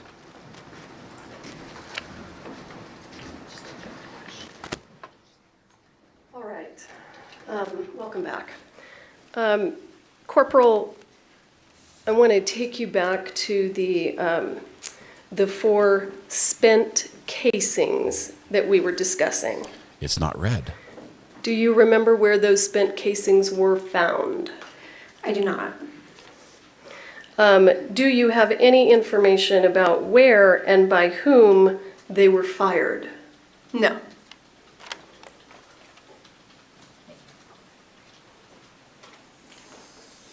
That's not helpful to the state. I'm not sure why they're chasing this one. Corporal, you were asked by Mr. Bowles if the stress of the event on October 21st would affect Ms. Gutierrez's memory. Do you recall that? Yes. And as a trained law enforcement officer, do you know, can the consumption of drugs also affect a person's memory? Yes. Ooh, little shade there. You were asked several questions on cross-examination about your contact with some witnesses, and I want to follow up on that. You spoke to Ms. Gutierrez's stepfather, is that correct? Yes, I did. And you spoke to him at Mr. Bowles' request, is that correct? That is correct. And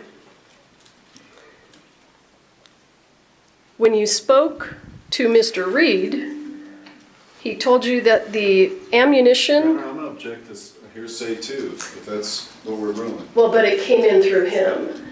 He was actually asking about the specifics of the information that she received. Approach, so we can... Okay.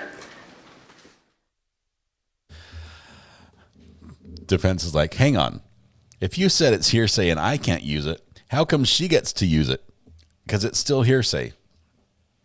So we're approaching yet again. It was a quick one. Let's see if she has to move on. Do you recall your conversation with Mr. Reed? Oh, he gets to go there. Yes. Do you recall the description you were provided from Mr. Reed about the type of bullets that he believed you would find at PDQ? Yeah, he described... Nope. Don't say that. Just say yes. Yes. Okay. What? When Just you say yes. Just say conducted yes. the search of PDQ, did you find live ammunition? Yes, we did. Was the live ammunition consistent with the description provided by Mr. Reed? Yes, it was. Are photos of that ammunition entered into evidence in this trial? Yes.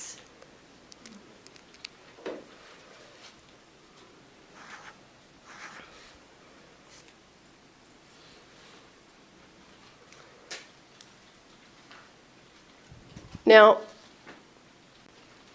you were asked some questions about the photograph of the box of ammunition that Ms. Gutierrez showed you during the interview. Do you recall that? Yes. Why is the description or appearance of that box important for this investigation?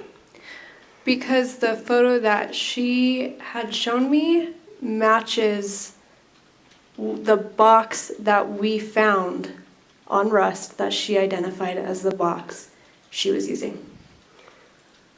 And what did you find inside that box that was noteworthy? Live ammunition.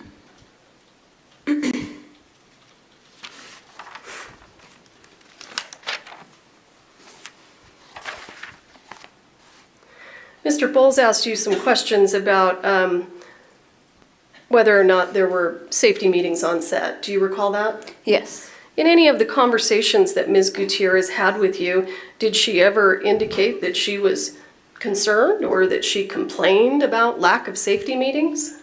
No. During the interview that you conducted on November 9th, 2021 with Ms. Gutierrez and Mr. Bowles, did you provide safety bulletins during that interview? Yes, I did. Did it appear to you from your interaction with Ms. Gutierrez that she had ever seen them before in her life? No. You were asked some questions about whether or not the prop truck was secured by law enforcement, I think in between the 21st and the execution of the warrant on the 27th. Do you remember those? Yes. And were you present in court when Ms. Walters took the stand? Yes, I was. Did you hear Ms. Walters testify under oath that the prop truck was padlocked? Yes. Did you also hear her testify that after the incident, she intentionally changed the padlocks? Yes.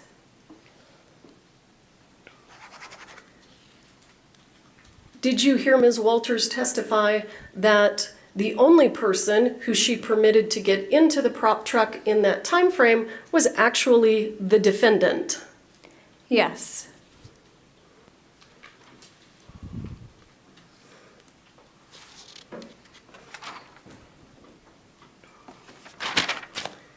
Did Mr. Baldwin call you numerous times?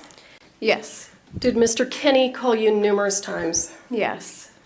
Did Mr. Bowles call you numerous times? Yes. Did Mr. Bowles ask other witnesses or potential witnesses to contact you? Yes. Because of, and let me ask you, in your conversations with Mr. Bowles, did he implicate Mr. Kenny?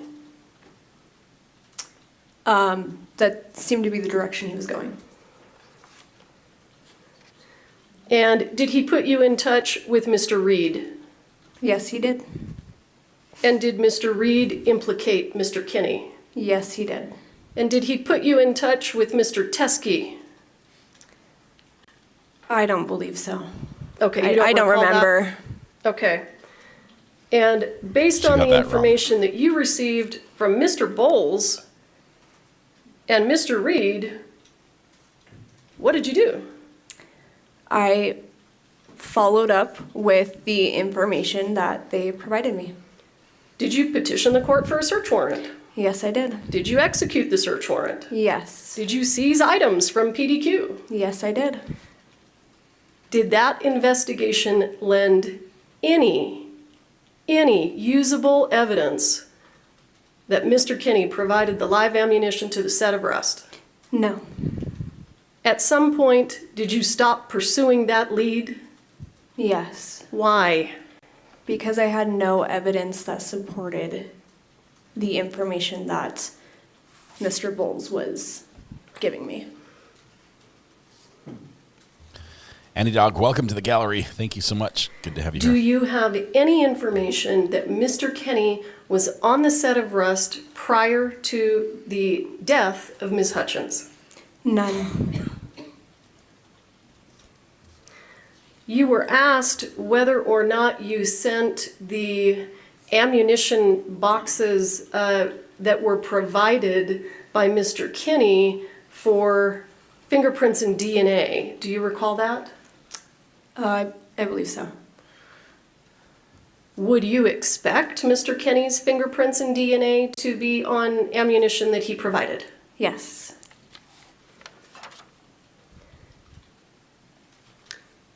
And we understand that I asked you to send the 4 spent casings for print analysis. Is that correct? That's correct. Do you recall having a conversation with me where I asked you to do that? Yes. Did you tell me that it was highly unlikely that it was going to yield any results? Yes. And were you correct? Yes, I was.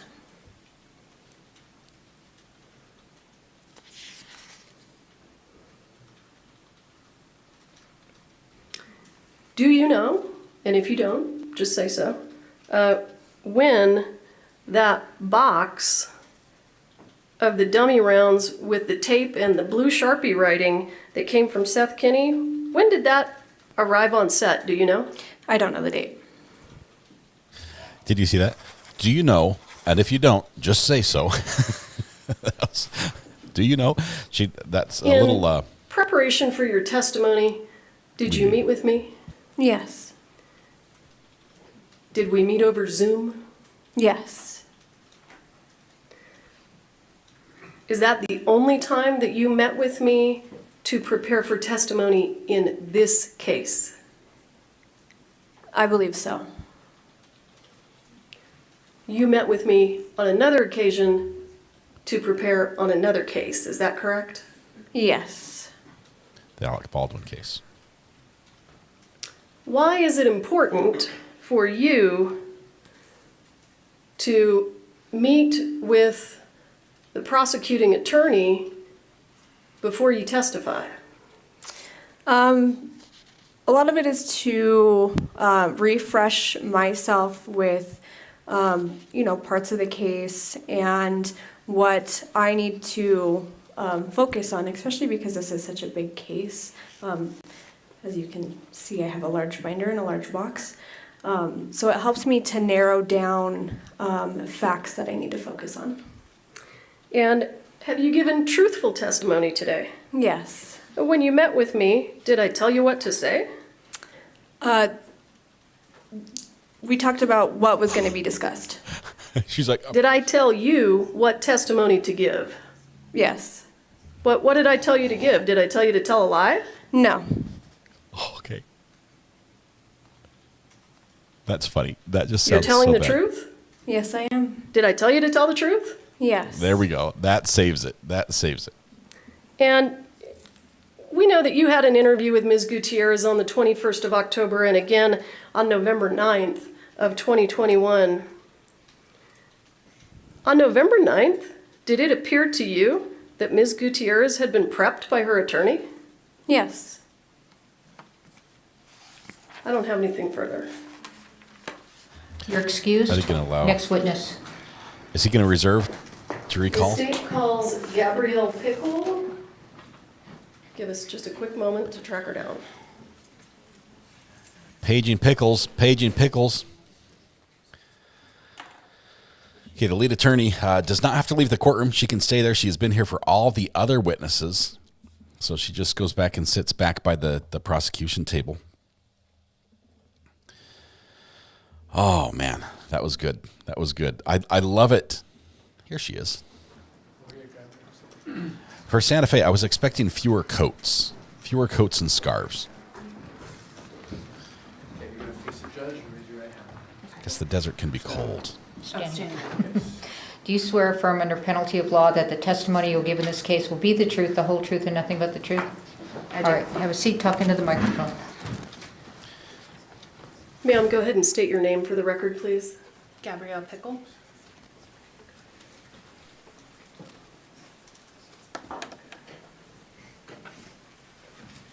And in October of 2021, how were you employed? Could you rephrase the In question? October of 2021, how were you employed? Sorry. As to type of employment or my job title? I'm sorry. Were you employed on the set of Rust? Yes. What was your Permission position? to lead, Your Honor. Line producer. What is a line producer? Please let the jurors know what that is, what you do. Basically the project manager, specifically focusing on the budget and managing the budget. And did you have conversations with Ms. Gutierrez about getting what I'm going to refer to as additional armorer days? Yes. And can you explain to the jury how was her employment set up in terms of armorer days and prop assistant days? Let these folks know how you had it arranged.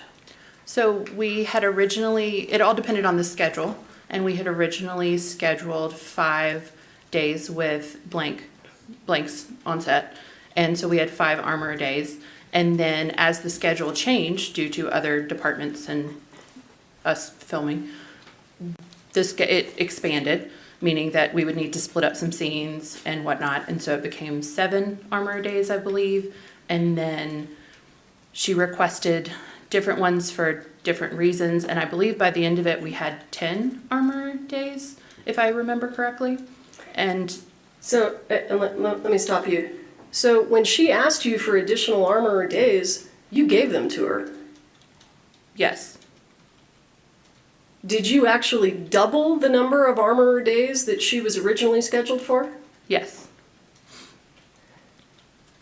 So I think you just testified that she had 10 armorer days total, is that right? That is to the best of my recollection, yes. As of October 21st, 2021, how many days of filming had even happened? Sorry, this is gonna Yeah, no, take your time, and if you need to see a calendar, we can provide that would you. actually be very helpful. Sure.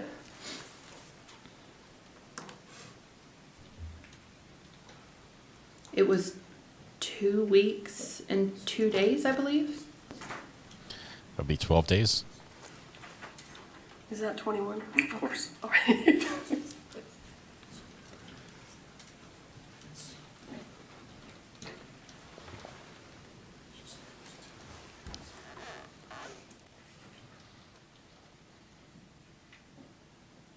Yes, 2 weeks and 2 days. They use her phone. They use her phone to show her. So a total of 12. We were on our 12th shooting day. So out of 12 days of filming, you gave her 10 armorer days, correct? I believe a couple of those were training days, which would have been right prior to shooting. Okay. And did Ms. Gutierrez ask you for additional training days? There was an incident where she requested training that would involve Brady, which was a minor who did not fire weapons in the movie, and I denied that for insurance purposes. But that was the only one that we denied. They shot 5 days a Did week. Ms. Gutierrez ask you specifically, well, let me rephrase. Did Ms. Gutierrez tell you that she needed additional training time with Alec Baldwin? Not phrased like that. Alec was in the question around Brady, Alec was going to be present because their characters in the script were so often together, but it was specifically for Brady to learn, to learn. The request was not because Alec needed more time. It was because Brady wanted to do some gun training. Yes. And you said no because of insurance reasons? Yes. And what went into that decision? What were the insurance concerns that you had? We would have had to inform insurance, and then we would have had to pay a little bit more money because the minor element. Because he's a child. Yes. Right? Okay.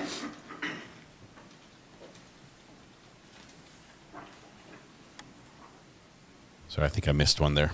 Thanks, Weather Watch. How are your insurance rates now? That's my question. At any point in time, did you express concerns to Ms. Gutierrez that she was leaving firearms unattended? I did, then in person. Do you recall the date? I do not. Would seeing a copy of it refresh your memory? Yes, it would.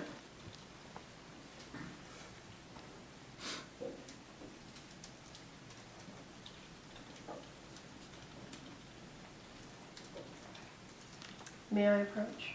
I will, yes.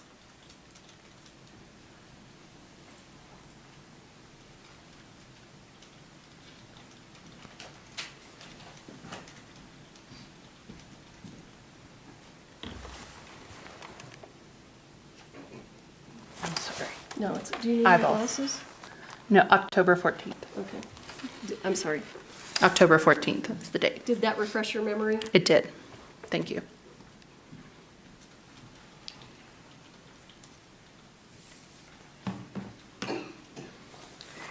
And did you suggest to Ms. Gutierrez a way of remedying the problem of leaving firearms unattended? Yes. What did you suggest? Some type of logging system? Check in, check out? And did she respond to you? She did respond via email. And did she agree to a check-in, check-out log system? No.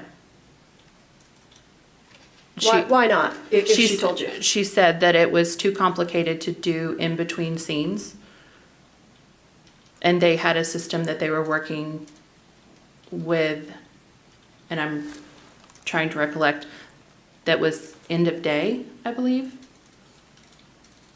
Okay. Did you then have an in-person meeting with Ms. Gutierrez? Yes. And who was present at that meeting? Myself, Brian Norvell, who was the production designer, Hannah, and I believe Roe was there for part of it, the UPM, and then she stepped away to handle something else. And why would Mr. Norvell be there? Because as production designer, he's over everything that is the look of the film, and that includes armor. And did Ms. Gutierrez express concerns about being torn between armorer duties and prop assistant duties? Can you rephrase? At any point in time, did Ms. Gutierrez indicate to you that she did not have enough time to focus on her armorer duties because she was busy doing props? No. The reverse would be true. So she focused more on her armorer duties and less on her props duties. And did that create an issue for you? Let me ask you, did you ask Ms. Gutierrez to spend less time on armorer duties and more time supporting props? On props days, yes. And when you say props days, what do you mean? Meaning where she was not acting as armor. They were not the armor days that we just referenced. And in the meeting that you had with Ms. Gutierrez, did you offer her additional support so that she could accomplish her tasks for both jobs? Yes. What additional support did you offer? It was a collaboration of offers between production and the art department. So my question is, what support was being offered to her? Admin support, organizational, all the paperwork, to try to take as much off of her plate as possible so that she could really focus on the set duties.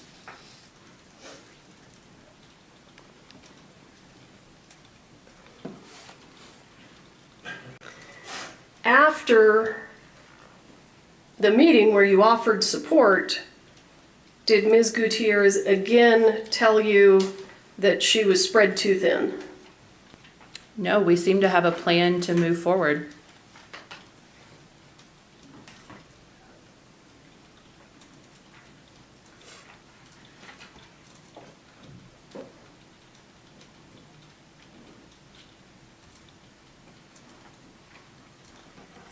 Did Ms. Gutierrez ever express concerns to you that Mr. Baldwin wasn't paying attention during his firearm training that she conducted with him? Not that I recall.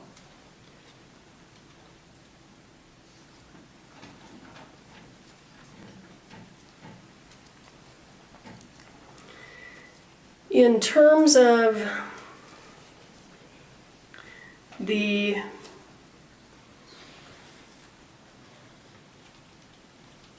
I apologize, I lost my train of thought.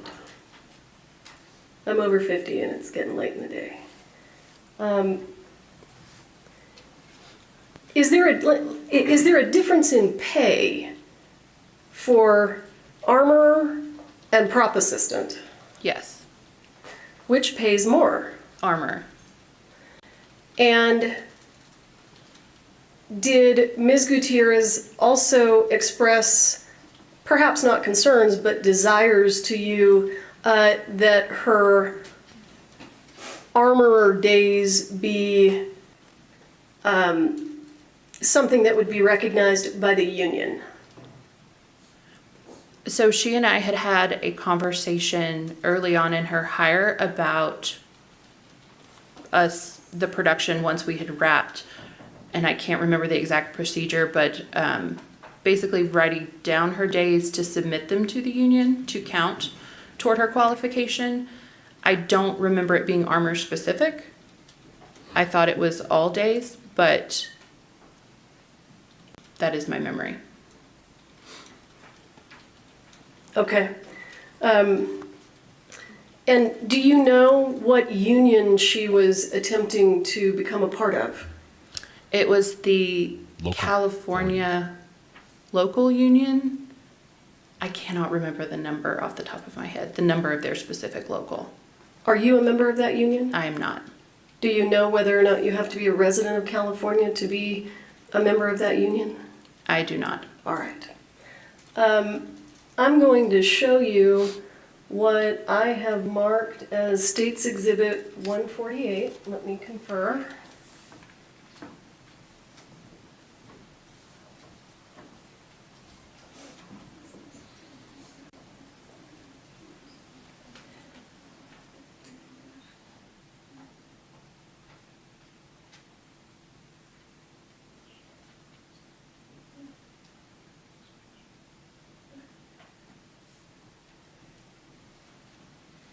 May I approach? Yes.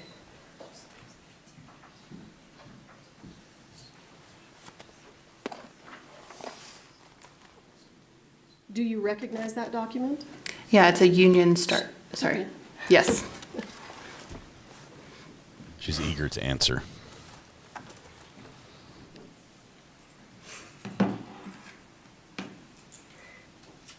Is this document signed by Ms. Gutierrez?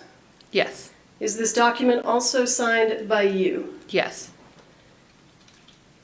Is one of the purposes of this document to seek reimbursement for her armor expenses?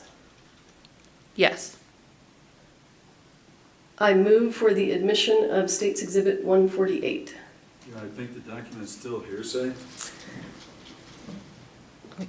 What document is it? And counsel approach?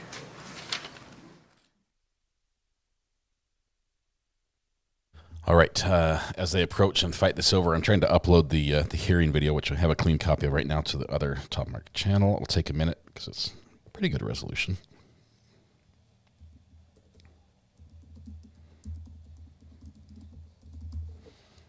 Okay.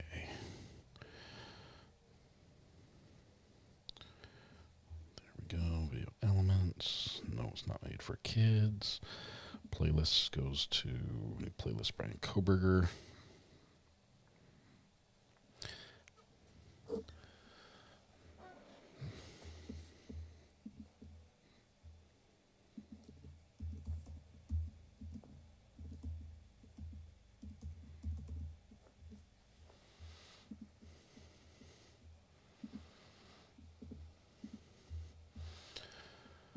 All right, sorry about that. We're trying to do 6 things at once. Checks is good. Checks out. Public immediately. And publish. Okay, it'll take a minute. It takes a few minutes to go up, about half an hour or so. It's uploading slowly. All right. The letter they're trying to bring in right now is the letter that she was trying to get in the union. The union had certain requirements that require her to have a certain number of on-set filming days or working days of experience to get in. The objection is hearsay. Just her seeing the document, I don't think that's enough to bring it in. Might be excluded here.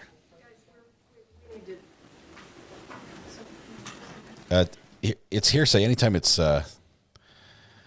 outside of court. It's a statement outside of court.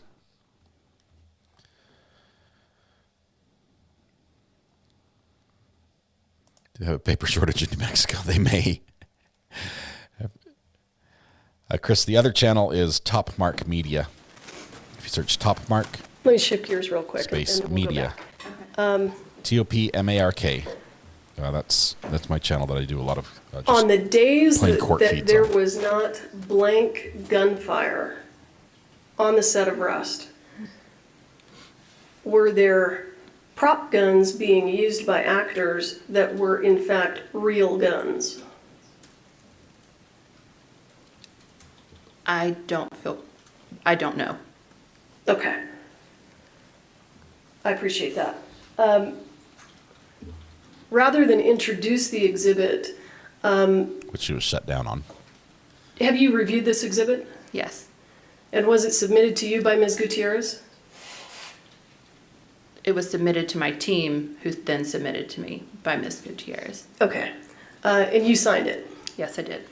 And what was the first item that Ms. Gutierrez was requesting reimbursement for? Do you recall? Is there an objection? Something called an inertia puller. Thank you.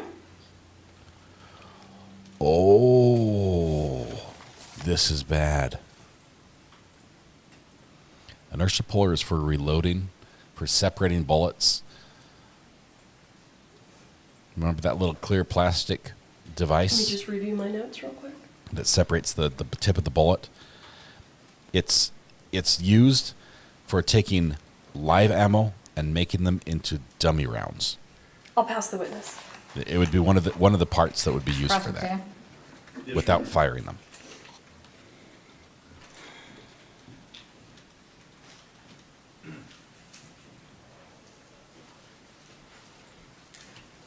Ms. Pickles, good afternoon. I wanted to ask you first on the hiring process for Ms. Gutierrez Reed. Was this a collaborative process with the producers? It was. Okay. Did you have input into that process, into hiring her?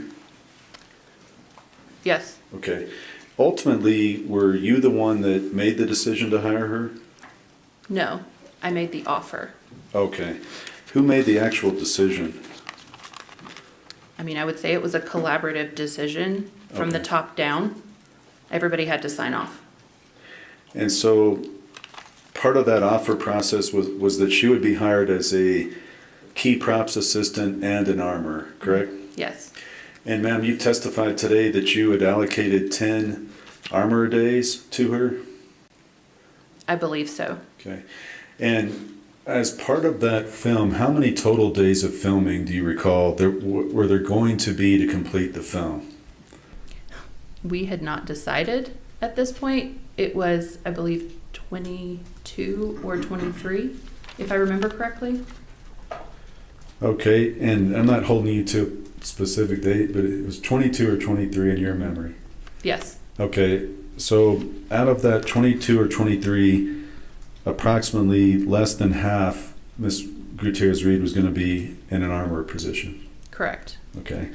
Now, by the time of the shooting incident on October 21st, I think you had said there had been approximately 12 days? 12 filming days. 12 yes. filming days, okay. Do you know how many training days had happened by that point? I don't recall. I'm sorry. Oh, that's okay. Do you recall a training where Ms. Gutierrez Reed conducted for actors and some of the producers? Yes. Okay. And do you recall how many people were at that training? Total? Yes.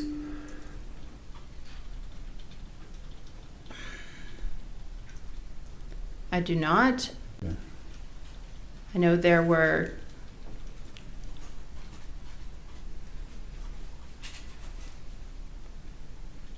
we had producers. I was there for the first training and then I had to leave for something else. There were multiple actors that were trained that day.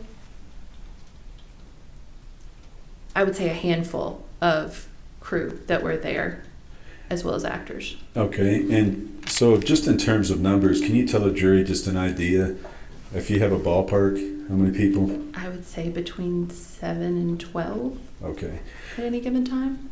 And was Miss Gutierrez Reed, in your memory, training them all together, or were they grouped, or how did that training work?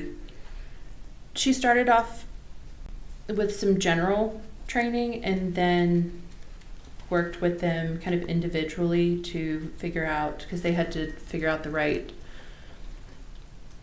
weapons for their characters and things, and so she worked them through that, and also their level of comfort with different types of blanks, and so that was more individual, but there were multiple people there at a time.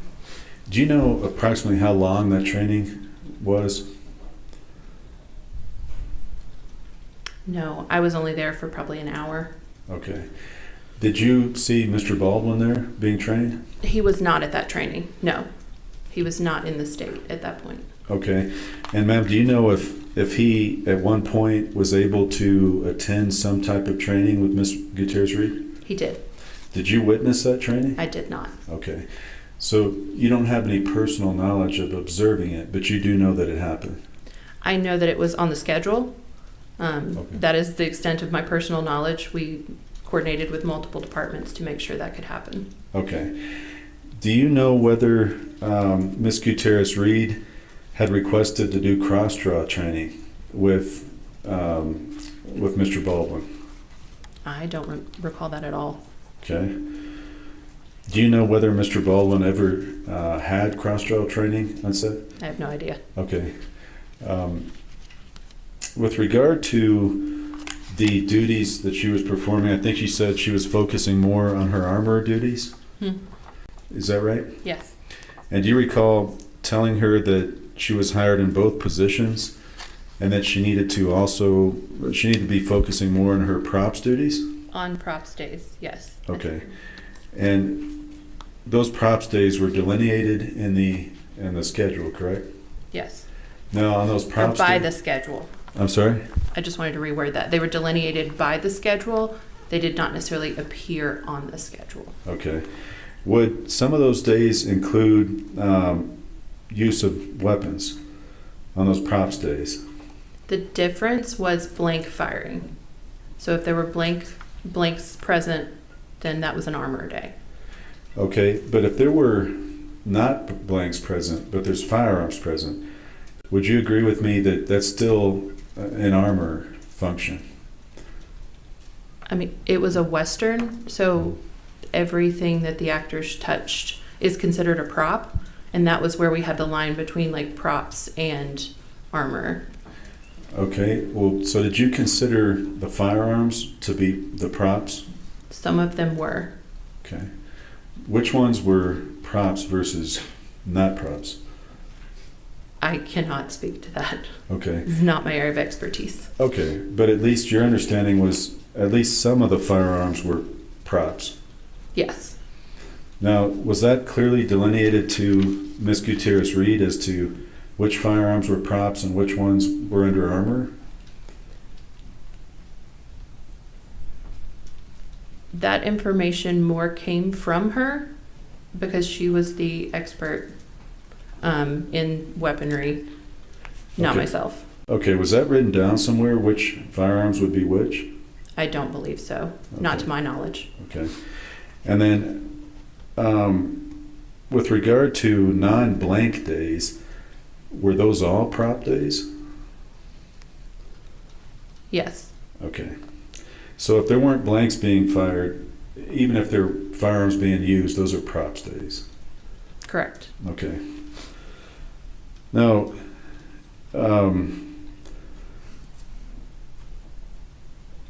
didn't you attend and witness some of the trainings that Ms. Gutierrez Reed had done? You said you spent an hour at the one. Mm-hmm. And were you impressed at how she handled the training? I was. Okay. I learned a lot. Did you have any issues or anybody come to you and complain about it? About the training? Yes. No. Okay.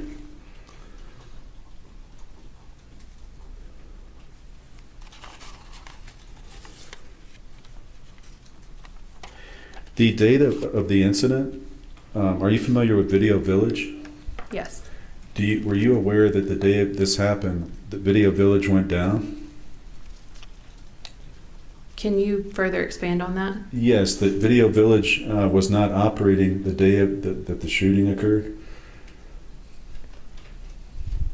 Is this due to the camera delay?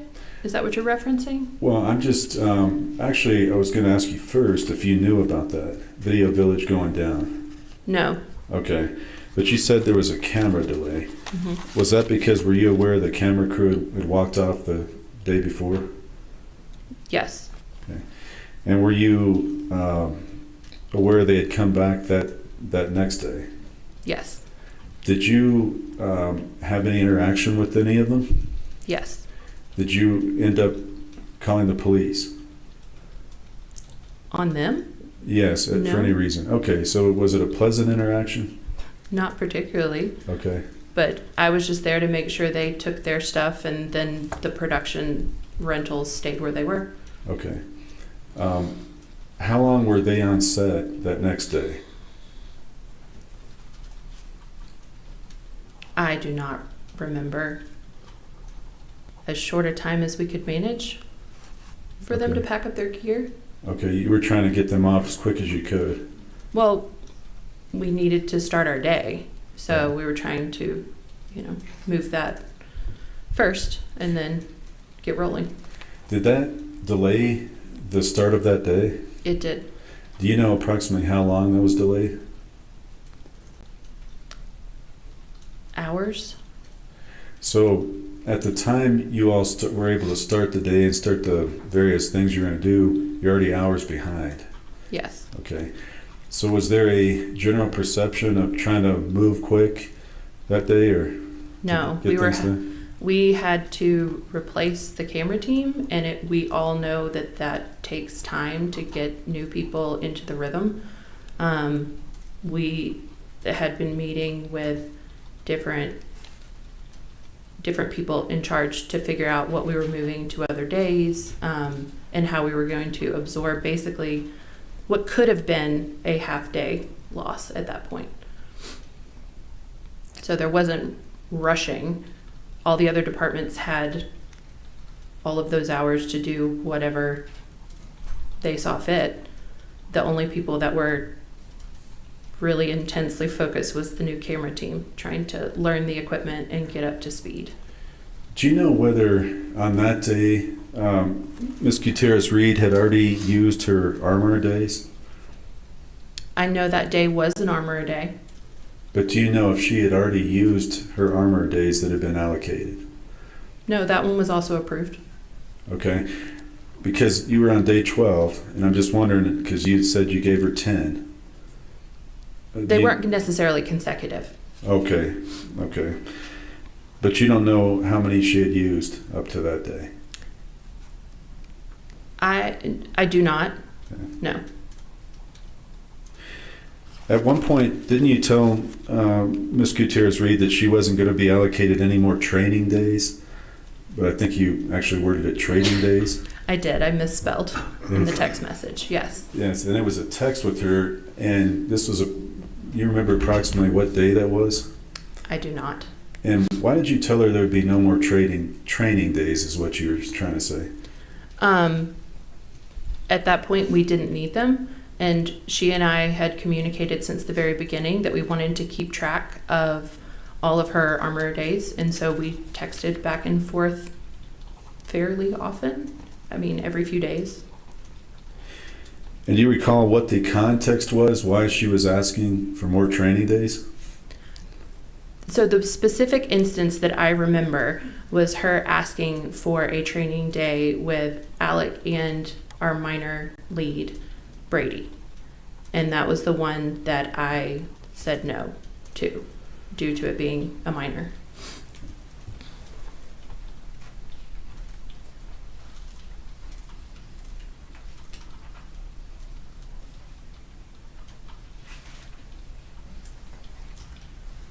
It's 2:05, guys. I've moved the switch so I don't have to move to get it.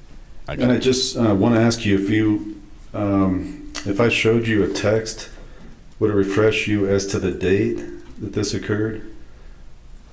That this exchange occurred? Yes. Okay. May I approach? I think I have it for me. If you can read this, ma'am. The Alec is what we got the extra one for. And I don't have to go anywhere. I can just sit right here and just... Sorry, there are two dates on this page. I can read. October 15th, 2021. And do you recall getting that text or having this text exchange with Ms. Gutierrez Reed? Mm-hmm. I'm sorry? Once you go back here, you're going to keep asking him questions. Do I? No, he needs to retrieve that from you. Are you going to retrieve that from her? Yes, once she... Are you finished reading it now? Yes. Okay.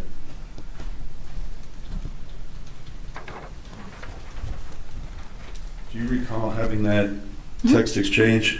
Yes. Ms. Gutierrez Reed? Okay. And that was in regard to the training of Alec Baldwin. Mm-hmm. And do you remember Ms. Gutierrez Reed saying she's on day 6, and this would be day 7 of 8 of her training days, her armory days. Do you recall that? Mm-hmm. Does that change your opinion as to how many armor days she had, that she had 8 as opposed to 10? No, I believe her armor days, and we can check the pay stubs, but I believe she had the 10 armor days. It may have been that 8 were filming days, and 2 were training days. I do not recall the exact split, but I do recall it being 10 days. If you are able to, can you pull those pay stubs? I don't have access to them anymore. Okay. Like Okay. That would be. We've also have you under subpoena. You're aware of that, right? Mm-hmm. Okay, and so we may recall you in our case. Counsel approach. Yeah. Why? We have you under subpoena, just FYI. We're gonna bring you back. Go get those pay stubs. That's what he's trying to say. I don't know. Is the judge asking if these things exist? Are they aware of them? Have they not been turned over?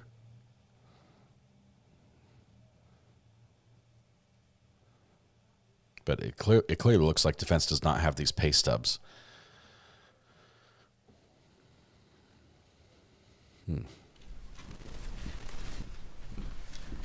And ma'am, if your memory is correct, it's correct. But if your memory is 10 days.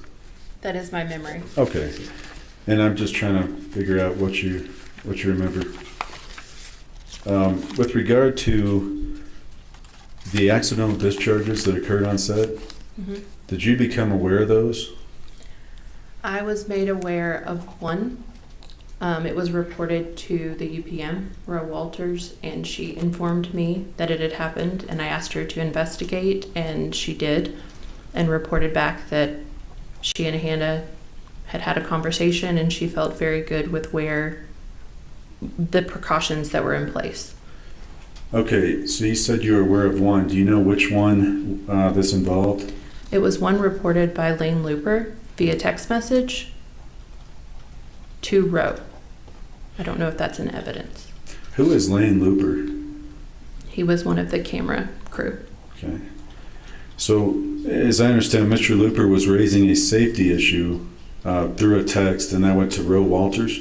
Yes. And then that was investigated. Then what occurred as a result of that, if anything? It was investigated. I'm not sure. Okay. I do not recall. Now, are you now aware there were 2 accidental discharges? I found that out afterwards, yes. When did you learn that? Maybe 3 or 4 days after the incident.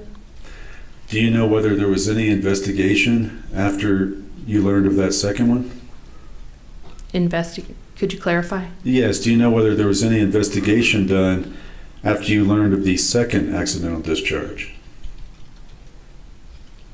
Did anybody look into it, to your knowledge? I do not know. Okay. Did you do anything personally once you learned about the second one? Did you do anything to investigate that? Everything was shut down at that point. Like, I found out through other attorneys asking me questions. This was not a set discovery or on-set discovery. And I was wondering, because the discharges were the 16th, and I think you said 3 or 4 days later. Sorry.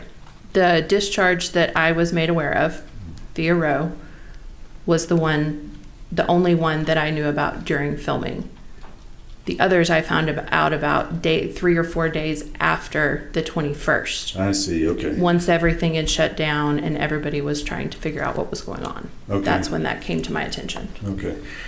Now, with an accidental discharge like this, you have things called a production report, correct? Correct. And that is basically a daily log of what happened that day that might be important? Mm-hmm. And ma'am, would you expect that something like an accidental discharge would be put on a production report?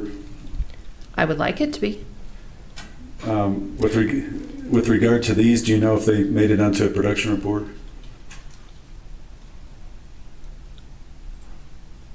I do not recall. Okay. I would need to see the production reports. Okay. But in any event, with regard to the second one, it doesn't sound like it made it on the report. I was not aware of it, and I did read every production report. Whose responsibility in the chain of command would it be to report those accidental discharges?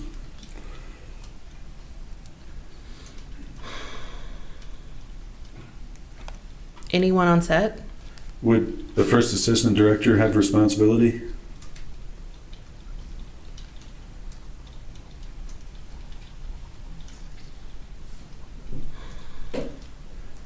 In terms of the production report. So the AD team is responsible for the production report. Okay. Yes. If they were not made aware, I don't know how to answer that question. Oh, okay. So they have to become aware of it. Yes, somebody would need to let them know in order. Okay. And if they do become aware of it, do they have a duty then to? Yes. Okay. Absolutely.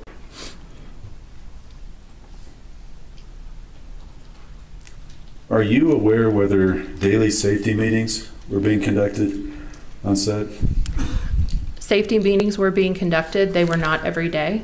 They were typically on the days where there was any type of bigger element, special effects, stunts, blanked days, etc. Okay. And do you know, with regard to safety bulletins, whether those were being attached to the call sheets on a daily basis? Some were, and some were not, which I found out days after the incident. You also, during this time, had a COVID. This was October 2021. Mm-hmm. So did you have a COVID protocol? We did. And in general, was that pretty much what we all knew at the time, to limit contact, to wear a mask? I mean, what did that entail?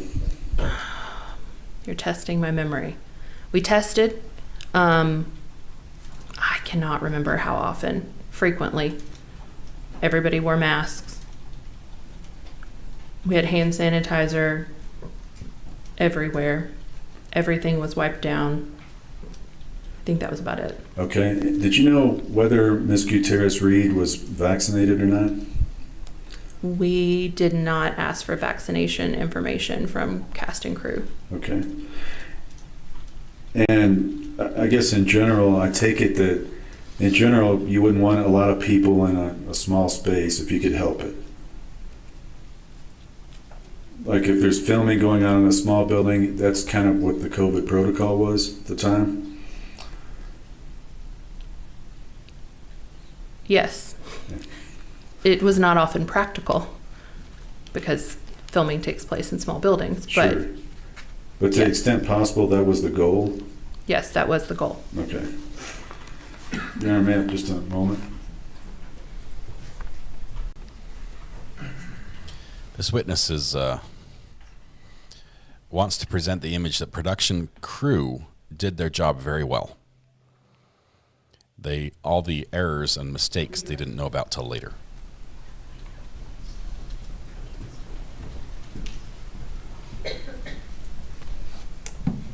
Ms. Pickle, do you recall the entire text communication that you had with Ms. Gutierrez regarding the training days? I would need to review. Would showing you Yes. the entire text thread refresh your memory? Yes. I'm going to ask you to review pages 12,201 through 12,205. Okay. It's just 4 pages, but the numbers sound very impressive.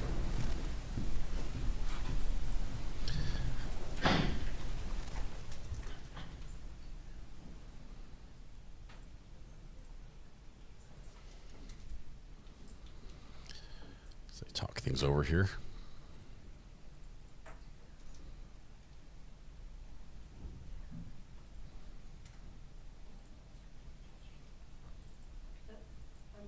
I'm going to ask her some other questions about the thread. Those aren't No, I know. I'm refreshing her memory. I just asked if she remembered the thread. It's spicy. It's spicy already. She's like, I'm going to show her this, and I'm going to ask her questions. He's like, that's not in evidence. She's like, I know. I'm refreshing her recollection.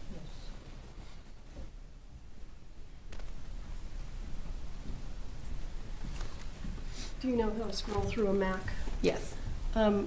Just peruse my computer Hand that at to will. you. I want you to take your time. You're going to review 4 or 5 pages. And she gives the jury the side eye as she walks by. Oh, man. Good stuff. Good stuff. We see eyes peering over the top of the Mac. Can only assume what salacious details she's reading at this moment. The story is gripping. Not gorilla gripping, just gripping.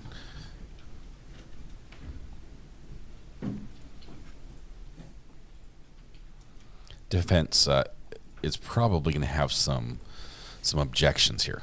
See if they can stop this. But prosecution has been very good about getting around objections, like a hearsay objection, and still sort of getting the substance of the matter. Did that refresh your memory? Yes. Okay, I'm going to take that back as we go through these questions, if you need to see it again to refresh your memory, just let me know. Okay. Take back the Mac.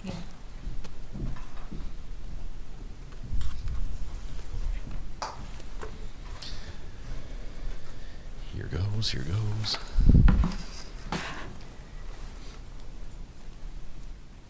Was your memory refreshed as to the date of the text exchange regarding the training days of Alec Baldwin and Brady? Want me to approach again? Yes, I She didn't look at that. Look at every single date. I'm sorry. I told you she That's didn't okay. read that part. You gave her 4 pages and said, "Remember every detail." I'm gonna pick a random one and test you on this one. She failed. Question number 1. Now we have Return of the Mac. Yes, we do, Rona. You're quick with that one. Grab that Mac back. May I? Oh, you may. And you know you may. That's what the funny part is. You are welcome to scroll through. Do I need to look at every date and have? Do I have to? Okay. No, not necessarily. Which she wants to say, what do you want? Just point me to the answer. Just show me the answer and have me read it, and then I'll tell you. She's a production. What is she? She's a line producer, a project manager. These were on the 17th of October. You can't say that. 2021. Whoa. She read it. She read it. It has to refresh her recollection, then ask the question, then she gives it. So on October 17th of 2021, did you tell Ms. Gutierrez that there would be no more training days? Yes. And do you recall the language of her response? Did Ms. Gutierrez respond to you and say, "Right on"? Yes. She's reading from a document not admitted in evidence. Objection. Can I refresh your memory again? Yes. No, just don't read. Okay. Just quit reading the document.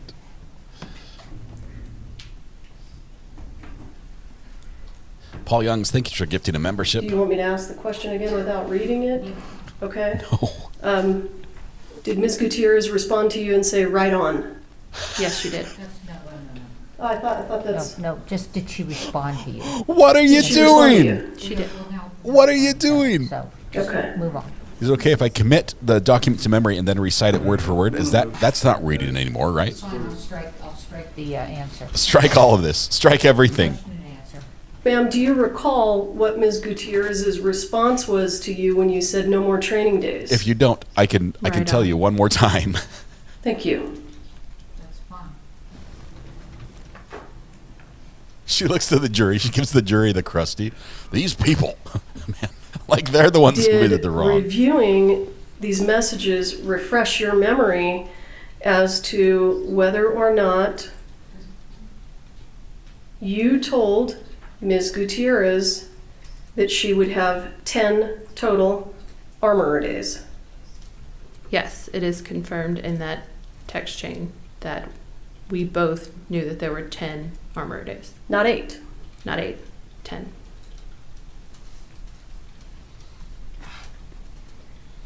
Now, we understand that you, Rust Productions hired Ms. Gutierrez to be armorer and also prop assistant, correct? Correct.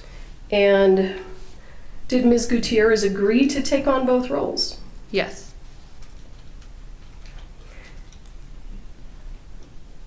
Even though production stopped on October 21st, had this incident not occurred, production was going to continue, correct? Yes. For a couple more weeks, is that right?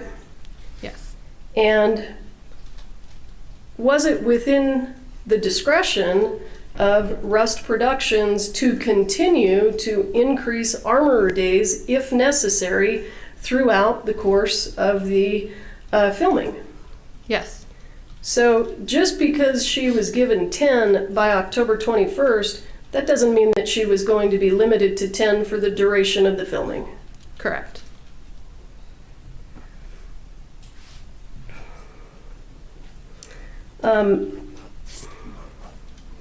You indicated that you were the line producer on this set? Yes.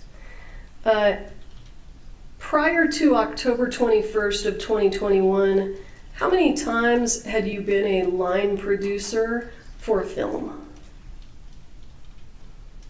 I feel like I should have that memorized. And you don't have to be exact. I've been a line producer for more than a decade.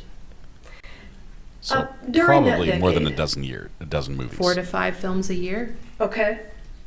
So 40 to 100. 50? Yeah.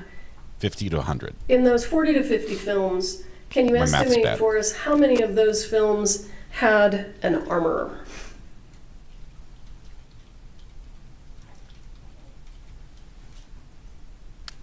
Five or six, to my recollection. Okay.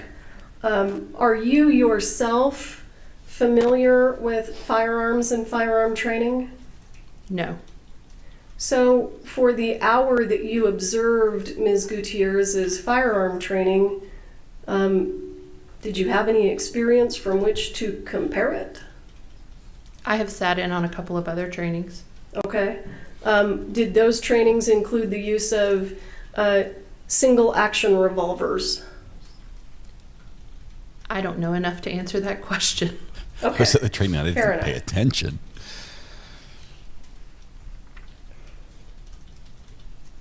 And you indicated on October 21st that there was a delay in filming because of replacing the camera crew, correct? Correct. And that filming was delayed for hours, right? Yes. And during those hours where filming was not occurring, was Ms. Gutierrez free to go inspect her dummy rounds and do any other work she needed to do? Yes.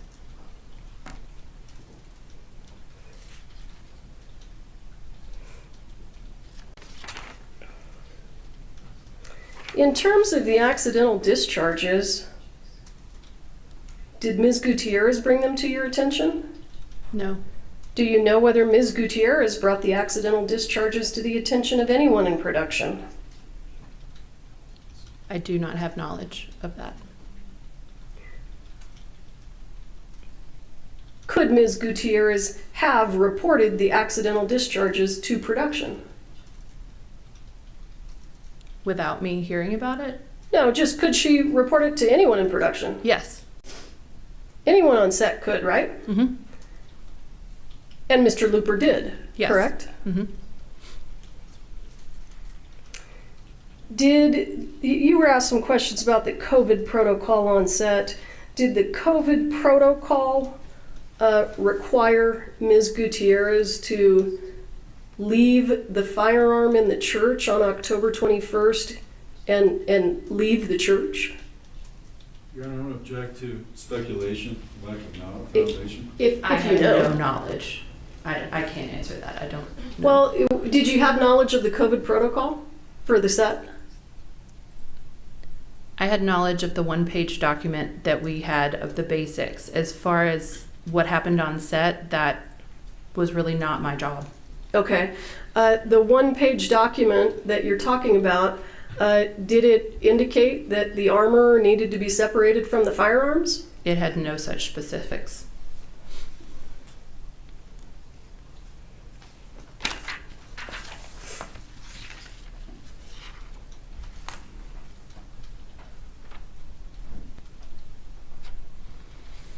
I don't have anything further, thank you. This witness is excused, thank you. We might be done for the day. Let's see if we Counsel? can call the next one. Judge calls them up because we're looking at scheduling.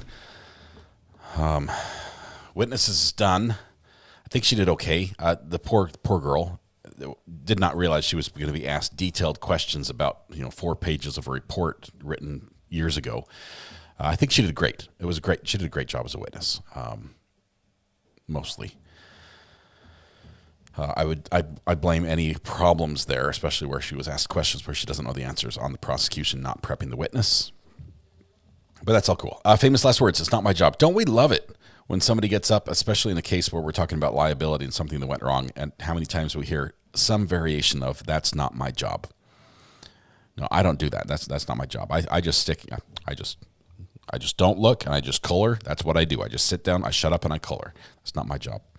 She was literally the production. So the next witness is going to take longer than the next Project 35 minutes, so to speak. So I think it's better that you all head out and we'll approach this fresh in the morning So please don't talk among yourselves or anyone else about the evidence received here in court. Please don't look on Google about the Rust matter or this case, and we will avoid the delays that have somewhat occurred from time to time. We'll try to get at a better clip here, okay? Thank you. The judge said we're going to avoid the delays. I don't think we are. I really don't think we are. The more delays will be incoming. Okay, we're up to 207 on the Alec Baldwin counter. That's how we're going to drop it today. Let's see if there's anything that's going to be said in court just briefly while they... Let's see what we got. Nope. Nothing happening. Jury's still leaving. This judge rarely does any business afterwards once the jury's out of the office or out of the jury box. So I think we're pretty much all going to go get warm now if you're down in the courtroom. For the rest of us, we're going to go cool off. And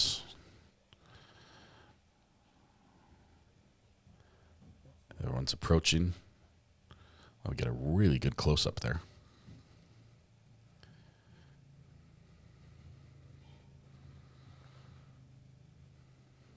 What's happening here? We scheduling. Hannah moves over to the lead chair. She's like, I'm sick of being second chair here. I'm paying for this one. I'm going to sit in it. Or as Larkin Poe says, pack up my suitcase, going to pick my seat and sit down. That's where she did. No. Melissa says, not being able to be in chat breaks my heart, but Ari's facial expressions made up for a lot of it. Melissa, good to have you here. Thank you so much. I appreciate the super chat. The judge says she's going to get a handle on this, on the timeliness, on the delays. I wouldn't bet on that right now. Just I'd hold off on placing money on that changing. Right now, I think we've pretty much we've discovered the tempo of the courtroom, and that's pretty much how it's going to stay. All right, my court plan for tomorrow says, Breezy, my goal is sitting in the back corner tomorrow. All right, Breezy, I'm super excited. Great. I cannot wait. I hope it is still spicy. Obviously, we didn't hear from Beth Smith, Seth Kenny, David Hall, all witnesses that we anticipate seeing tomorrow. The judge is probably talking about the scheduling here, not just for today, but really where we are on the trial altogether. So maybe we'll get a little bit of insight as to where we expect to be, and if we're going to take all the way to the 8th, or if we need to add on more armor days. Because, that's a thing. You can add on our armor days to trial. Courtney Meek says, wait, I'm here. What did I miss? Nah, Courtney, oh my goodness. You missed a fair amount. It's a lot. I would say you've got to watch one of the recaps tonight. Ian Runkle, I'm sure, is going to have a great one. There was some great cross-examination. I would say look at cross-examination of Alexander Hancock, the lead investigator with the long hair. Watch all of that. Watch for the exchange between defense and prosecution, where judge had to play referee and sometimes almost bailiff on that one. Ooh, who is this? Okay, now this is weird. We've got lanyards walking in. Lanyards are passes that bring you into court. Why are you brought up there? Unless something's gone wrong. Yellow lanyard, probably media, possibly TV. But that wasn't our. Is it Grace? It wasn't Grace. Why is press? Oh, she's not right there. She's walking around. Okay. She's just somewhere else. Court reporter. That was court reporter. Yellows for court reporter. There were fireworks. Very, very much. The fireworks were not done. And I don't think they're done now either. The judge has turned her monitor and is showing something to the attorneys at the bench, which they're looking at with some degree of interest. Hannah has taken a more sprawled out position on the defense table. It looks like she's using up 2 chairs, including that of the lawyer. Could be calendar, could be just be scheduling, might be something juicier. We don't know. But, either way, we are going to wrap up here, and I would love it if you could. The piano, the stand, the piano, all the plugs, the pedal, everything. Okay. All right. Is it our chat? No, it's not our chat. There's no way. I thought she was really sweet. I thought it was great. Today was a very, very good day. Whoa. Whoa. Okay. That was a little clip of the set very quickly. All right, we're going to wrap up here because I have to go load up everything. Well, not everything here, but most of the things except for the cameras, and go run sound check for our test tonight. So I'm going to be out late tonight. Wish me luck, guys. I'm going to be using all the cables, all the wireless mics. No cameras tonight. If you want to watch the Brian Koberger hearing, that is now uploaded. It looks like the standard definition at least is up. I don't have a thumbnail yet, but it looks like the standard definition is at least possibly ready to go on the Top Mark Media channel. So if you want to watch that, that is up, and it did have audio. Yay, that's a win. It's been a fun day. We've had a lot of fun with everything that's gone on. A little bit of spiciness in court, which we like. That we've had some dull moments, so spicy is good. What's that? Did I cause something? I called? No, I didn't. No, sorry. Everyone's running around like crazy. We're all trying to go somewhere right now. The entire family's going like 7 different directions, and I think we end up in the same spot in the end. But we have to go like, it's like a scatter and then gather again. So that's what we're going to do. You guys, it's been a wonderful day. Thank you so much for your generosity. All those new members, all the new subscribers. Thank you. I'm glad you found us here. Hopefully you can come back again. We have a lot of fun here. I like to think this is the best place on the internet to watch true crime, and that is because of the community that we found here. Thank you all for being here. It would not be the same without you. To our amazing mods who keep things very happy and smooth and calm in chat, thank you. Tonight when you go home, please hug the people you love. Smile at someone, make their day just a little bit better, and please stay safe until we go live again in tomorrow morning. It'll be about 9 a.m. for a start. I get to sleep in a little. It's fun with these West Coast trials, but that's when we're going to pick up where we left off. We should have some great witnesses, some very insightful witnesses. I think we're getting to the close to the end of the state's case. Maybe 3 days left, 2-3 days. We'll see how it goes. But I would tell you, the fireworks are not done. The tension between prosecution and defense is growing, and it will continue to grow throughout the end of this trial. So that's going to be exciting. Tonight, Ian Runkle, great place to watch a recap. I'd highly recommend that as well. You guys, be good to each other. We will see you in the morning. See you. Bye.